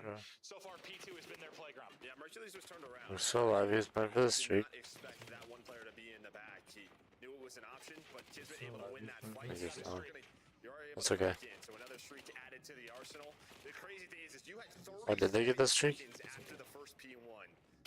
You're just about to double it. Yeah. No, 100%. Lights out. At P2, and the chain from P2 to P3 is where things started to unravel a little bit early on in this game. That's what Jesse just uses. Sneaking behind enemy lines with Hook on the deep rotation. He might get 1 or 2 for you. He's going to get both, and the streak might set you up near the point. Not able to connect anything, but maybe providing some opening lanes for you to at least get aggressive on this. Nice combo on the nades there from Falcons. So just 2 for Cell. You deal with the first streak. Still 1 in the pocket of Texas, but well, they're going to call it in right away. Looks like pushes right back into the tablet. So go for a round 2. And, well, you get the first kill if you are Falcons. So holding on right now. Mercules, though, does respond, but you are all the way through. The rest of the players were through the middle of the map on Optic's side, so no one through Dojo. It's just Mercules. Shotzzy, though, guess what? He is behind enemy lines. But I think you take this, you Falcons, all day, and you can look at the spawns, and you're holding on to the time. Cell's on 5 in a row. Yeah, you're still down 80, but that could have been It's game. momentum. No, that could have been ball game. If either of those streaks works out a little bit better. And does Cell get a streak? That'll be another question. He's getting close. 6 straight for Cell. Falcons starting to put themselves into some better positions. This transition off a third, going to be a big one, and we'll see how it plays out. Some tags in, rethinking that gunfight, repositioning, all headshots for Cell, 7 straight, one off the street. Though. Shotzzy he just gets behind them again. He did it the last P4. He found the opening, and he's able to find 2. You still have the close spawns, but you need a couple of more kills to give yourself a little bit of breathing room. It makes sense they want to play Dan over Blackheart because he can make those plays easier here, right? 100%. Like him just finding an opening that doesn't even take a gunfight to get behind you. The streak does come through for Cell, so you'll have that to work with now, trailing by about 60. There's just not many openings on Blackheart to just catch. I mean, yes, you can take a long route and stuff, but not as easy to be elusive, that's for sure. But Shotzzy continues to make plays, but hold up now. Falcons have absolutely handled it. We'll see when maybe they get better value out of their streak, John. Yeah, they could use this to break an early P1 setup. Mercules gets aggressive through Dojo's side, and that's going to be the call. So Cell's going for it right away, but you're within striking distance now. 37 seconds. You see what this does? So Optic, they're just going to hold for map control, but Tiz is going to get on the time, and now you got to win this fight. Plus, you lose one. Probably not what you wanted. You're hoping to avoid that. But numbers in the side, or on the side of Falcons is Pred, Exnid. They're going to find 3 Tizes on the hill. Here we go. All right, comeback. Mounting much better value out of your Come on, streak Optic. there for Falcons. Exnid waiting, finessing. To the point we see Cell getting cracked with a sub in hand. He's able to clean up 1. There's the flip on through. You've got spawns for next. 25 seconds remaining, and that is exactly what you want. You're going to get this time and hold the back line. Now, just no late hard point blunder. Oh, 1 is going to spawn in the back. That's number 7, and Mercules is going to pop. They didn't pick it up last time, and they're not going to pick it up this time. What can Mercules do? Because now everything unraveling. And again, it's just like they're not even turning around that it's an option, right? The player in P2 is not blocking that spawn. So yeah, it unravels again. So Mercules is gonna make you pay. Now it is Exney just trying to hold on. His teammates will be here. It'll be a bit of a mess, but you have spawns if you want to. If there's one thing we're gonna look at the end of this, this is an Optic win. It is going to be the P1 to P2s. Both of them. Falcons just can't seem to pick up the spawn, but they're doing it from the front. Holding Optic in the back. If they can turn this into kills in time, this would be just absolutely massive. Lead change is looming with this kill. It'll lead to it. There's a contest to the point for a second, but now the lead change is in. Falcons go out in front. The skirmishes continue around the point, but what a great job, honestly. Falcons, without the spawns in the back, doing a great job for the front. And this all starts from that P3, right? Double Hellstorm, you hold on, you're able to find the time, then you turn into a P4 hold, but the game is not over. 20 seconds, Optic fight for the scrap time. And well, it could come down to that P3 again. Off to the races we go. Trying to get in position towards P3. We'll have a one-on-one towards the point. Did you see him, though? I don't think either player saw each other. Or Mercules maybe saw him. Mercules gets some damage in. Softens up Kismet. Kismet, though, great job backing up to his teammates. At least able to get a kill before he gets dropped. Extend tracking, not quite on point. He will fall. Cell, hurt, dropped. Hook with the multi. The skirmishes continue here around the hard point. 20 points away from the victory, though, right now, are Optic. And, well, Mercules with another double. We saw it on P2 to break for them to get in. And, well, there this is a good hold. To try and close out game. That's a really good hold. The best that he can. So Mercules, I think, calls map 1. One more opportunity to get in. They've got to go. They've got to win every single game. That's not going to happen. Optic will take the map 1 and. All right, let's go.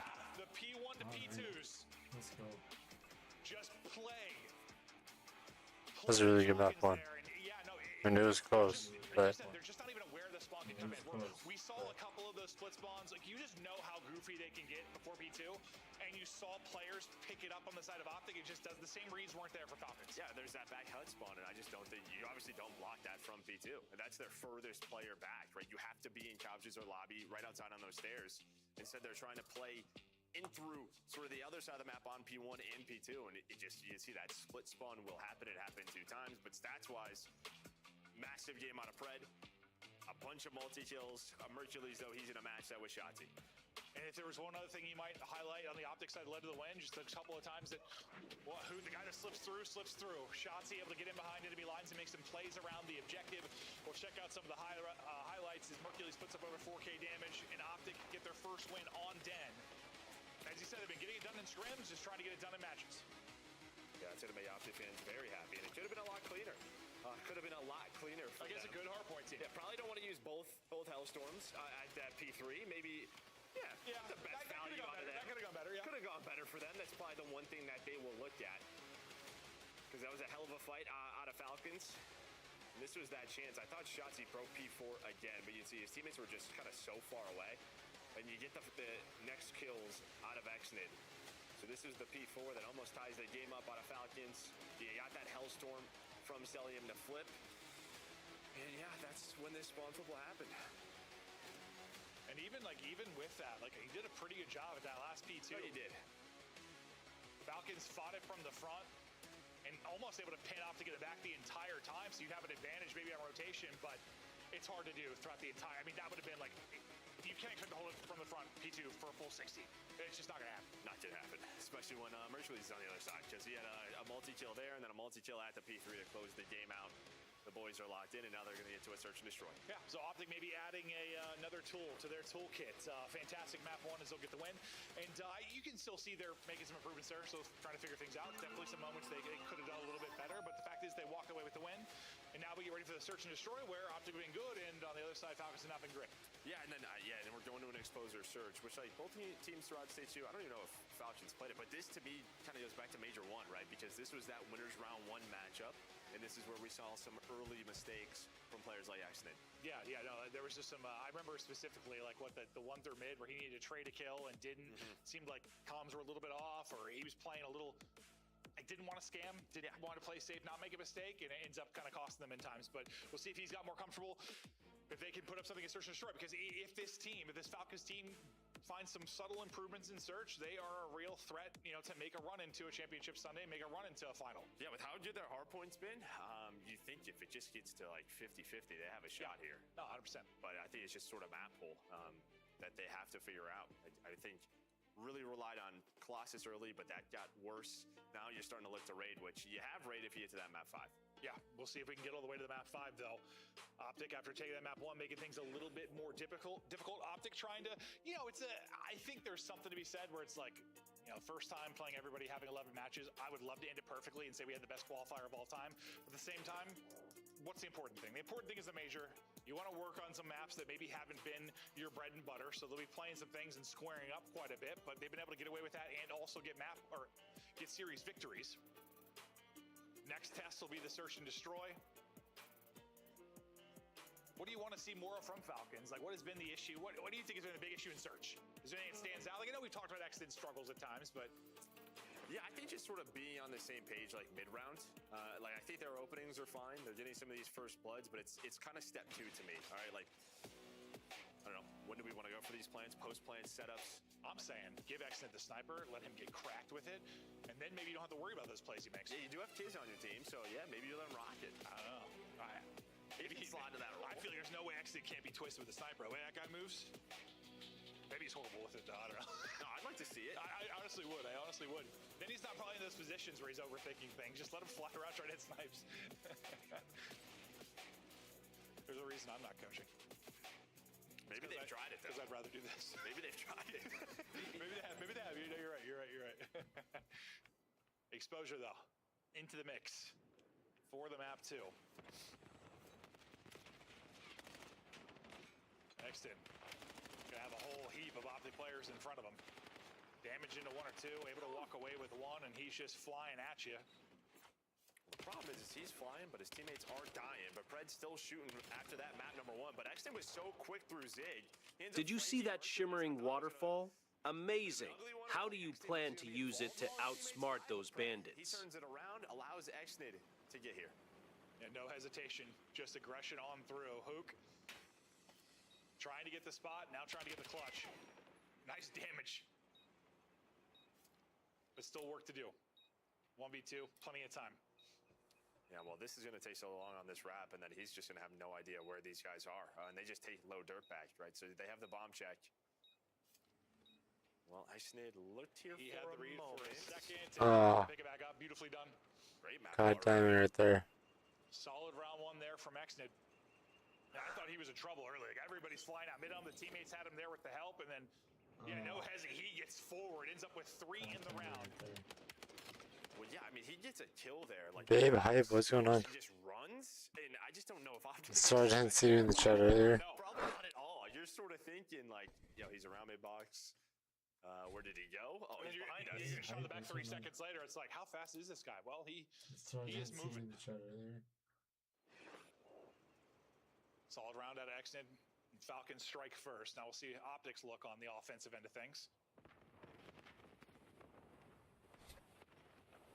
Dashy looking for the angle with the snipe. That is a hell of a nade. Nade's hit, and they try to push it right from the B outer route up through mid. They're able to find the blood again. Shotzzy out of this. And the whole team having to back it up for now. Early sequences going well for Falcons. Yeah, just a lot of mid-map aggression. You do have Kismet, who's kind of playing on an island right now. You see number 3. He is away from the squad. He's either going to... Oh, that timing. Yeah. He just repositioned, and he got spotted. That is... Got one, though. Okay. Got one. Let's say that was disgusting. The fact he gets one, really all he needed to do. That'll be bomb down, still advantage to Falcons. Dashy, though, rips Exnid head off, and that's the difference maker the snipe can be. 2v2, and we're all over the map. Yeah, Pred on one side, Cell on the other. Close down. Okay, well. Wrong read there. Wrong read there, yeah. No. Josh, you gonna play it? You're so split. Don't have info. Yeah, Pred took a lap around the entire map. Let's see if he can walk away with the clutch, though. But Cell just caught with his pants down. Not ready for Down on B. Here we go. See if Pred can walk away with the clutch. Able to win. There's one. He has a smoke. Able to finesse. Back to full HP. Down on B. Come on, Dashy. One top, one bottom. There's one. The song and dance continues with 30 on the clock. Dashy. And Dashy's out. I think he still has a snipe in hand, so he might only have a pistol. And well, just gonna throw some shoulders. This man is quick. And now there's a question of like, is he gonna hop this bomb? And well, Dashy has the read. I mean, just completely outplayed in this one-on-one. Bro, he's got Pred doing it. It may not matter. And no, we got to it. Did he? Well, outplayed until Yeah, he did. seconds. Yep. Wow. There we go. It was just such a long one-on-one. These guys are doing circles. Pred was chasing ghosts for quite a while. Literally, if Dashy backs up one more time. Pred wins the round. Wow. That was a circus. And this was I was kind of talking about, sort of step 2 in the rounds, where Falcons kind of throw, you get the first blood. Yeah, if he wasn't there. Then Exnid dies, Cell gets caught, but Pred, he bails you out. Yeah, I think Dashy's just thinking if he chows here, I got my trusty pistol, I'm going to melt him. Or I'm just going to waste enough time. Or enough time, yeah. That's probably what he thought. Bullet, though, and clutches up Pred 4-0. 2-0 lead for Falcons. Pred by himself on this side of the map, just playing a little bit of dodgeball, able to dodge the nades. Nothing connects with him, so they don't know he's here. Dashy brought you back to a 3v3, I believe, with the snipe in the last round. Or the 2v2 or whatever it was. This time, he's had a snipe in each round. This time he gets the blood. And yeah, it's like if he doesn't get that blood, do Optic go? But I think after the blood, they slow down. And if they don't slow down, maybe they run into Pred. And now, yeah, it's the opposite. You run into your old teammate who's laying on the ground. Yep, total opposite. That was a really good example, though, of how first blood can change everything, though, yeah? Without a doubt.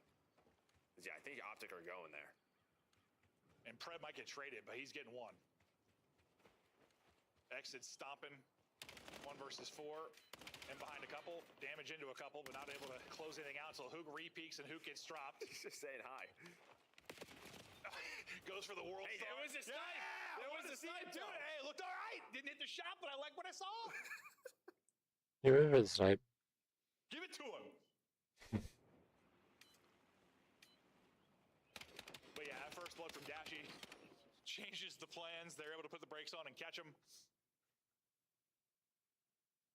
Pred wants to be the pop-up surprise, but... No, you nail it. I mean, he dodges all the nades. That's like the key. They have no info that he was there. So oh, yeah. Honestly, if it was the first blow, I thought he was guaranteed a kill in that round. You saw everything hit in front of him. Like 2 frags, 2 stuns, nothing hits him. And that's usually the ISO player, a little bit of dodgeball, right? I mean, yeah. You're trying to catch somebody.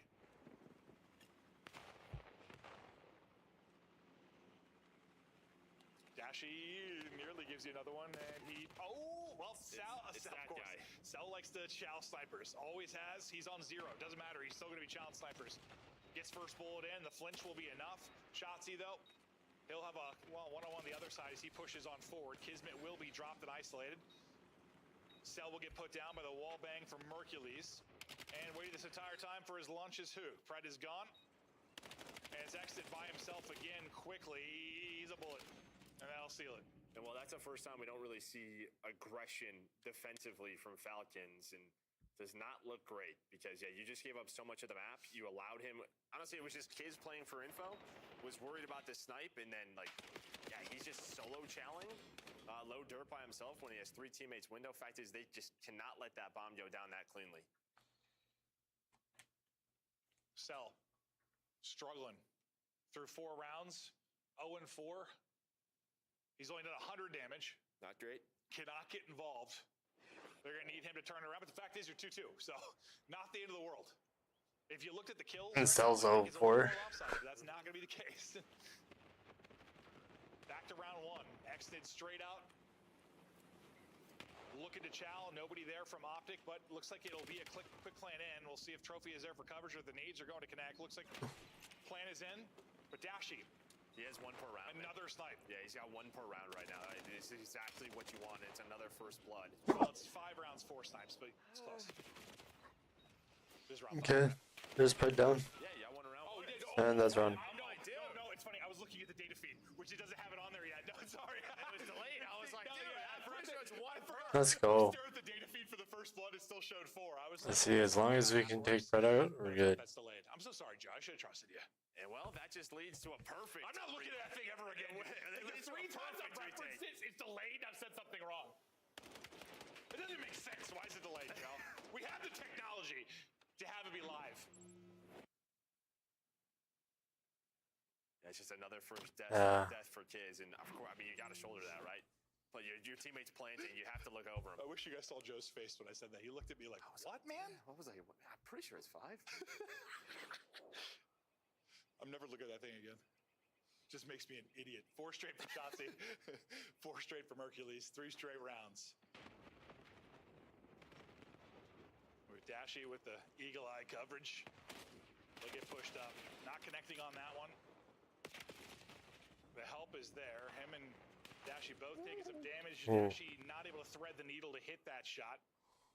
Shotzi's gotten real pushed up though while that whole song and dance was going down mid-map. He's in a position to absolutely catch one, and he will. Can he get away with his life, though? And they are haunting him. Smoking him. He is out. Fast like lightning. And Mercules here with the help. Yeah, you have the help now. You put some damage in. What do you do here if you are throwing Shotzzy and Dashy? Like maybe if they were a little... Oh! Just going to hit another shot. Maybe that is why Sel is 1 in 6. Dashy keeps just destroying him. That was filth. Sel. And they're going to go back over there. You're right. I'll never question your mathematics again. Can Kiz clutch up? But what a finesse there from Shotzzy. And what a snipe from Dashy. Dashy's going to stay there. He saw it in his nade. It's a good nade. Oh, a little short. Didn't hit. I think Dashy's best there. Taking the route around. But he's gonna catch one. He gets greeted by a nade, but he's still able to get the kill. Hold up. Great damage into Dashy. Pushing it out.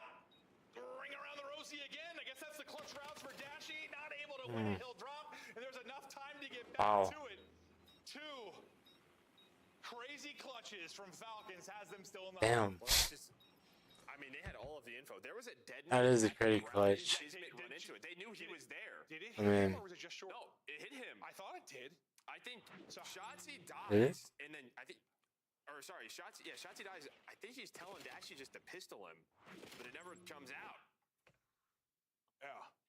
I got to see it again. I couldn't tell if the nade was just short and he took damage from bullets, or if the nade hit and he didn't take damage from any bullets. But the fact is there was a nade there, so they knew he was coming from that direction. Yeah.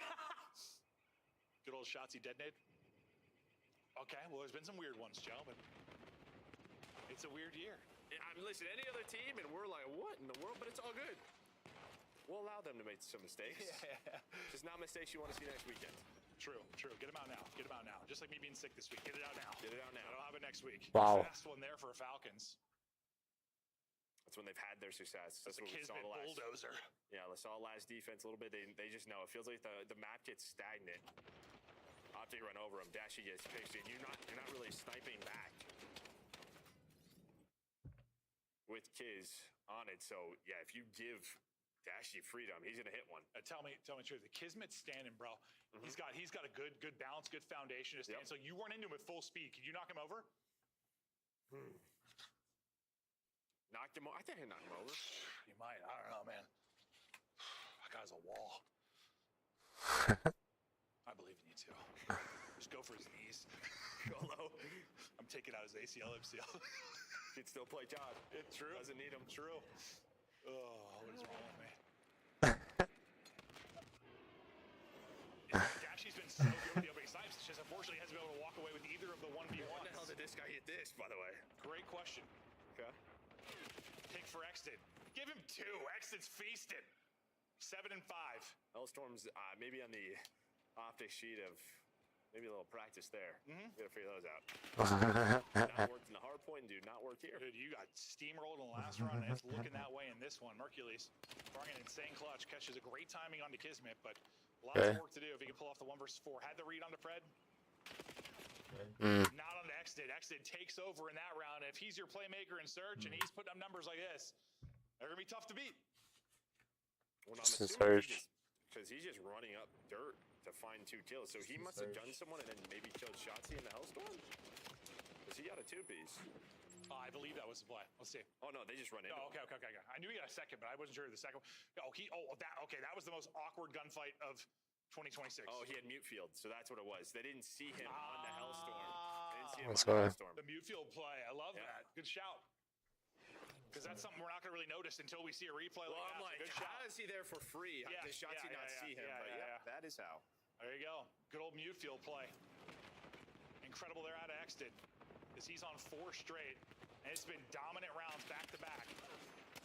Pressure now to Optic to bring this back. I mean, in fact, the fact he's 2 and 7 and you're still up, you got to feel great because we know how prolific he can be in search. Shotzi trying to give you a chance. Fred, though, nice little snap back to. Give it to. You're not going to Yeah, American Dashy.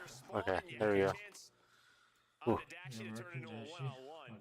But yeah, fact is you just had everybody in the middle of the map and Kiz was on like a long. When is Dashy still sniping? Like, yo, don't die on me. And well, they all died. Yeah, Mercury's position isn't this. Maybe you got a shot, but even if he gets killed, probably getting traded. You see number 3, like he's just. Oh. And then Pred had a nice little bunny hop and snap out on the hoop, but not quite enough. Optic staying alive in this search and destroy, and for Falcons, you're just looking for that closeout round. This year, seemingly the hardest to just close out the search.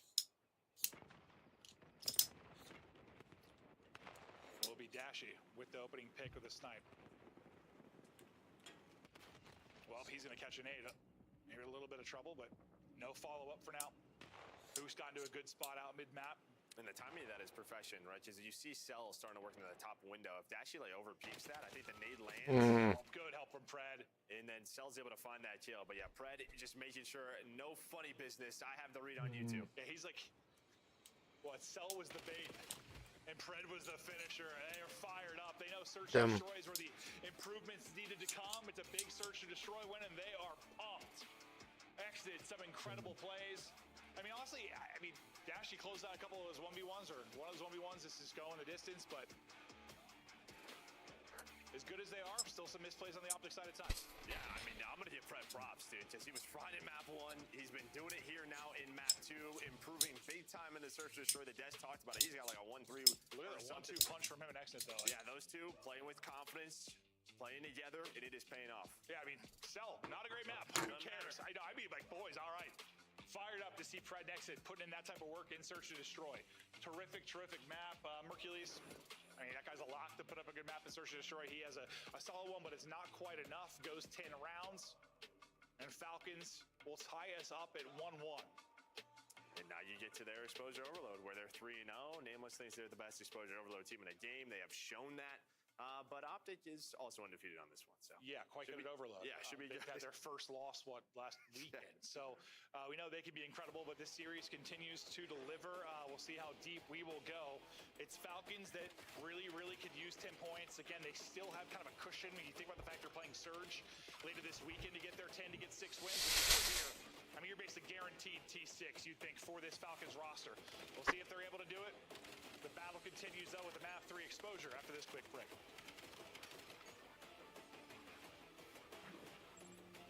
Scuff, official controller of the CDL. Monster Energy, the official energy drink of the CDL. COD Champs tickets are on sale now. Come see the best teams lock in for this season's grand finale in fabulous Las Vegas. All 4-day passes come with early venue access. Head to phasevegas.com or scan the QR code to get your tickets now.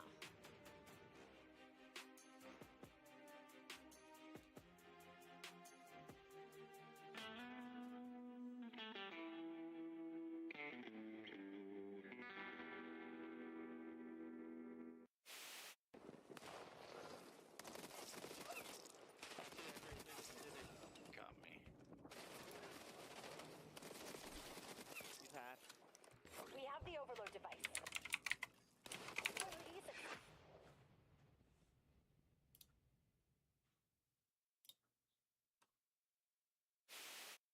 As Karma finds another two-piece, here's the overdrive. Popped as he just trying to back him up, make it all the plays. It's Grim 6.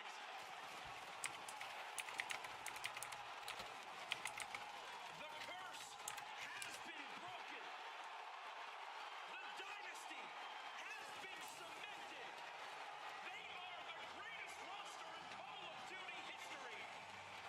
Optic Gaming are officially the Call of Duty World League champions.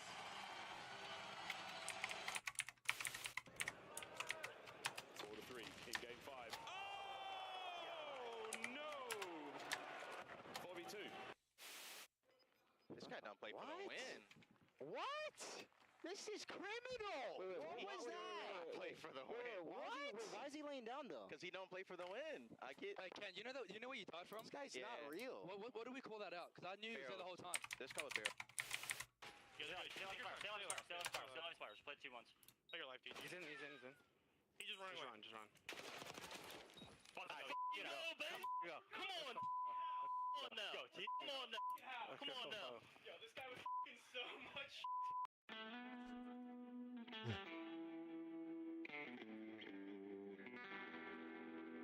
What? What do you want to say to the fans out there that's been supporting you guys? Fuck Optic, fuck the Greenwall. Vamos! And that's gonna do it for me and Vico here on the stage.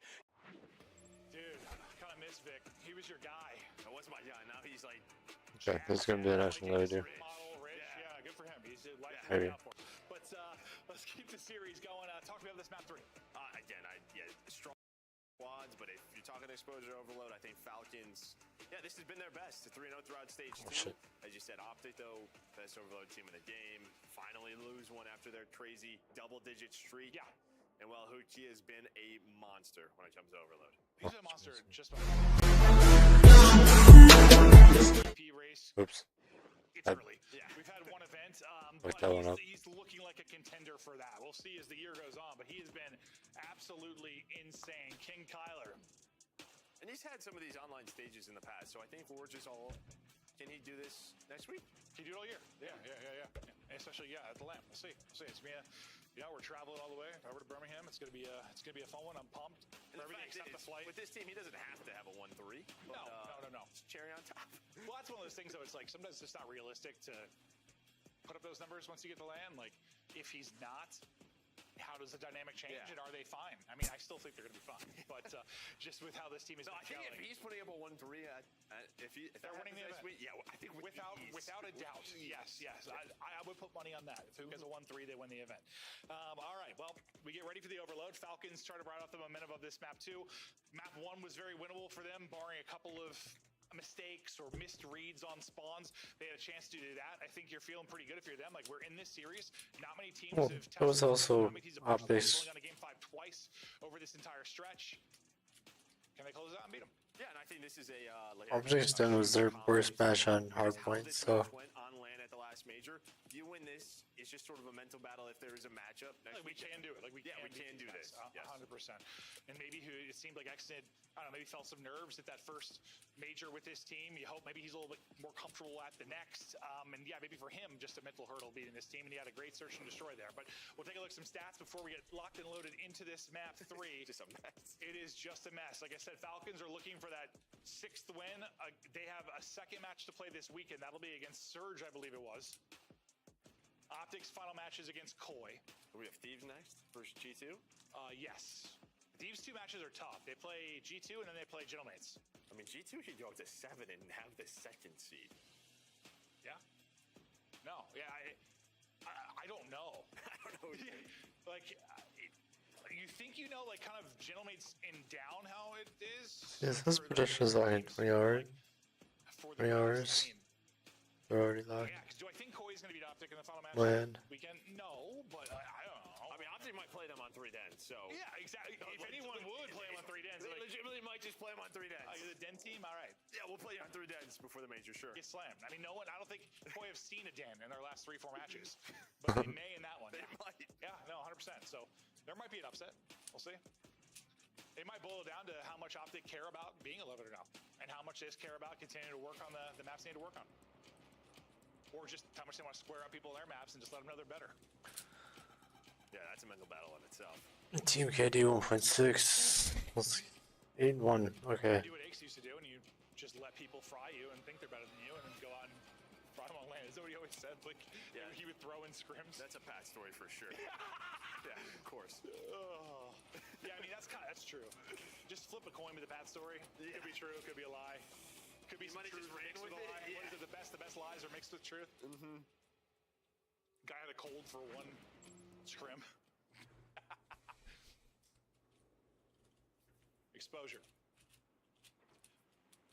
2 fantastic overload teams on Exposure.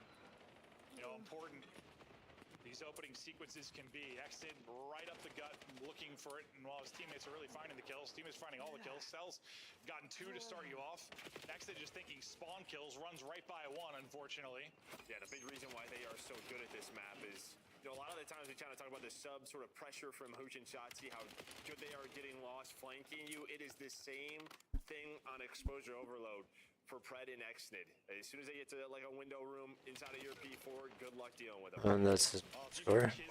Oh no, he's on the other side. Just slamming you to start. Probably gonna bode well, but he's doing it on one side and you're attacking on the other, and that would be a score. And Kismet still dances around in your back line. They've got to deal with him. He's playing hide and go seek. He's still back there. Yeah, while they're trying to deal with him, his teammates are coming off spawn, and it spawns topside towards the tank. So I'm not sure. I have no idea. Merciless is still looking for. It's the longest game of hide and seek I've ever seen in my goddamn life. But finally, Kismet is going to get dropped. His streak off the rip will come to an end, but damage done as Falcons have that 1-0 edge. Now some important gunfights begin to go down here around the objective as you lose 2 teammates. Some clutch kills there from Exton and Kismet to hold the line. Exit doesn't get 1, and things unravel probably quickly, and that might be a score. But out comes the old ball finesse. Yeah, old ball finesse. I mean, you're just going to take it back to where your teammates are spawning, and then you can go the other way. Heads up play there from Mercules. Hook's going to be the lead blocker. But Pred and Kismet find the kills. They will slow this down, take possession. Shotzi is still here in a threatening position, but that is dealt with quickly. Not quite the hide and seek king this game that we saw from Kiss. Off the opening. They're still just thinking about where they want to wrap this out. Yeah, be careful with this. It's tough. Yeah, all right, you have a hook up. And well, you're not watching this? No. That should be a point. Oh my god. Nope, that's a point. It will matter. It will matter, Joe. It may not matter. Oh my god. Holy hell. It still may matter. Dude. Okay. Oh my god. That was, dude, I started sweating actually. I was like, how? Can't give that You spend all this time ball finessing just to have Hook come and steal your balls. Okay, you get the trade on him. They need to get this. Get it out of here. Get it out of here. Run forward, please. Lord Almighty. What is happening? That is a challenge. Hook's in behind again, but thankfully Xden will get it done with the pistol. It's a circus here early in the map 3. Let's hear the comms from Falcons. In the corner. Come to me. Yeah, go. No, wait. Go ahead. Next pistol left, G. I hear you. Back right, dash. One shot. Wait. I'm taking these. SND. I'm done, G. SND. One shot, bro. I'm trying to get tower. Yeah, here, tower. Taking right. I'm getting right. Tower on me, Dashy. Needed tower. SND on the ball. One shot P1. One shot. Tower, Dashy. One to they're going A. Nice dash. One shot tower. Center box. He was SND. I'm needing tower. I'm playing right up here. I'm right side tower. How about best server? I didn't stun him. He could be like in a break maybe. It's one left. I blocked it. I have bottom server, guys. How did you? Listen. I'm trying to grab this. Bottom server. Grab the ball. Come on. I'm going. Wait. I have back server. Zig. One offset. 2v1. Come on. I'm with the kids. Run. I have it. Run, kids. Ball spotlight. He's on the top. I'm dead. He's up top above you. Just stay there. Come on, guys. Two gun. One shot. One on the H&E. Okay, that nearly became insane. This has been a ridiculous half. You saw how patient they were. I mean, no, the bounce of Pred were great. Yeah. Well, Pred's you feel like Pred's got a challenge, right? Yeah. I mean, he's just trying to maybe, sneak that one in. Sometimes he's like too sneaky, though. No, but they waited for it. Maybe that works. This one down. But There is one back up. Optics. That's what they're going up against. And that's okay. Tied up 1-1 under 20 to play. It's a bottom side spawn. Counter opportunity maybe for Falcons, but you lost Kismet. So that'll slow things down a bit. Picking up the cut is Exit. He should be able to get multiple. He's going to get 2. All on Shotzzy now to make the play. Just have to kill EMP carry in a good spot. That's a snap from Pred as Shotzzy just gets fried. No. Score for Falcons. I mean, you can just tell how familiar these guys are with each other. Honestly. Because I think the Pred play, you're waiting for Pred. You know he's the last one. Oh, yeah. And then that play. To just check that spot, because, all right, who are we looking for? Shotzzy? I'm going to turn this corner and check it, because this is what I would do. Yeah. Slams him. 2-1 to Falcons, and we had the game of hide and seek at the beginning with Kiz. We watched Falcons wrap the EMP back and forth in their base for about 2 minutes just to let Hook 3-piece them without taking a single point of damage. But then they're able to hold on, and it doesn't turn into a score. You and Sell you as a kangaroo. We're like, this is the weirdest game of the year, it's felt like. Yeah, I can't tell if it's just me. I've had the flu this week, and I'm like coming off of a fever, or if this has just been goofy COD. I think it's just sort of like, the 2 different play styles clashing. I would assume that, Optic's probably pretty, the hell's happening? Yeah. I think you're probably right. Time of possession stole away to Falcons. It has been throughout the entire game, and they've got a 2-1 lead behind that. Pushed up his Kismet. He was the break-off king in the opening moments of the first half to lead to a score. Can't deliver the same results this time. Behind. So that'll be the push stalled out. Push grabbing it. Mercury's at 15-10 now. Get it out of your base, bro. Texas do with this. They're gonna park the brakes here for a second. Trying to find a kill to get out. Yeah, you want them to sort of over-rotate there towards the top B side. That's exactly what they want to do. But now they might go towards top B. So you're going to spawn them A. You can already see Mercury's on 4 in a row. He's got the help of Dashy behind him. Reading the spawners, getting that first kill. The patience on point, but you still need the next set of kills. But it is MC locking those down. I thought that nade might get maybe 1 or 2. If it just lands right, but not going to turn anything. Shotzzy still here fighting. Just go. He's going to bounce. Yes. Shotzzy, the last man there, able to make the play. Okay. Up at 2-2. That's good, Ty. Those are the plays you gotta watch for that guy. Just able to sneak in, just able to find those timings. They didn't work a lot of the first half, but he's gonna keep going for him. Able to tie this up. Xnet will delay this push. He'll drop EMP carrier, and he's just gonna grab this. I thought he was just gonna run for it, but no, he's gonna wait for his teammates to help him out mid-map. His help gets laid out. Shotzzy stuck in the corner, damage into both, but not able to finish the kill. We'll set up an easy one for Hook, though, as I said, damage into both. As Hook comes into the clean sweeper. They 3 bullets into both of those guys. But you just continue to fight if you are Falcons. 1 game left. Right off a spawn, shots he's back to it. The hip fire perfect. Straight to the face of Pred. I swear hip fire is like questionable sometimes. Yeah. Dropping. That was not questionable. Not at all. I was like a hungry hippo, and well, the little balls were Shotzi's bullets. He just jumped over somebody. Sure did. Well, hippos probably can't jump too high, but that's all right. I'm not a zoologist or whatever deals with animals. Drone is topside, still fighting for control. Cell had a dud in the map too, but starting to get back to himself here in this one. One of the better pistols in the game, and he wants to get active with it. Wide open goal. It's just whether utility hits. Stun is a little bit short. He'll go up high and stomp on his face. Also put it through. Lead back to Falcons. Well, the thing is I think Optic thought they had a chance to stop that, right? So you see the spawns, and Pred is already there. A lot of the times, it's about the free counters that this map gives you. But you don't push on through. You try to wrap back. You try to stop that, and Pred's already there for the cutoff. So you deal with the danger, and you hold on to this lead with 2 minutes to go. Shotzi, though, once again in a corner. His kill will delay the push. Kismet will get one. They'll grab that. They'll scoop. They'll go, and it'll get through. Pred getting another one in. 4-2 advantage with 2 to play. And now you know what they're thinking. Can we get possession of this and bring this thing? Yeah, bring this all the way back. Throw it back. We'll see if they can get in position to do that. Or if Optic can keep applying the pressure to not allow that setup to really come through. Pred just trying to stay up, being squirrely, but Hook eventually going to take him out. You've got advantage in map position for now. Hook finding some big ones. Hook finding another 1-5 straight for him as he's peeling apart the Falcons' onion. This may set up a score, but unfortunately you lose the EMP carrier, so this stalls everything out. The person going to pick it up is going to get dropped. It's Mercules, the turret in the back, that gets 4. He's got to go. Can he scoop it and go? No, the nade from The nade. is off spawn. And that might stop the comeback. I mean, yeah, no doubt about it. I mean, you have that, and then it would have went topside. Still a minute to go. Optic's still in control. Finally feels like they're starting to get all the kills that they want, but they have to execute here on the offensive side.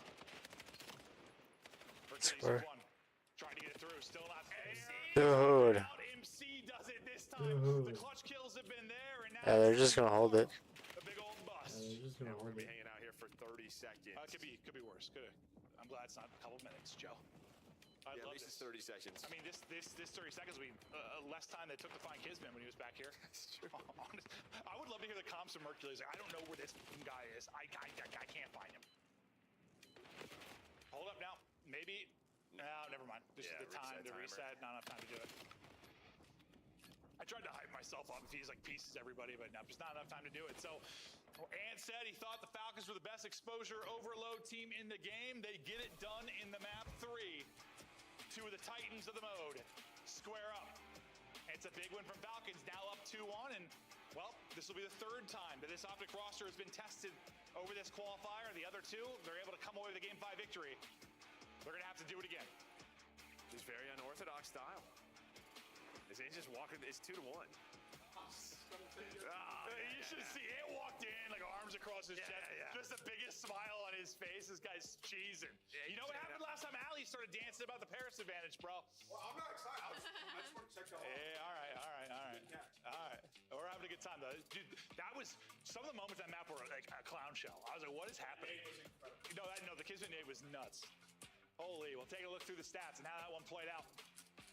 I mean, because it felt like the last 2 minutes, mid-map control was all of Optics, and it felt like they couldn't really get that cleanly throughout this map. But finally, it was starting to flow a little bit. No, it felt like the desperation hit, and they clicked. Yeah, they did. It clicked. When Hoop killed like 4 straight, I'm like, all right, here we go. But then, just that $50. Both of us getting an accurate prediction. No, that nade was wild. Are you suddenly hearing the entire town in your ear? Yeah. Well, I said the alley comment, I heard her laugh, and I was like, am I in the Twilight Zone? It went away. We're good. Yeah, we're good. It just makes me laugh. I'm like, what is Ant talking about? He's talking about ordering cheeseburgers. Oh, my God. Looking through some of the highlights. And that was a funny one. I mean, it was 2-1. It was like a fun one, but also just a funny one. I don't know. That had me laughing on multiple occasions. Yeah, I think this was the most impressive little bit here, was from Falcons. Is like kind of scoring top B and then just making sure you have bottom side control. I guess you never really got the forward spawns from Optic at that time, so maybe that's why they felt like they could wrap all the way back. But Pred was on top of it, able to chain those two together, and then yeah, this nade. I mean, you see where they're spawning; they're out. Like maybe one player could get there, but everybody else was out of that. Yeah, I mean, it wasn't like a guaranteed score, but it's a good chance that he's able to wrap back. He's still like you still have a good bit of ground to cover to get into the actual score, but well, the grenade. Into the story. We didn't even see how that was going to play out. It's back-to-back maps now. We always talk about the sub-liners, boys, and those nades, man. Kids, guys. Yep. Comes from that family tree of dropping teardrops. We stay on exposure, and while we started the run for Falcons on exposure, Optic's first loss in grave may be on exposure unless they can get it to the raid search, and that's where you felt like if Falcons could get it to that map 5, you felt pretty good about their chances. Well, they've guaranteed that map 5. Now it's a question of can Optic get it there? Well, you can see right here, it has been a long time since a team has put up 3 maps on these boys. No, it is one of the most impressive runs we have seen. Yeah, well, I guess that one it was 4 maps because it was the final, so yeah. Yeah, that's true. That's true. All the way back to the final. That is nuts. These guys have been lights out. Yeah, they've had the occasional hiccup. They've dropped some maps, so the fact is they've closed it out when they needed to, and now need to get it done here. Well, I mean, the need's really on the Falcons side, I guess, when you talk about the 10 points they really want to make sure they get. If they get that, I mean, Falcons, they got Surge still to go. Good chance they get to 7 wins, and they're sitting like a 2-3 type seed. Still wait to get a couple butts in seats before we hop into the map 4. It's a twisted duo, the Bash brothers. Oh, 100%. Bash brothers. 100%. You think they're doing like headbutting each other right now? Something like that. Say headbutt, accident, Predator just going at it. They come back with black eyes. Stats from the old duo, Pred and Shotzi. Map 1 rewind, both put up 33, both putting in damage. Shotzi, some crucial plays in that map 1 den to help secure the victory. Pred really some monster plays over these last 2 maps to give them the 2-1 edge, though. Yeah, he was a multi-kill machine, though, in the middle of that map number 1. Sort of an early Shotzi start, then Mercules closed it out. Couple of mistakes there from Falcons, but it doesn't matter. They bounce back to win the next 2. Exposure a little bit different, though, right? I mean, well, yeah, than Den. I mean, you still have your openings, but you expect these guys to have the M15s out. Oh, yeah, but no, like mid-map, you know how it is. There's going to be that Predator Shotzi play that's going to disrupt the flow of a team or accidentally flip out their team, depending on how the sequence goes. Optic boys, butts and seats, talking. Wow, that stormy sky feels ominous. What's your strategy for navigating these treacherous cliffs? To this next one. How was that when you were a player? You kind of avoid like talking about the last match until after the last map until after the match. Yeah, it's just sort of like all right. Kind of need to, right? Like yeah, look forward. What are you gonna do? All right, let's sort of talk about map 4. It's a little different now because they have the coaches in their ears. I never really had that. That's true. They're probably talking about. You play with Rambo as basically a coach in your ear. They're talking about break-offs, sort of what they like to do. Hey, remember what have we been working on in scrims? Remember these couple of hills? Just sort of small situations where they need to find their most improvements. Okay. Well, I think we're just still waiting on Exted before we get going here into the map 4. A chance for Falcons to just close this out. We go to a map 5. Who the hell knows? I mean, both these teams got reps on a raid. This has obviously been a go-to for Falcons. We've seen some amazing moments though from this Optic team, or some crazy moments. That was the one with like the burst. Oh, that was the one versus G2, right? With the Mamba timings and stuff. That was insane. I kind of hope we get to map 5. They haven't had a ton of map 5s. Yeah, I mean, the one thing about Exposure Hardpoint, it's one that, like, Optic, they haven't seen, I don't even think they've played at this stage, because I think they've just, like, always been confident in it, and they've wanted to improve elsewhere, so it's just, like, one we've had, like, we're good here, but we don't need to focus on this in matches. Let's look elsewhere. But it finds its way into the series. I think we got all our players at their setups now, so we should be ready to go. Sorry for a little bit of delay before this map 4, but... Hey, when you gotta go, you gotta go. Yeah. Happens. I don't know. It's after map 2 or it's not at all. keep a milk jug close. I'm not sure. That's the type of league we run. That's the type of league I'd run. It's a monster flows through you, brother. Yeah. True. You are not wrong. I don't know if I'm 41. If I can make it through a whole series at this point, I don't got many years of that left. Like, I'm calling a timeout. Old Baldy's got it. That's what the commercial breaks actually for us. Yeah. Oh, God. Soon you probably won't be wrong. Optic now to answer back as we stick on exposure. You saw Pred and Shotzi stats for the map 1. Terrific in that. That's good first blood. They have the same type of impact on this one, or will it be the ARs leading the way? And what do you know? It's Pred versus Shotzi to start us off, but Pred will come out on top, and that was 3 dead for Optic for a moment, so hard point control will be the Falcons. Now starting to turn this into time. Yeah, and right off a spawn, Mercury's goes all the way through Solar Sign. I just don't know if you're really going to expect this that early on a P1. But Kismet, he was all the way top ring. The timing kind of works out his way. Mercury's does find one. But Kismet's there for the trade. You still have P1 control. Yeah, you'd love for him not get one, but the fact you can instantly trade it at least. Yeah, because I thought his plan was just going to flip the map for Optic and give them all map control. It might have. Nice gunfight win for Kiz on to Dashy. Feel good if he's able to win those types of fights. Now set up inside of next, you lose a couple of players though, and this is going to be immediate pinch and pressure. And I think due to this one, they're not going to think Dashy's here. Or are they? Well, after he takes some shots, they sure were, but the problem is Dashy already got 2. And that's tough to be ready for. They spawn left side, you're hoping Dashy's not 10 feet away from you. And while you get one split, and it is actually, I was going to say, Hook stuns it and recognizes it, but he loses the gunfight. So what was set up so well for Optic, right after that P1, it's looking great, but then everybody dies. So you don't win those next gunfights, now Falcons in control. No, we've seen that all year. Yeah, like you sometimes do the hard thing, and then just that next fight, so tricky. So immediate break back in by Falcons.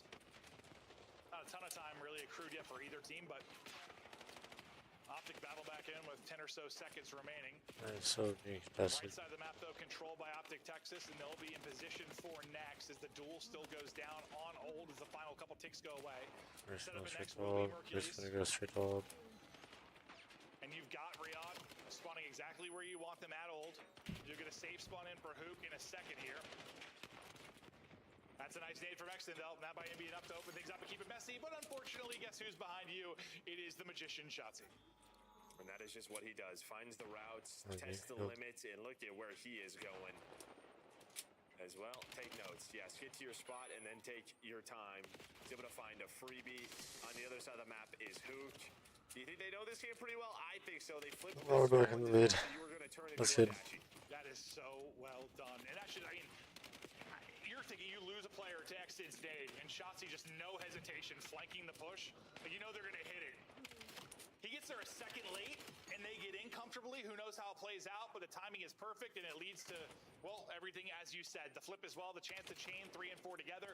Falcons in hell for the last 60. Well, it's going to take 10 seconds to get across the map for them. So this start of this P4, you're going to be stress-free, hanging out as long as you block those spawns, and that's exactly what Dashy is doing. Finally, okay, why? Dang it. Yep. I lied. They're still reading it, though. Of course they are. Unfortunately, the timing a little bit awkward. And gonna get one one, died. Maybe some Okay, there's a big thing from Dark. Thought he had it blocked, still had the read to maybe deal with it. Just an awkward sequence there at the back truck.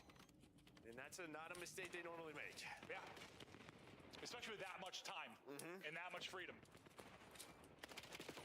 Maybe a little blessed for Falcons, maybe a blunder from Optic, but the fact is it's gotten Falcons right back into this game. Because that is a huge swing. Yeah, I guess the only good thing for Optic is like you had the first 20 to 25. That's true. You're going to have not as bad as it could have been. Yeah, not as bad as it could have been. It wasn't a very early sort of spawn out. Allows you to get set up at this P5. You will have early pressure there from Pred and Exnid. Well, you're going to find 3 kills. Okay, so now things starting to get a little bit worrisome. Yep, they sure are. It's dicey right now in the Optic camp. The comeback starting here from Falcons. Looking for a lead change at this P5. Optic want no part of it now. They're able to break back through, and now it's their turn. Seldus looking for fights. Finds a timing to kind of sneak through here. This Dashy just doesn't spot him. And Cell, I say Cell should not get 2, much less maybe 3. Slippery little eel. Yeah, and I think, Dashy's just doing a little pop-up, right? Like, I think the pop-up timing was just off. Timing was off. You've already slid on through, hit a little slide, and Hook's not expecting that. He thinks Dashy should see that player cross. He can turn and help him out. Yeah, and if he could snake that, probably spots it. And there's a good example of why that could be cheesy. Not able to do it, and Cell does find a timing through. Lead change, there it is. Falcons go in front. We get to our next set here, back to mid-map. Any big changes you think needed for either team, or? I mean, it's just that one moment, kind of a little weird. Yeah, I think you want probably a cleaner P2 rotation if you are Falcons, but outside of that, like, you're happy to be up 10 points the way Optic sort of control P3 and P4. Good thing is the P2 you broke back in instantly. Yeah. But yeah, it could have been cleaner, absolutely. Nice sequence on the kill feed there. For Optic for a moment, Kismet trying to play spoiler as his teammates try to get back into it. Great little stretch here from Kiz, just make them not get some time and also just get 3 kills. He was last alive, by the way, when these kills Oh my god, dude. into 4 and it goes vertical. That would have been filthy if he walked away from it, but great moment. Honestly, Kiz has been playing well. Oh, yes. Well, I think that they have just done enough to just not allow Optic to kind of get into their flow. Keep the game chaotic. Press those down and Kiz speeds up. I mean, Dashy struggled in map 3, 6 and 14 here. Again, you have a rotation. Number 5 spawns all the way out. That's going to be who. Do you read this? If you are Falcons, they do. Actually, knife in hand. And here we go. A much earlier setup here at the P2. Just caught kind of swapping weapons, though. A little bit awkward. And honestly, that death might cost you. We'll see. They might be able to deal with it. You still have Celium in the hard point. And you see this guy 1v4, 1v. Oh, that's a bad stretch from exit. That's a bad stretch from exit. Not what you want at all. Oh, that is. And you don't have P3 You just don't need to pick up a second gun at that moment. You just need to be the mid-map cutoff. And then off spawn, you need your teammate out of the hard point. That's one you'd like back. No, that was painful to watch. Yeah, one you want back.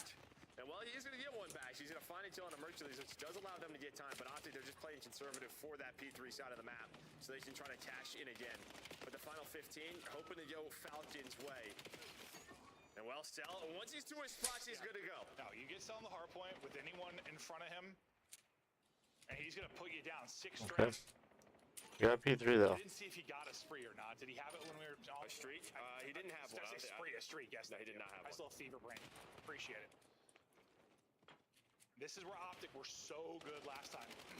The P3 to the P4, well, before the spawn came in. They found the kills. They flipped Falcons to the back, and they did it beautifully. For now, they just have to hold and win these fights. You don't have the Shotzzy flank to get things done instantly. You got to do it the old-fashioned way. Trophy in for coverage. Unfortunately, teammates are dropping, and everybody's dropping. Falcons, a big, much-needed break. Yeah, well, you had sort of the Shotzzy flame. That time it was Hook from low dirt, but you trade him 1 for 1. And then, yeah, it just gets a little bit messy. And well, X is able to go through Zig. Mercules, he spawns out, and now it is your opportunity if you are foul. Like, this could potentially close out the game here. Since you see where you have Optic spawning, you have P4 control. Yeah, you can't win it, but you could put it out of reach, or dang close to it. Extended streak comes to an end. Close to a hellstorm. Trying to rebound off of a little bit of a miscue at the P2.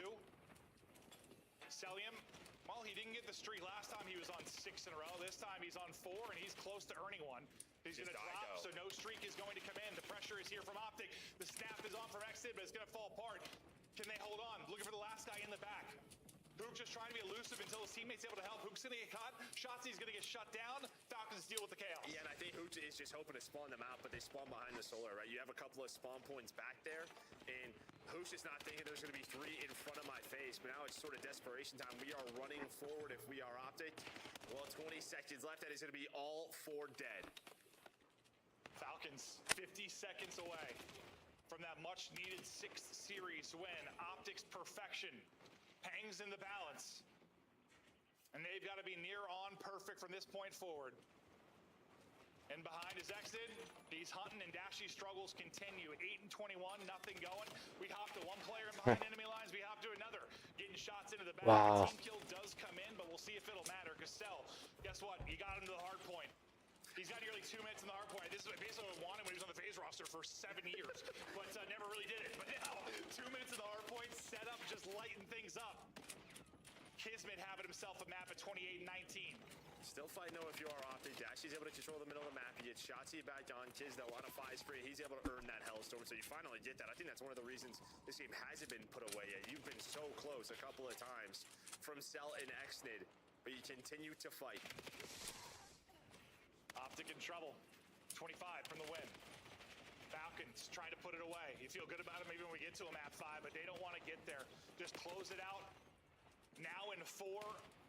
3 through on the feed for Optic, and a chance to set up mid-map here to make a run. This will require something special. Well, Hoop, that's going to be a What's up, Day? How you doing? Yeah, that's what we always talk about. Getting your setup, one player dies, do the dominoes fall, but it doesn't happen. Shotzi and Mercules have his back. But there is an opening. Pred goes all the way through. Hukov's fun not going to read this, plus a Hellstorm. Let's get the Hellstorm. With the player on the hill. And well, you might be able to just get on the time right now and get like 5 or so seconds. That'll be the play. While he's doing this, and there's going to be a double. Kismet gets 2, Cell back into the point. Up over 2 minutes in the hard point is Celium, 28-18. Didn't have a good map 2, but he's bringing it back now on the map 4. Just looking to close it out. Shotzi's 2, trying to keep them alive. Exted, though, the song and dance continues on the hard point. They still get back into it. Can't win that fight onto who? Seems like one team fight win, and Falcons close this out. They're hunting for it now. I mean, they are just outslaying the hell out of them. Like, they are just, like, playing TDM. They got That's the him. And then every now and then They got the tick. They don't have the Put tick. in. They went in and out of it. Wait, what? Okay, hold up a second. We're not done yet. I thought they had the ticket old. I thought they had the ticket new. They get 0 ticks, Joe. I have no idea how we are still playing. We're still playing. The dream is not dead. The COD gods above want to see perfection from Optic Texas. So we'll continue on. Well, Dashy's just got to play his life, and he's kind of turned around. He was 8-20, but then he's down the hill behind Celium. X is fired up. A massive win here for the Falcons. Perfection of Optic Texas comes to an end. The dream of an 11-0 qualifier is now a dead dream. X is fired up, but it seems like this team is... Oh, that sucks. Yeah, I think for Optic, like... Alright, well, I'm gonna go eat some Going dinner. into these matches knowing you're going to play a lot of those stronger maps. I don't know if Enjoy the last I'm gonna match. give them exposure overload. G2. That's probably the one map that you I got haven't these questioned, winning. But even on like this one on exposure hardpoint, like I'll be back in a little bit. Be here, you had what you wanted. I just look back to that P4. Like you blocked that spawn. What does this map look like? No, true. 100%. What do they end up getting outslayed by? 13, 18, 28. Yeah, I mean, they got slayed. And they still only lost by 60. Yeah, which is honestly in a lot of ways a sign of how good of a hardpoint team Optic is. The fact that you're still in that game getting outslayed by nearly 30, that's like one positive maybe you can take away from it. Not much changes in my opinion of Optic whatsoever. The fact is you're huge win for Falcons. Absolutely. That's the storyline. And now they have the 2 seed. Yeah, and now, I mean, they play Surge last, right? So they're in a great spot, maybe able to get 8 wins. I was thinking it was going to come down to that match, but they said, nah, we're good. We'll get the dub here. Incredible win from Falcons. Let's go to a very happy Nameless. I'm not happy. Very specific. He is very vibey. He's not the only one, I'll be honest, because we're off the hook, Allie. Dashy, the millionaire, can pay for his own gas money, put that in the Batmobile. In the meantime, who do we talk about first? Is it 99 Kiz? Do we talk about Xnid? Is it the Pred takeover early in this series? Who was it from Falcons that made you proudest today? I think collective effort, and we've seen it throughout this stage, them working on stuff, and particularly like the HP to start so clean. I mean, I think we've done 3 different telestrator breakdowns and how good their hardpoint is, and as we watch the highlights of this game 4, it's when they're in control, they can snowball you so fast, and you saw that versus Optic. Allie, we were looking at Dashy's numbers at this point in the game, and we were talking what would cause something like that. Clearly trying to break a hill is way harder than controlling one. Yes, trying to break one is way hard, which is funny because actually I have it literally written down that breaking was something Riyadh needed to work on throughout the entirety of this stage. We're like 9th overall in the league, so I think giving them in a map like exposure, it's a little bit more one-dimensional. It's a little bit easier to be like, yo, Shotzi's behind us, and it doesn't take 20 minutes to figure out where he is. You get results like this. I think Riyadh really took advantage of the map vetoes in this situation, and obviously players going to have either an off day or going to be putting them in uncomfortable positions to put up numbers like Dashy did in this map 4.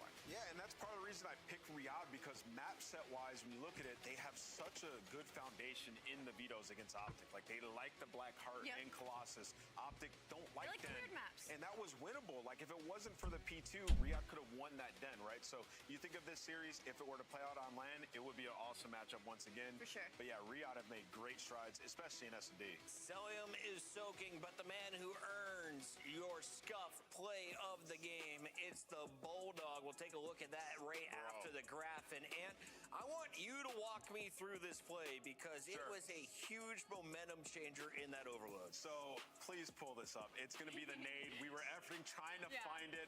We got it. Dude, listen, this was a game-saving nade. And everybody from the New York camp seemingly just has the greatest nades in the game. Yeah, remember we were talking and we were like, Skies is literally up at late at night finding like nade spots and telling his teammates we were watching G2. So here it is from Kismet. Just the nerdy stuff that you're able to pull out in moments like this, dude, that can be so pivotal. Bro, off the spawn, across the map, a Yobi to save the play. Look where Kismet is at, where he throws this nade. He is at connector, throws it over the building into zigzag, and dead. Mercules on arrival at the point, just perfectly placed. Yeah, that's skill. Do you think he really knew where that was going to hit? That's like, Kismet. 100% he has dialed that one in. It is showcased. There's a little celebration at the end of the match. The team celebrating a huge upset. 10 teams take on Optic. The Falcons, the only one to walk away unscathed. They get the 3-1 win. Allie, we look at the numbers now. This is going to jump Falcons up to a top 3 seed. They're going back-to-back majors with a top 4, top 5 seed coming into this event. And this is after everyone kind of doubted the original roster. What's your take right now in the power rankings? How high do you move up the Falcons after this win, or where do they stand? I moved them up really high. I think we had them already B or A tier when we were doing kind of like the power rankings during that They're a first top split. 2 team in the world. I think they're a top team. I want to see them versus Miami, I think. But I think those 3 are kind of in a loop right now. What do you got for me, Wheeler? They got 3-0 by Miami. I remember looking back at that. The first 2 maps are really close. So I think you go 2A, 2B. If you want to give it to Miami, I think that's totally fine. But I think you run it 10 times, they'll probably split. You know what I mean? It's more so like I want to see it on land. Miami also falling to Carolina Royal Ravens makes me think that the Falcons might be above them in my personal rankings. Question for you guys, though, is we still have the Thieves in G2 playing with FaZe now completely done. What's the prediction for the Thieves? Where do they land in our top 12? I mean, it's hard to tell, right? You look at all these top teams getting better, and Thieves have not been one of those teams that have gotten better, especially the Search. That cave looks dark and mysterious. What's your plan for sneaking past those trolls? To play around the players that maybe they were trying to mold to fit in, and I think LA Thieves could really take a note and be like, maybe we're playing and approaching this wrong. Maybe there's somebody we need to just let do their thing and play around them, change things up. I definitely think they could take some teach take. Major shout out to our graphics wizards. They've got the update in. Where are the Heretics officially right now? They would fall behind Miami in 3rd place. So a lot of times still on the show, some shakeups can happen. Map counts can come into play, and you have to think we're going to have more teams at 6 and 5 and potentially at 7 and 4. Wheeler, what's your take? Yeah, I was just looking at the remaining matches. So Riyadh, they have Surge. You got to think that should be a dub. win. Miami have Boston. So that's a win. Assuming they both win, tiebreaker goes to Miami. Miami would be 2 seed. Boom. That's how it all play out potentially, but there's still plenty of games to go. In the meantime, we've got our Monster Winner Spotlight with the Predator. Pred, congratulations. A massive win over your old squad, some former teammates, and I know some good friends. What was it like playing against Optic today? How did you get yourself so fired up? Because you came out of the gates just rocking folks. I think obviously they're probably the best team in the game right now. So I think for us, it was just coming out of good energy and, matching their kind of pace and stuff like that. So for me, I think we just woke up today. We're just ready to play. Yeah, Pred, dude, you guys have had awesome strides this stage. Looking like you guys are championship ready. Particularly the S&D in the last 3 series has been A1. What did you guys switch to where you're winning these searches consistently now? I just think we kind of fell away from playing as a team as much. So I think now we're playing as a team more, and I think we're just doing things together and just playing for trades and things like that. So I think S&D's improved a lot. Going off of that, how do you kind of make that change? How do you recognize, okay, we aren't playing together as a team? How do you get everybody else on the same page as a top team?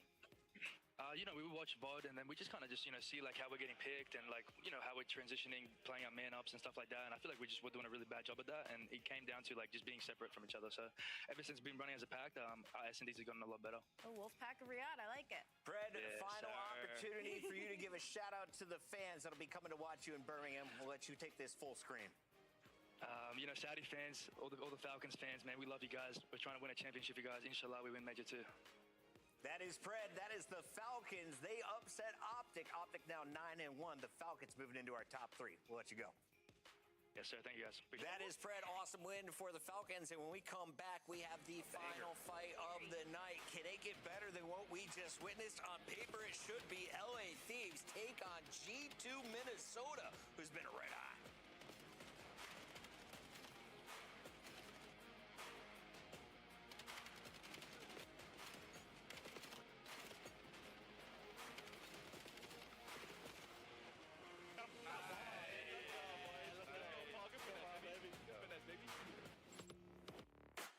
Major 3 is going to be a classic. 4 challenger teams are taking on the 12 pro teams, bringing non-stop action to the ATL. Get your tickets before they sell out at dreamhack.com/Atlanta. Dominate the competition on main stage with the CDL Major Hunter Tracer Pack. Collect your chip by scanning the QR code or heading to the in-game store now. Scuff, official controller of the CDL.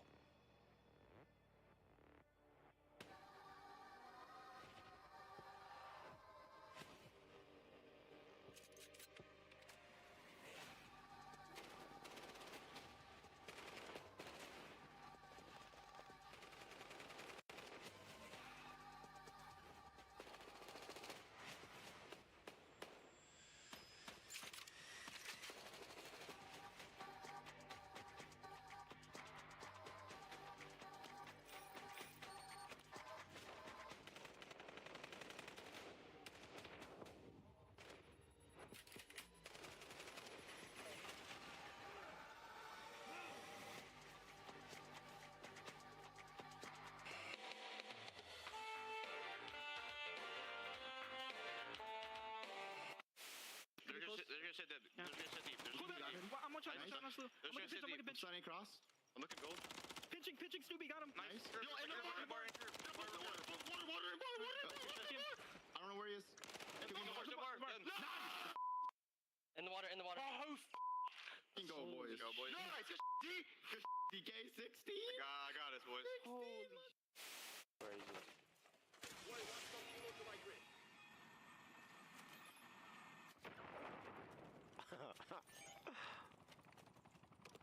I suck with this.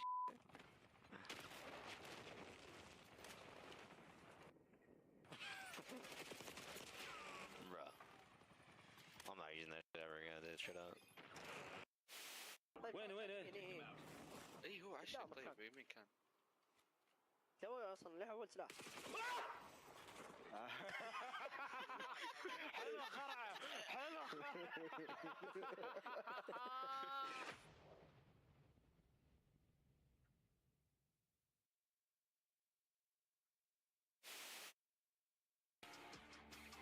In the City of Angels, these devils have just torn Toronto.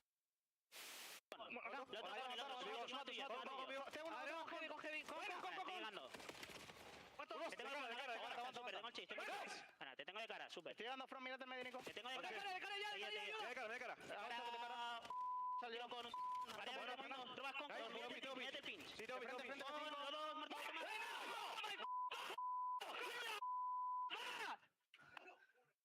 Vaya, Ice. No tienen comandante. Metal. No, mai sale esa racha, Adri.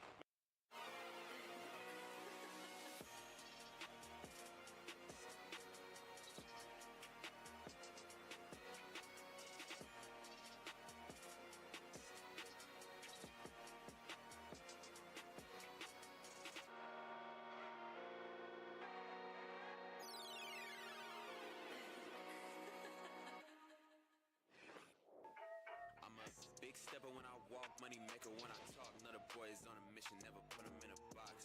Clawing to the top, jaws open while they watch. Yeah, I'm getting to the chicken, I ain't never gonna stop. I'm the life of the party, know it's going down. If they wanna talk about me, I'ma tell them how. I'ma tell them. Everybody wanna be like me, fast lane, steady whipping 2 doors off speed. Everybody wanna be like me, but that's something that they never gonna be. Welcome in. It is the final match for G2 Minnesota as they take on LA Thieves tonight. After watching G2 yesterday, There's been a lot of hype around this Minnesota squad, and if you hop in ranked, you're seeing a lot of G2 jerseys, the skins galore in ranked play. Let's talk about the team, though, that's been causing the upsets. What do you like about the squad that has been top 3 to start this season, top 4? Yeah, me and Ali are talking a little bit about it. They're just a hard out because they're just solid across the game modes. They're really well prepared coming into series, and when you look at the HP, they have maps you just don't want to play them on. Like, nobody wants to play Colossus, but you get put in a situation where if you don't like Blackheart, you gotta play it against them. And the part of G2 is also like they always had like a good foundation. It was just some players underperforming. So you get like a lackluster stage out of Skies in stage number 1. Then you go to LAN, suddenly it's like, wait, we can kind of hang with the rest of the league. And now during stage 2, he's had a huge turnaround. I mean, especially in Search and Destroy, he was rocking a 0.8. He's now moved that up to a 1.2. And also the emergence of Estriel having like the best split of his career right now. He has a 1.07 in Search and Destroy with 20 plants. And his consistency has just alleviated so much pressure, I feel like, off of the rest of his teammates. It's made them a more reliable team when it comes to these series. And if you're taking a look at G2 Minnesota, we see they're leading the league in rotation. Who do you give credit to? Is that a Mamba job? Is that an Estriel, a Kremp job? Yeah, I mean, I think I'll probably go with Mamba. He does a lot of the small things on the map for them, right? And that's why when I asked them about the Rookie of the Year race, they said they think Mamba should be leading it because he makes huge impact plays, playing his life, but he also plays really fast. I think his player comp is actually Kenny, a fast-paced AR that's making the right plays on the map, always thinking about their teammates. That's really who I see in him when I watch him play. Let's talk about Kenny's old team. LA Thieves started with Kenny on the roster to open up Major 1. Neum, though, has been the replacement. And after he first joined, they beat up on all of the lower seeds. But Ali, when they match up against some of the top squads, they've fallen victim recently. Yeah, LA is kind of the opposite story of G2's, where G2 had a foundation and now the players are kind of catching up. LA Thieves has the talent and the higher ceiling, but the foundation isn't really there for this team. 16-8 in combined respawn, so Hardpoint has still been what they need to lean on. 60% win rate in that category, but you're just kind of waiting for the gel between Abizi and Hydra. Yeah, dude, these stats are fake news, I'm telling you guys, because when they played the good teams, when they played FaZe, Miami, Riyadh, Texas, 2-5 in HP. So granted, HP being their best game mode hasn't been good against the top teams. And I'm telling you, when you watch them, it appears as if, like, on rotation, they'll try to push out the front because that's how you want to play. You want to push out, layer, but they won't recognize the pressure where the rotation's coming from off of old. So, like, these guys not recognizing spawns, not playing together, way too split, and trying to get end game setups. It's not a recipe for success. Is the goal for them right now to just win the game individually? Is that the difference? They're not playing together as a team enough? Because you look at the roster and you're like, wow, this is some big salary. Yeah, no, in HP, they're trying to, like, skip steps. You're skipping steps. Team will be hidden off of old. We're going to ignore it, send one guy to hold it, one guy, and try to push all the way out front. It's a trend when you watch them play. It looks way different than the other top teams. They have to figure it out. Ali, walk me through the maps and modes. As negative as we've been about LA Thieves, a lot of people are saying this is going to a game 5 with a double dose of Colossus and a double dose of Scar. I mean, if you go to game 5, you might as well just give it to G2. They're sitting at 5-1 in that Scar Search and Destroy. I think they love this series. We've seen Kremp Colossus, and they get in that map number 2. The win condition for LA Thieves is they have to win all the respawns in this series. That is like their clearest path to victory, and I don't know if they have the capability to do that versus G2 in this map set. And Estriel versus Hydra and Abizi. That is the showdown for me in this series. And what do you need to see from LA Thieves if you want hope that they can make it to a championship Sunday in Birmingham? Yeah, just a lot cleaner, man. Like, a lot cleaner in the rotations. I think the last Colossus we saw from LA, it looked pretty good. But the Search and Destroy, we didn't even talk about that, how abysmal that's been. So today, the dynamic between Hydra... indeed, that's good. Yeah, look at Paco's face right now. I am so scared to pick Thieves. Why? He just seems a little out of it. All right, now he's smiling. All right, we're vibes have changed. Scrub Pick'ems, I'm going LA Thieves. Okay. Locked it in. Yeah, they're like a box of chocolates, man. I don't know. You don't know what you're getting going to get. a good The higher ceiling, he wants to catch him. You're going to pick the opposite, aren't you? I'm going to go with LA. I don't know why. Ali is 0-3 on the day. She is joining me, the only person with a negative record. I'm going to go G2. I think Kremp. It's valid. I picked G2 last time and they lost, so, like, there has to be a Kremp. LA haven't shown me, like, we'll see. I don't know. Game's ready. Let's go to the casters. Thank you, Chris. Chance made up a very, very good point. These are both former Kenny teams, which is, I think, fascinating. Really, really interesting thing to call out there. But yeah, man, let's see how this goes. I'm with Ali. I think this is going to be a tough one in the respawns. I think the Thieves have got a tall task ahead of them. But let's find out what happens. Hello, everybody. Welcome to the last match of this superb Saturday. G2 Minnesota, Los Angeles G's, chat. Let's do it. That sounds absolutely horrible. I know you hate that so much, and so does chat, but that's tough, chat. What's she gonna do, eh? What's she gonna do? Nothing. Into Colossus we go. The idea that you have to practice that as well is not my most favorite thing I've ever heard. I don't have to practice at all. What is a good thing to practice is G2 on this map, Miles. 73 record overall. If the guns aren't warm, they're about to be. You're about to have so many gunfights just on a P1 alone and a square up as well. G2, they've gotten a Titan record, but LAT, not too shabby on the map either. They're happy to square up. Yeah, we're getting hot to trot in Colossus for sure, and on board with Niam, who was certainly vibing out before the match started, got himself into the zone, into the flow, and alongside his teammates, they've managed to take care of the majority of the G2 roster, and that'll be their opening up point time. Yeah, got a little weird split spawn going through. It does get read by LAT, but that doesn't make it any less weird. Nice win there by Scrap, though, but obviously the hill's going to be extremely mixy, and good luck keeping track of this one. G2 being the red team is a nightmare for everyone involved. Like thieves in the white jerseys. Now you've said it, you've messed me up.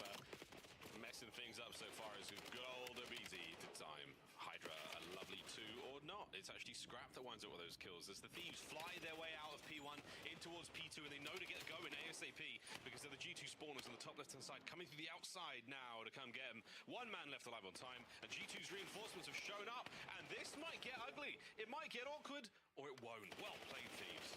I mean, yeah, in the chaos, they absolutely deliver. They weren't entirely sure what direction to look, but they still get every single kill.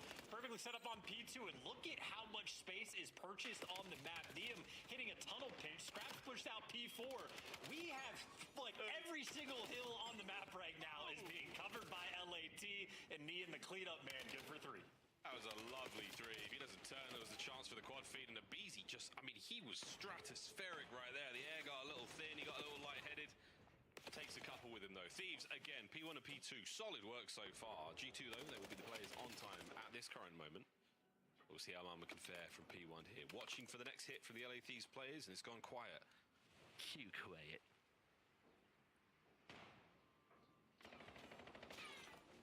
Well, the opening side over towards New. Engagement's being won by G2. It's a 2-2 split down the line. Mamba versus Scrap for the bread, and Scrap gets you with the pistol. Trying to do big things for LAT. He is currently leading the lobby with 8 kills. A little 3 spree as well. Always nice to have. Very spread out here. Set up from the LA Thieves. They are watching the tunnel play. No, they are not. This is a wide open opportunity for G2 to get in there and get that ass. They're in. Niam fighting for his life. An errant grenade might help him stay alive here for a second longer. Can Scrap pick up on the damage on the other side of it? Good throw, not enough on the kill. Abizi's going to join the fray as well. G2 holding on to a scrappy hard point. Yeah, well, finally, the flank is going to pay off. LAT took multiple attempts. It is try number 3 that gets the job done, and a 2-piece to secure this final bit of scrap time and the fight for New. Mamba right now is going to have to do everything for the team, or at least gets one, and the follow-up is there from Sky. So G2 stable for the rotation over towards the New time. Of course, though, it's LAT. They got the 30-point lead. Yeah, I was going to say the lead is really what you're looking at right now. First wave of Thieves flying through. No damage from the nade. Mum's going to pick up the next. Oh, and what a hit there. Hydra managing to cut towards the back there, just dragging his aim, making it that bit more challenging. But there's only one guy left on time. G2 still with the spawns in the back. This should, I say should, be an easy break. Oh, no, it is not. I mean, Abizi putting in a little bit of extra work and at least able to set his teammates up for the kills. And there you go. Hydra for 2 again. It is back spawn secured. And shout out to Abizi for kicking it off, but everybody there for the follow-up. Hydra and PM, a 2-piece, A-piece. And they're going to have the time secured. And that's a break when they needed it. So the lead not only maintained, but extended by a decent margin. Lovely work. Oh, an exciting Colossus so far. 20-odd seconds remaining in our first set. Hydra's final few kills there. We lose the spree. And an interesting stat line from everyone there on G2 Minnesota. I mean, even Stevens for Skies and Mamba, but Estriel and Krem certainly suffering a little bit more here. We'll see if they can't turn their frowns upside down in our second set of hard points. And Scrap, again, having a lovely map so far. 13 and 8 and a good 30 seconds on time. P1 so far, all red. Oh, and you call out Krem's name, and there he is. He strikes for 3. If there's any good thing about Colossus, if the guns aren't warm for the first set of rotations, they're going to warm up extremely quickly. So already just a 20-point deficit. it now. You're fighting back from a 4 spree from Kremp, trying to do his namesake on the map well. He certainly is, yeah. Well, that's a 4 spree, and that is a wonderful amount of control. Good hit onto the man upstairs. He dips out in time just to stay alive. The only issue, though, yeah, is boys getting absolutely clapped all around him. Good stuff, though, on the hop. Another? Oh, Hydra, one more bullet would have been the Hellstorm as well. Well, you pulled it right back, G2. Thieves walking away with a scrap time on P1 after a little bit of a gunfight. Yeah, well, absolute battles over towards P1 as well. Hydra trying to give you just a little bit extra, and they're really trying to capitalize on P4 as well. They don't watch the right lane, though. It's one gunfight to win. Mamba with the pistol, not good enough. Scrap there to take him, but it is still mixing as these G2 players are getting hunted down as they try to rotate, but nobody blocks him. Mamba gets given a gift, spawns in the back, but it looks like LAT are reading it. Out there, Red. Go on, Neon through the back. There we go. Another big 3 LA Thieves. This is your P2, and it's your listening. Nothing right, guys. Nothing right. Nothing right. Nothing right. Look at these tunnel then. Give me top mid. Give me top mid. One more right front. Nothing top mid. Yo, one's gonna be top mid. Nothing right, guys. Nothing right. Come in. Your shit. Oh my god. Top mid. Stay alive, Paco. Stay alive. I'm going to. Lock in the back. I'm in a new. This point deep. Okay. Lock in the back. I'll try deep. I'm coming to new. I'm coming to new. Yo, got it. Let's go. Shut up. I'm gonna one China. Two there. One's on the boat. Gonna take every route. I think we big front. I'm down a big front. I'm down. All four of them. I'm down. Go, Teddy. Weak. I'm in the boat. On in. Shot.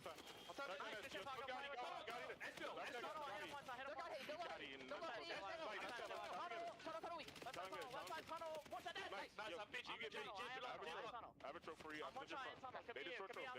Yeah, what's your tunnel? What's your tunnel? Two front. Watch out. Nice. Last guy. One P2 then. Crab P2. Nice, guys. I'm on tunnel. I'm gonna go new guys. Yellow heady and one got heady. I'm trying close. Yo, big 20, boys. Big 20. What's your big 20? I'm going new. Well, that was one of the most turned listings ever. Abizi has been to Arrakis recently because that boy off the spice calling the ish on when he's the one getting killed. Yeah, he's the purveyor, man. He does that all the time. But hey, you're coming like it's COD Champs Grand Finals right now, and it's for good reason. You're up by 100. LAT are full steam ahead. Yeah, we're truly steaming. Absolutely steaming. Well, a couple of big ones there from G2 Minnesota back into this, but this is nearly 100 points to pull back, lads. This is nearly 100 points. That is more than one hard point back to back. Good luck. Well, maybe they won't need the luck. First wave, good. Watch out, Hydra. He's in. Oh my word, the second man. Great shots. Kremp kills them all. Had to win that one. Still, though, gets wall banged, and even without the spawns, or even with the spawns, excuse me, you're getting bullied back. Neum, such a difficult kill this map through and through. And LAT playing bully ball straight through the front of time. G2 Minnesota on Colossus. They have offered them nothing. This is a truly suffocating affair. The ordnance of the LA Thieves continue to rain down upon G2. They are suffering here, but all that said, another set upon us. An incredible lead for the LA Thieves to work with right now. It is their map to lose. Yeah, all the time in the world for the break as well. A couple kills getting shredded through and through. Trying to get that statue control as well, but as Beezy gets gunned down, he flipped the map on its head, but it's quicker than G2 can read it. So already Hydra tearing away heads from statue should get this team the time. Oh yeah, he's going after the family trees with shots like this. Unbelievable. Still holding. Teammates getting thrown at you left, right, and sent to final 10 for the LA Thieves. Tricky footwork there from Estriel, finds a man on time, gets the kill, but still with 5 seconds for the win here. I mean, you can just throw everything you've possibly got at this hard point. And right now, it is going to be G2 clinging to life. A matter of seconds, but they still have to hold. They still have to hold, P1. I mean, look, this is their comfort map pick. A loss this bad could be devastating for the rest of the series. And P2, well, LAT have dominated it. They should be set up for the rotation once again, or at least they're going to have it surrounded. Getting the kills at the very least, but yeah, they're just going to win it in old. Why not? Dominance there from LAT. That is cruise control on Colossus. Hey, man. Hey, that's how it goes sometimes. Spectacular work for the LA Thieves. When we think about our keys to victory, there's a throwback for you CDL fans, the respawns for the Thieves here, essential. 1 down, 2 to go. Not too shabby, and that's a lean back as well. That is an exhausting map with the amount of energy that LAT just played with. And G2 Minnesota, they're going to be left stunned.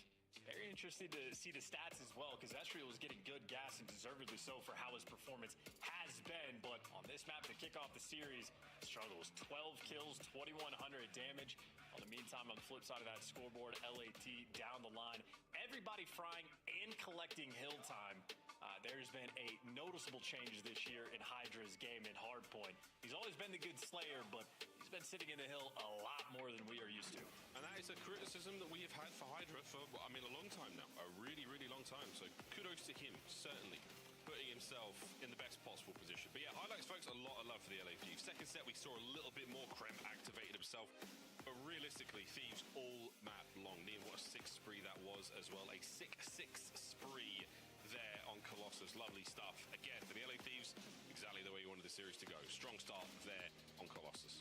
Yeah, and there's no Infirmary as well for the map, too, because we're staying on Colossus, so the painful memory is going to continue.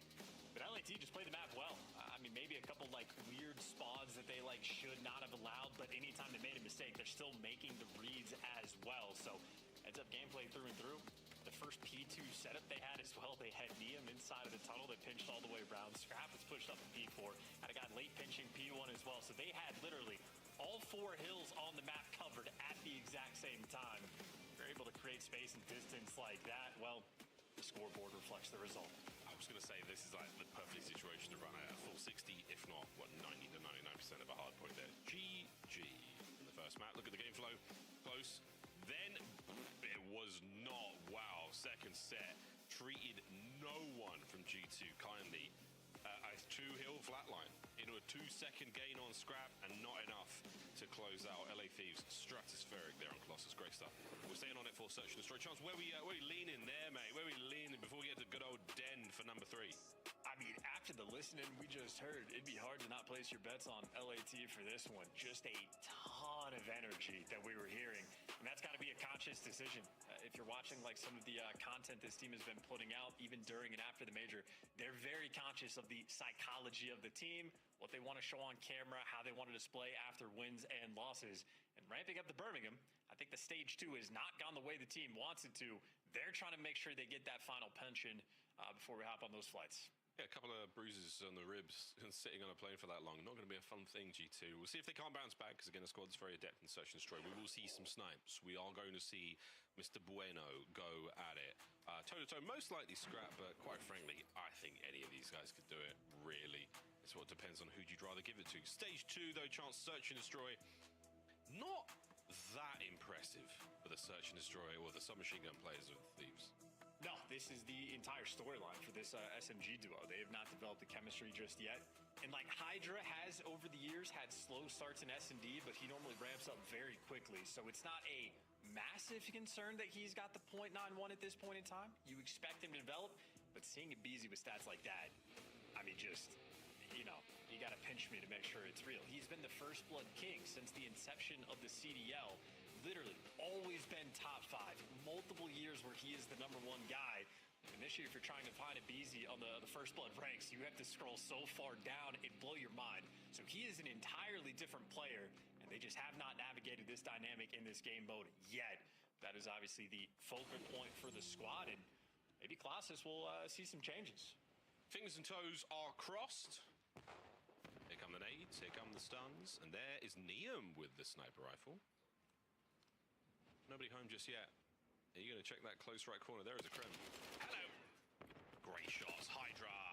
What a dance. And a nade on the other side. It is absolute cinema. Or is it cinema? We're about to find out how this one ends. Mamba all alone. I mean, even the nade going through, that is carrying the momentum from map #1. And Mamba, no idea what he's doing. There you go. He's got the pinch and does not win the gunfight. Neum puts him down there for the final kill. Wait, that was like a gameplay trailer.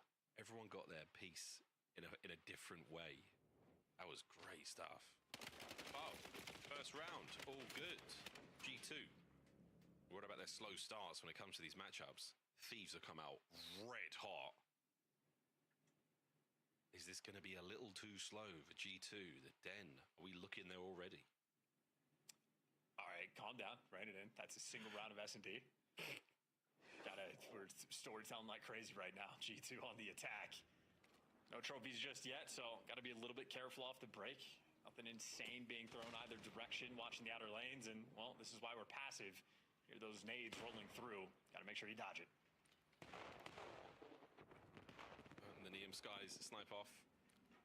Look at this lineup. He's making sure he gets his crosshair in the right place by the clouds. And sadly, the forecast says no snipes for Skies just yet.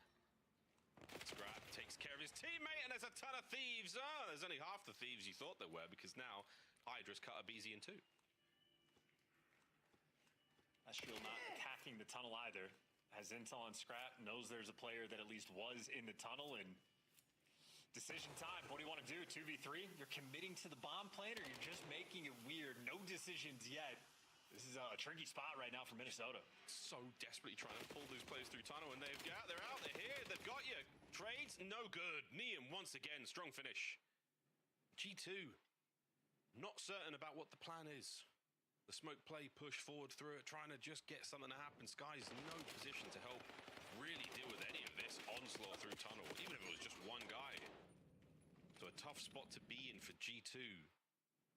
Charles, I'm thinking about map 3.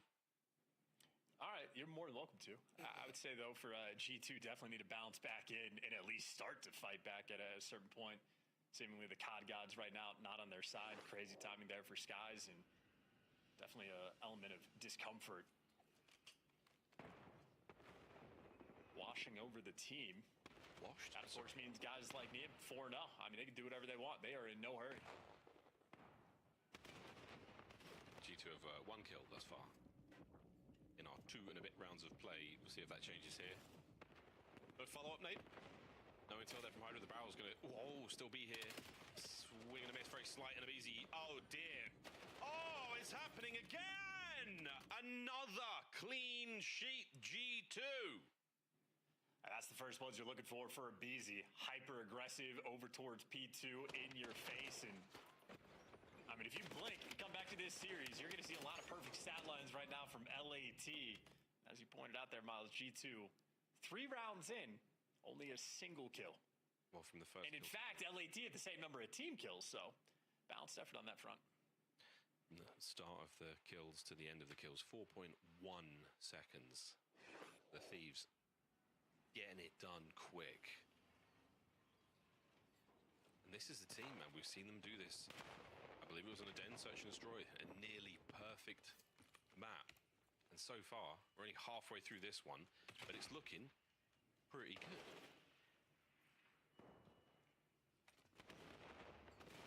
Skies is spoilt for choice over there. He knows there's a lot coming his way, and he's eaten a frag grenade. That is not going to help out. Over top we go. P1 full of thieves, and finally Krem gets something going. Now, with the Thieves down 2 players, how will they respond? Well, look at these perfect rounds. Yeah, going through back and forth. This time, not a single kill for LAT. Skies able to get 2 snipes underway. And you see LAT switching things up. BZ trying to be that first blood guy again. First man into P1, but Kremp is there to deliver. And Skies, yeah, I mean, just threading the needle on that one. We're back. See, I'm not thinking about the Den overload anymore. You see how easy it is to sway? I'm so fickle. Like Chris Bucket in the predictions. Easily won over. Well, 3-1. Mum is still feeling a little tense at the 0-3, but an ample amount of time to get back into this. And Neum very successful on the opening snipes. We'll see if Krem's going to dip another toe back over towards B in a minute. Oh, good God, he might.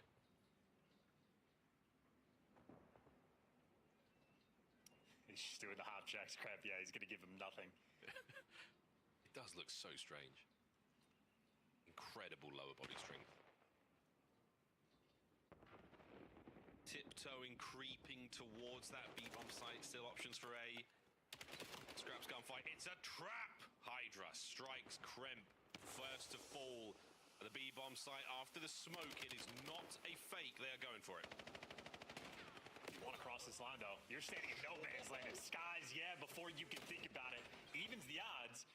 And now you can't even get the bomb out because it fell off the map, and that resets back to your spawn.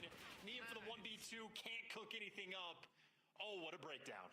What a spectacular breakdown. Like, that is like splashy. That's like House of Cards completely coming apart. Everything, those first few rounds were so good. I was getting ready to name my daughter LA Thieves.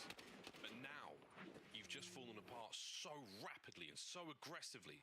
What was the game plan here? Scrap slides off, or did you just take a tumble? Oh, yes. I just absolutely locked in. The energy they had on map 1 is absolutely carried over. And keep in mind, they were playing off the tendencies of G2 quite well. Kremp held strong for the first 45 seconds in the round, but eventually tweaked to give away the first blood.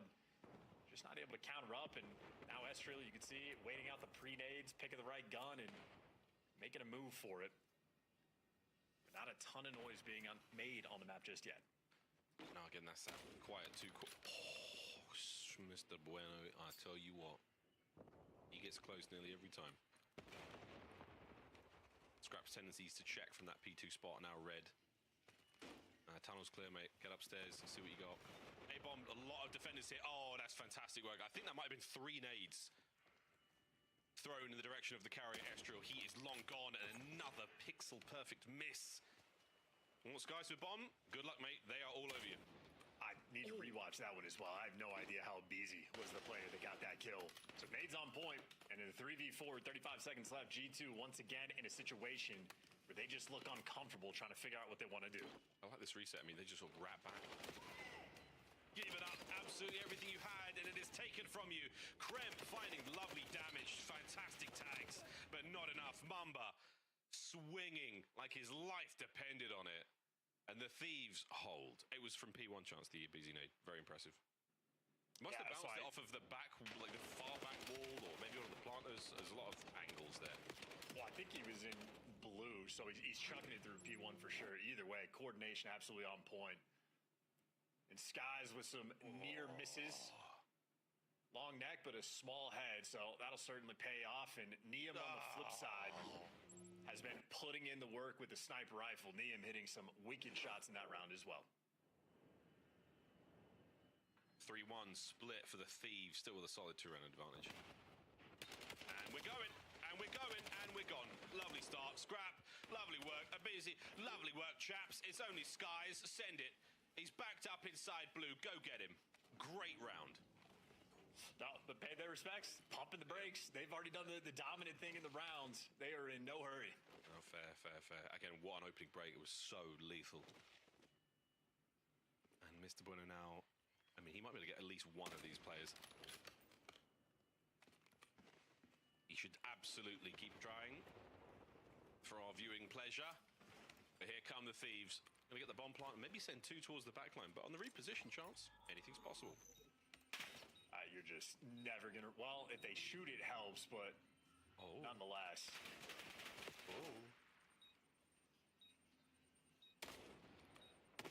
That's it. That's it, Thieves. Keep it tight, keep it together. Map point. Disrespectfully as well. LAT just entirely running him over. Handing him some of their comfort map picks and taking him to task. And here in S&D, LAT are on a 5-map loss spree in this game mode. You would never guess that looking at this gameplay. Never, never, never. But it is not over yet. A uncharacteristically lost G2 right now. I've got to pull off quite a miraculous comeback from this moment in time. Right now, betting on the Thieves, solid. As reliable as gravity. Opening nade salvo here from Kremp is not going to yield any results alongside Estriel, so now empty pockets. And still, where are we going? Which bomb site?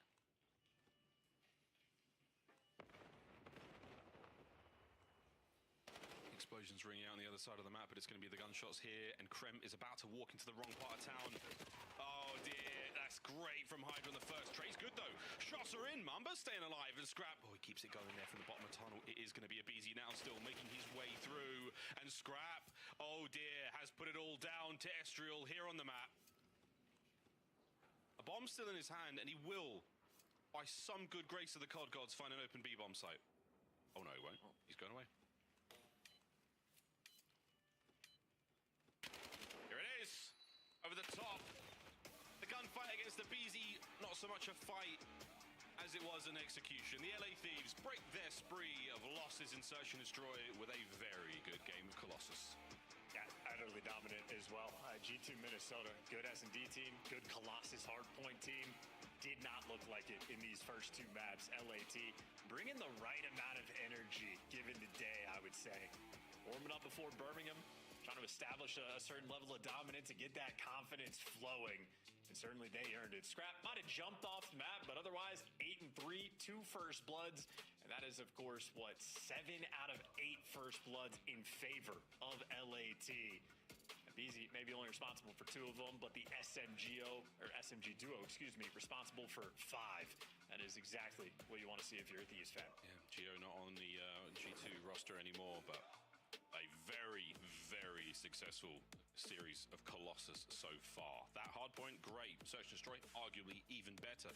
Well, Chance, now finally, it is indeed time to consider the Den Overload. I'm quite excited. Yes, I am. Very, very excited. How do you feel about this one? Because right now, yeah, Thieves looking pretty good. It's the change of pace that G2 Minnesota are certainly going to need based on the way this series has gone. Den Overload, very different ballgame. Quick change of pace for us as well. Quick break, folks. Don't go too far. G2 Minnesota, LA Thieves, a 3-0 to end Saturday. Surely not. We'll find out after the break.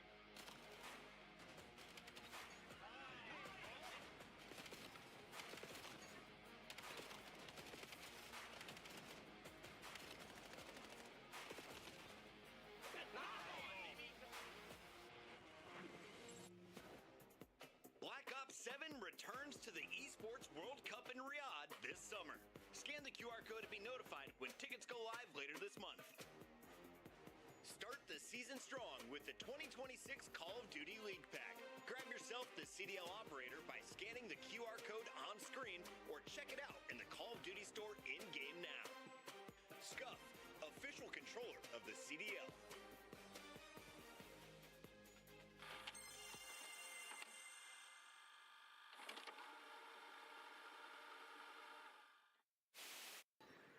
Damn.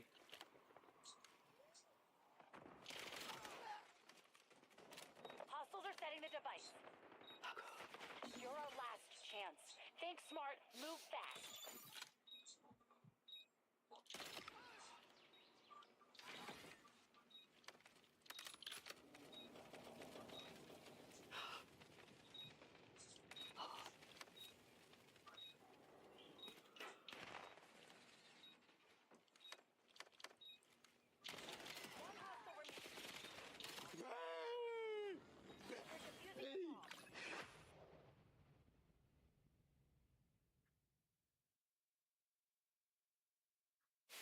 This is awful. I'm going with Toronto. I got Toronto winning this series. I think they get it done at 4. You're like a mix of George Washington and a Disney prince.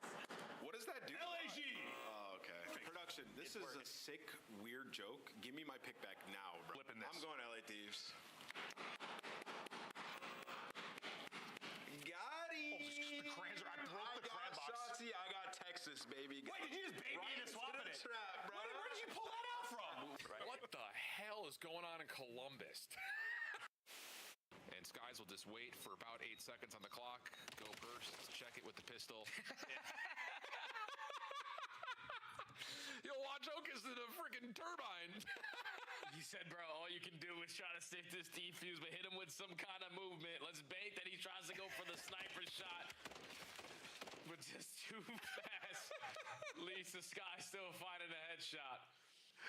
They just put Okus on tumble dry. Well, welcome back, ladies and gentlemen, to the Call of Duty League, the final match of this Saturday. And we do have a den game of Overload. A very red-hot Thieves come out and absolutely took the B2A series here so far. Up against G2 Minnesota, 2-0. Absolutely 2-0. A chance. Overload, pretty good so far. Yeah, an extremely active team as well. You can just see the runs per game. They have no fear. They are willing to play extremely aggressive, and that is the energy they've brought to this entire series. If you're looking at this one on paper, G2 almost down the line have like a slight advantage on virtually every single map we have in the series comparative to LAT. But this is the type of series when you go into the major, you're just going to fulfill yourself with confidence. I mean, if you get this 3-0, it has been a beatdown. G2, the vibes you don't want to travel with, or man, we just were outclassed by a different team there. They got to dig deep, prove it to themselves. Yeah, very much so. Runs per game and goals go to the LA Thieves right now, so that we expect a high-scoring game out of them here. Den, we'll see how this one goes. Obviously, we've seen tons of their Scar gameplay, very, very efficient there. And Scrap is just running that mouth at the moment. He is passing on whatever the hell it may be. Fighting words of confidence for the boys. He's twisted, absolutely twisted. He might be recounting what he had for breakfast in a sort of like Anthony Bourdain-esque level of detail and poetry. He could just be saying, run it down, because I do need to go to the restroom. It's a lot of these kids suck, we're better, like type vibes. Yeah. It's fantastic for the confidence of you and your teammates, and not the enemies.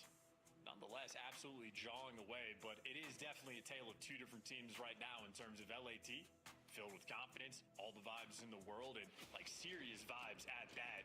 G2, I think, for the moment, just a little bit stunned, but the man who didn't want to stay on top of Colossus, well, he wants to stay here in Overload. He has been running the show. In fact, we're just ranking him first for any given category, the damage dealer in every mode. Good luck, have fun, boys. Again, a very, very strong series thus far from the Thieves. They've come to play here. G2, we've always worried about the slow starts, and this has been a slow start. Will they crawl out of bed here on Den? Let's find out. We got they're throwing pre-nades down towards mid-cut. Okay, LAT with some interesting opening strats. Doesn't get the first kill, and Estriel, maybe the man for G2 you want to see get the hot hand, but either way, opening salvo and spotting the first blood. LAT more or less dominant with it, and they are taking it right towards Mamba and right towards this B zone. G2 Minnesota defenders will be in position quickly. All of them now bunched up in the corner. No trophies to be had. Estriel managed to find the first, and this is definitely going to make the Thieves rethink this attack. Mamba now pressing out through mid. A lot of pressure there on the EMP players, but all four members of the Thieves, and Neum has somehow managed to thread the needle, and now through the eye of the storm, Hydra sends it. A big pick up there from Scrap, but the stun connects, and he's able to just get it over the line. What a first goal.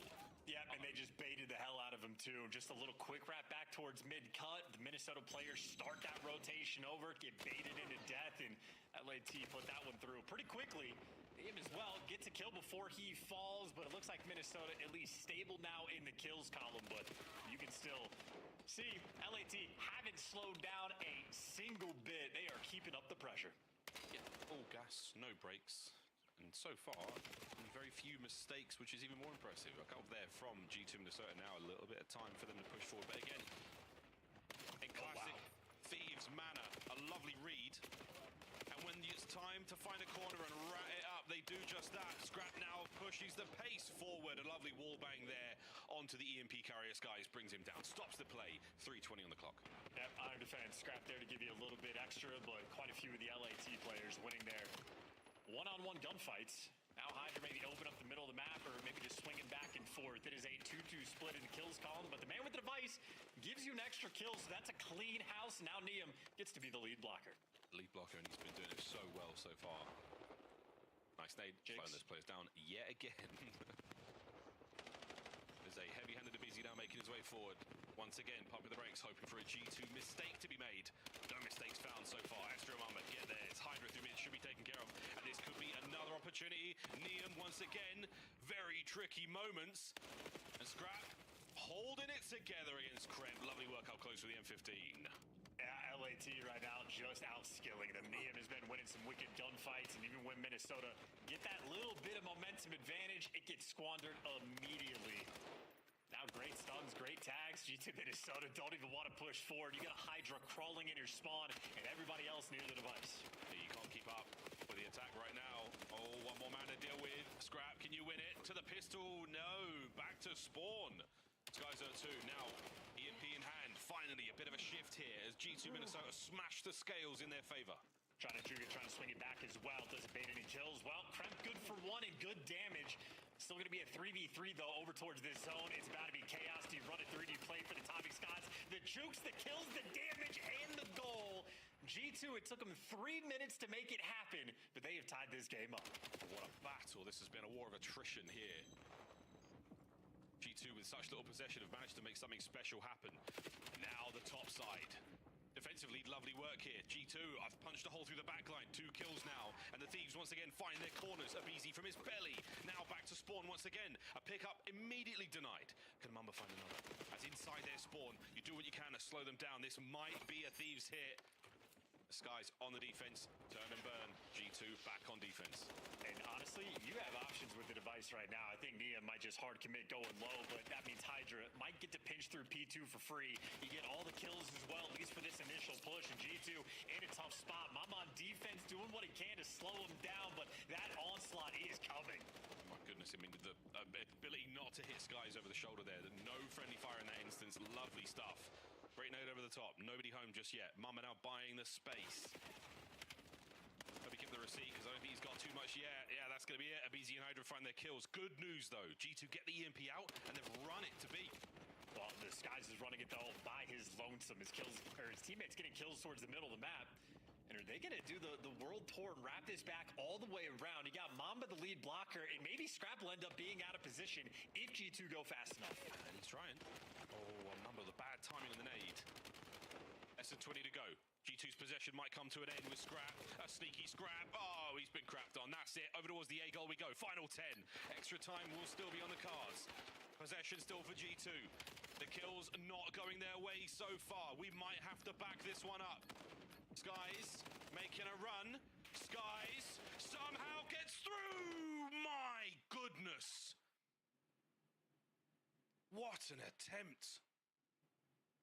1-1 at the half. What a game of Den this is. Well, I'd say for G2 as well, at least for that final run from Skies, if he had gotten it, that would have been a miracle. But I think the fear was if he dies in those final moments, that probably turns into an LAT score.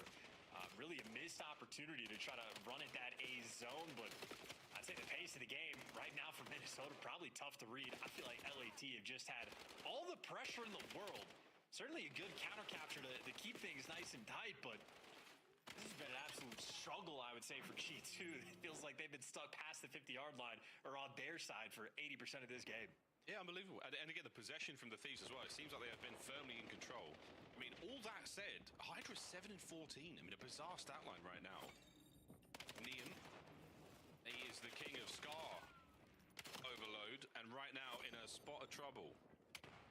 Possession G2 on the attack now. Thieves spread out across the back line and don't let anyone get in. A slow approach over towards B. Some LAT players not quite in position yet, but Hydra wins that first gunfight, so G2 can't force this one. Just holding the vice in, hoping that the reinforcements come in quick enough, but G2 for the moment, not quite enough happening on the map. Can't get through mid, can't get through anywhere. Now it's LAT starting to make some moves. We got Niam on the play. This is a big one. Lovely setup here. G2 respond immediately. Abizi desperately trying to keep the control back in their side. Scrap cuts through. A capture surely. Damage it from Skies, and the save from Scrap. A beautiful three-piece and a lead change.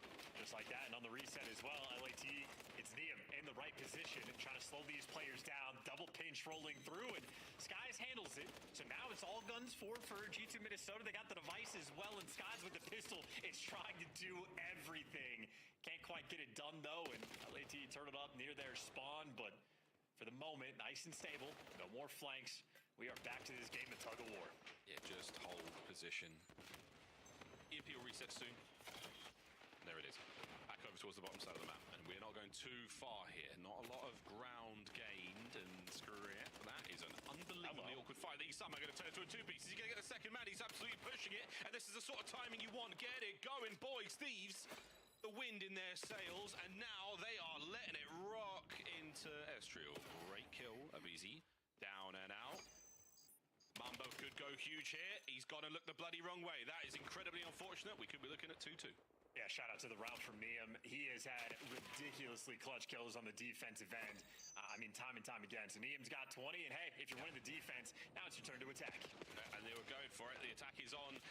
Niam, oh, he threw through the two defenders. The third man blinked and missed it, and that is that. 3-1 with 2 minutes and 30 on the clock. And again, the Thieves, strong possession, wonderful attempts on goal, and it is back and forth. They've got the top side of the map covered, not just yet. G2, an opportunity to get back in it.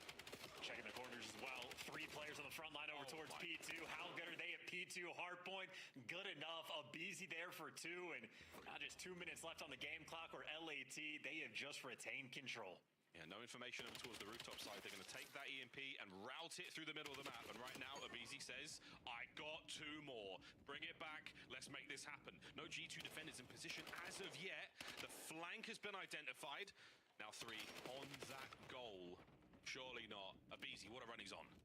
I mean, this is just extra time being burned. That's maybe another 30 seconds off the game clock. And Krem good for 2, but is it going to be good enough? Because Hydra is still behind you, keeping the pressure up. And this is going to be another score.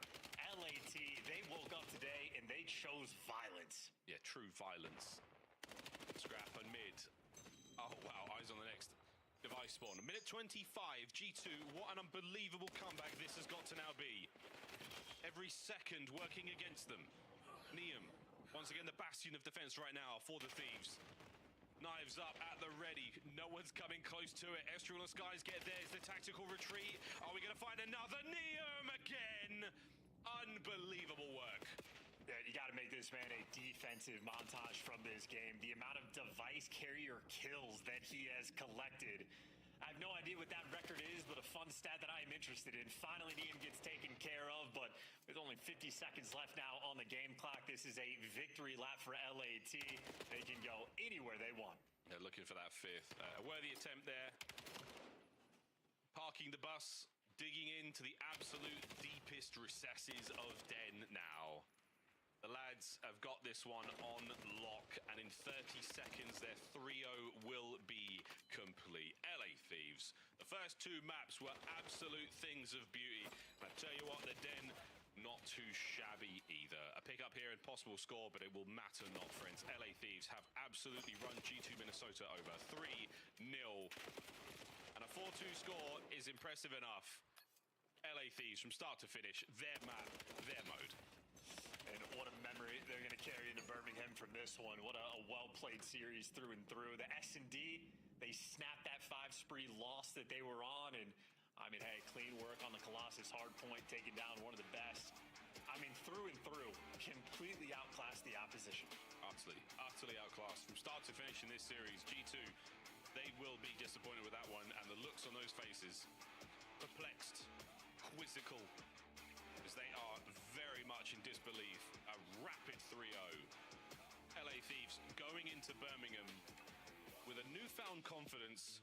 Well, slight shift in the standings. They still have pairs to look forward to, but in terms of your final week where you want to have those good odds going through, they certainly have put themselves in a fantastic position. So ready for more action, of course, for these guys tomorrow, but just looking at the scoreboard, exactly what you want to see. Scrap, who is first overall in damage, actually gets beat by Neum there in that game, and I'm telling you, Neum on the defensive end, absolute class. Those 3 objective kills, a main factor.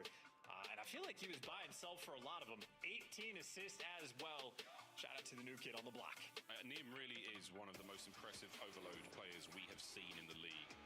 Individually, his map positioning is fantastic. He's got a great understanding of the game early on, and it is a joy to watch him. Scar was impressive enough, but that Den, that is it for me, man. And again, in this entire season so far, I mean, thinking about our rookie of the year, he's quickly ascending up there. I mean, we've got some strong contenders. Neum's having a good run, and it's still a relatively early season for him.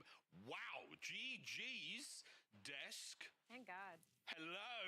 Did not go 0-4. 3-1 on the day. Not bad, not bad. Catching up. Allie, you went 1-3 on the day, opening the door for Nameless a little bit, but you nailed this one with a 3-0 call. LA Thieves looking clean. What's so funny is I literally immediately went to the green room and was like, it kind of feels like LA Thieves is my last year's Gentlemates, because I kept pinging Gentlemates being like, the team should be good, their ceiling is high, and then they kept losing, and then LA was doing the same thing, but they're back now, so it's fine. LA Thieves, they're back. Let's take a look at some of the highlights here. I said we're going to get the good Abizi. They got the whole good team today, Dan. Yeah, they did. Let's take a look at some of the best moments, because G2 in position multiple times, threatening every time the defense was standing strong. Yeah, that's kind of why I said, you know, LA is like a box of chocolates, and, you know, I picked G2, but I failed to realize they're also like a box of chocolates. You just don't know what you're going to get with either of these teams on the given day. We saw the ceiling from the LA Thieves today. These guys can just blitz you. The Colossus, you know, we talked about it before the match. The last Colossus we saw, they did look really good on it, and they get that to start the series off. But really where they shined in this one was the SMD.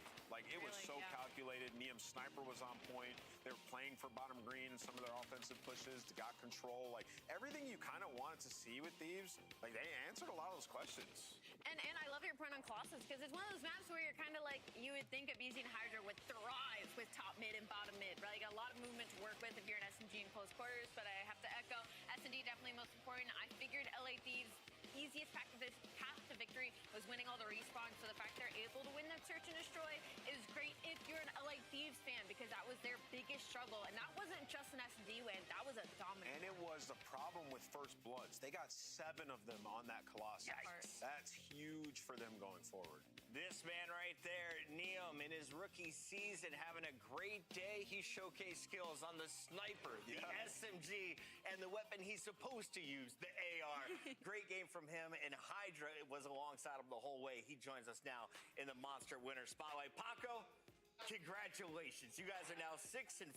More importantly, you stopped G2 from getting their 7th win, and you guys could skyrocket all the way into our top 3, top 4 before we get to Birmingham. What's been this, I guess, this whole stage been like, having to play every single team?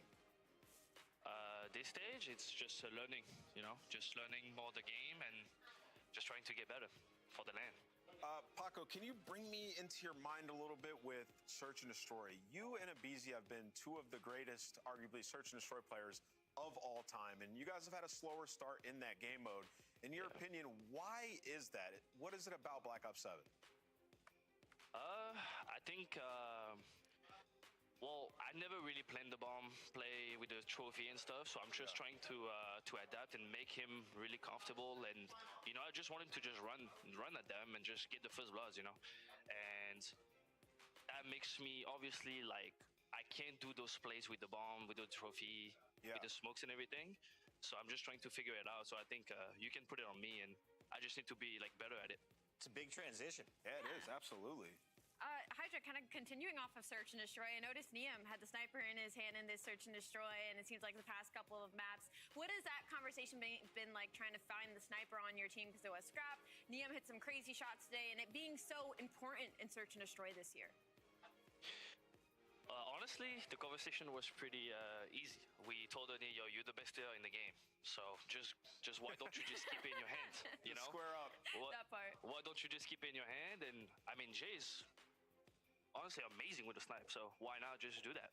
Found a hidden gem. Whole team of shooters. LA finding their form when we need it most. Best of luck in your final match tomorrow. Thank you so much, guys. Have a good one. That's the Thieves right back in the mix at 6-4. That brings G2 to 6-5. This is gonna get messy, coming down to the map count and tiebreakers. Before that, let's take a look back at the best moments. It's your Scott play of the game. We just went with a montage. It was short and sweet in this series. We did not get the game 5, but we did get a lot of highlights. You know, we talk a lot about LA Thieves and how good they look in this series, but G2 desperately need to figure out how, like, when adversity hits and a team's having a good day, how do you deal with that? Because this has happened a couple times where they just fall flat. The Carolina series, they got 3-0 bombs. You win your next one, they look amazing. It's what will keep them from winning a championship or a major. 100%. Going against these top teams, because that's why they're kind of like, they're considered the gatekeep. Like, when they start to touch the top 4 conversation, you have a series like this, and you're like, you guys got to be able to get yourselves out of this box once it starts flowing. But regardless, we go all the way back to the start of the day. Miami Heretics versus Carolina Royal Ravens. Stop playing these guys on exposure. Exceed brought the pain to Spain once again, Nameless. Yeah, I think Royal Ravens are a legitimate good team. I've been saying it for weeks. These guys, since the Colossus hardpoint, where they outslayed by 40 and lost, they have been in the lab, and everybody's getting better. Like, you can literally, like, on the meetup, you watch Lurks and you watch Craze. These guys are individually improving, and as they're learning the game, they are a hellacious frontline. I think it's something about approaching the age of 40, but I'm with Maven. Sure. As good as you can look online, I don't believe anything until you do something at Birmingham, because you got blasted by Vancouver Surge. You know, Lurks is making the working conversation difficult, though. I won't lie. With a 1.3 in that map number 5 and the damage that he's been laying down for this team, the second we have to take this angle, he has found consistency is the same second Carolina that got out of the rut that they were in. If you take the names off of everybody's page and you just watch the POV, Lurks looks like the best player in the game. Yep. Ooh, Like, that's legit. high praise right there. You take the names off, his screen's instant. Who looked the best on FaZe today? They walked away with a clean win over the bottom Cloud9. Simp. The pimp. Outside of that, 04 had some really good moments during the series, especially in the start of this overload. He goes like 8-0 and just shuts down any hope of Cloud9 of getting anything rolling. Or, I mean, all of them, you could say, are pulling their... Or Draza the 1.3, they're all pulling their weight. I love that Draws was the 4th name we mentioned. Yeah, right. With a 1.37. 1.6. Yo, our bad Draws. Hazard getting the job done in a clean win over Cloud9. A 7-1 dominant performance in overload. Bully ball at its finest. Just end them. Falcons, though, the biggest surprise on the day, unless your name is Anthony Wheeler. He called it out in the green room at 1 p.m. today. I followed his lead, and thank goodness I did, because not only are we catching up on Rosalie, we don't have to pay Dashy any gifted subs. Greenwald's never going to let me pick them again. Like, they were complaining for a while. There is no way me picking up in this series is going to fly. But shout out Riyadh, man. The work that they've been putting in has been clearly showing in these most recent series, and they're a serious threat heading into Birmingham now, especially with this win. We mentioned it, that there would be some talk online, oh, well, this was just an internet connection issue for Optic or Falcons. Whoever lost, is Falcons a real threat on land? 100%. If you have any takeaway out of that match, it's that Falcons have been putting in work, and they can go toe-to-toe with Optic in the respawn, stealing 2 of them today. Yeah, they're not to be messed with. Taking a look at the numbers, who leads our KD leaderboard? Well, look no further than Super. Despite today's loss, Super puts up a 1.19 here in our Major 2 qualifiers. Rankor right behind them. You got Celium, Scrap, Mercules, all ARs in your top 5. Shout out to my man Joe Deceives and Hook for breaking in. I was going to say, this is looking a little more normal. Yeah, the names we're seeing up there. But surely, other than Miami losing the series today. How about the names here? With LA Thieves on the left side of the screen and FaZe joining them, I feel like all is almost right in the world. We need Paris Gentlemates to get over there. We need to see what Koi can do, and tomorrow could get spicy, Wheeler. We haven't seen Koi play in, like, it feels like a month. It's been so long. It does. Oh, and they play Optic. Can't wait to see And remember, they wanted this matchup. Toby said that we're going to take the loss off of Optic, so... Keep in mind, FaZe still eligible for a 7th win. They would have to get through Paris Gentlemates. That's going to be a banger. Paris only 4 match wins. It's crazy. It's the CDL. We got one more day of qualifiers, and it kicks off at 2:45 Eastern. We'll see you then. Oh. I wasn't going to hit the camera. That thing's expensive. Yeah. Sure. 3 feet short.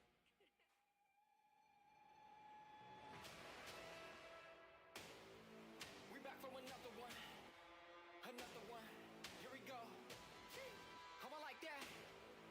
We back for another one. Here we go.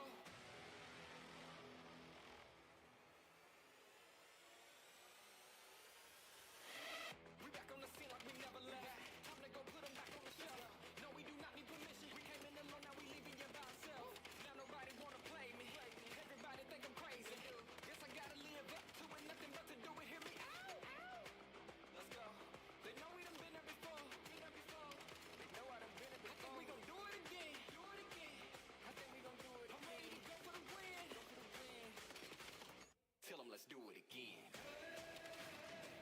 Let's do it again. You know what we doing. Do it again. Another one. Let's win. Let's do it again. You know what we doing. I like that.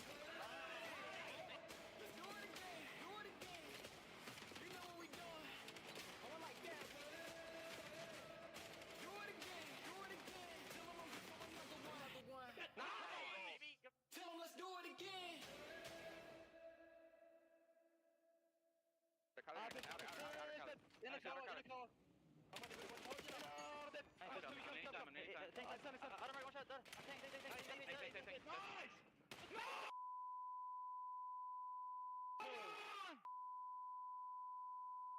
يلا سدد الحمد لله يا شباب اقعد يا ناس هنا فالكون وين؟ 4 يا عمري. ايه يا عمري يا عيال الحمد لله يا رب.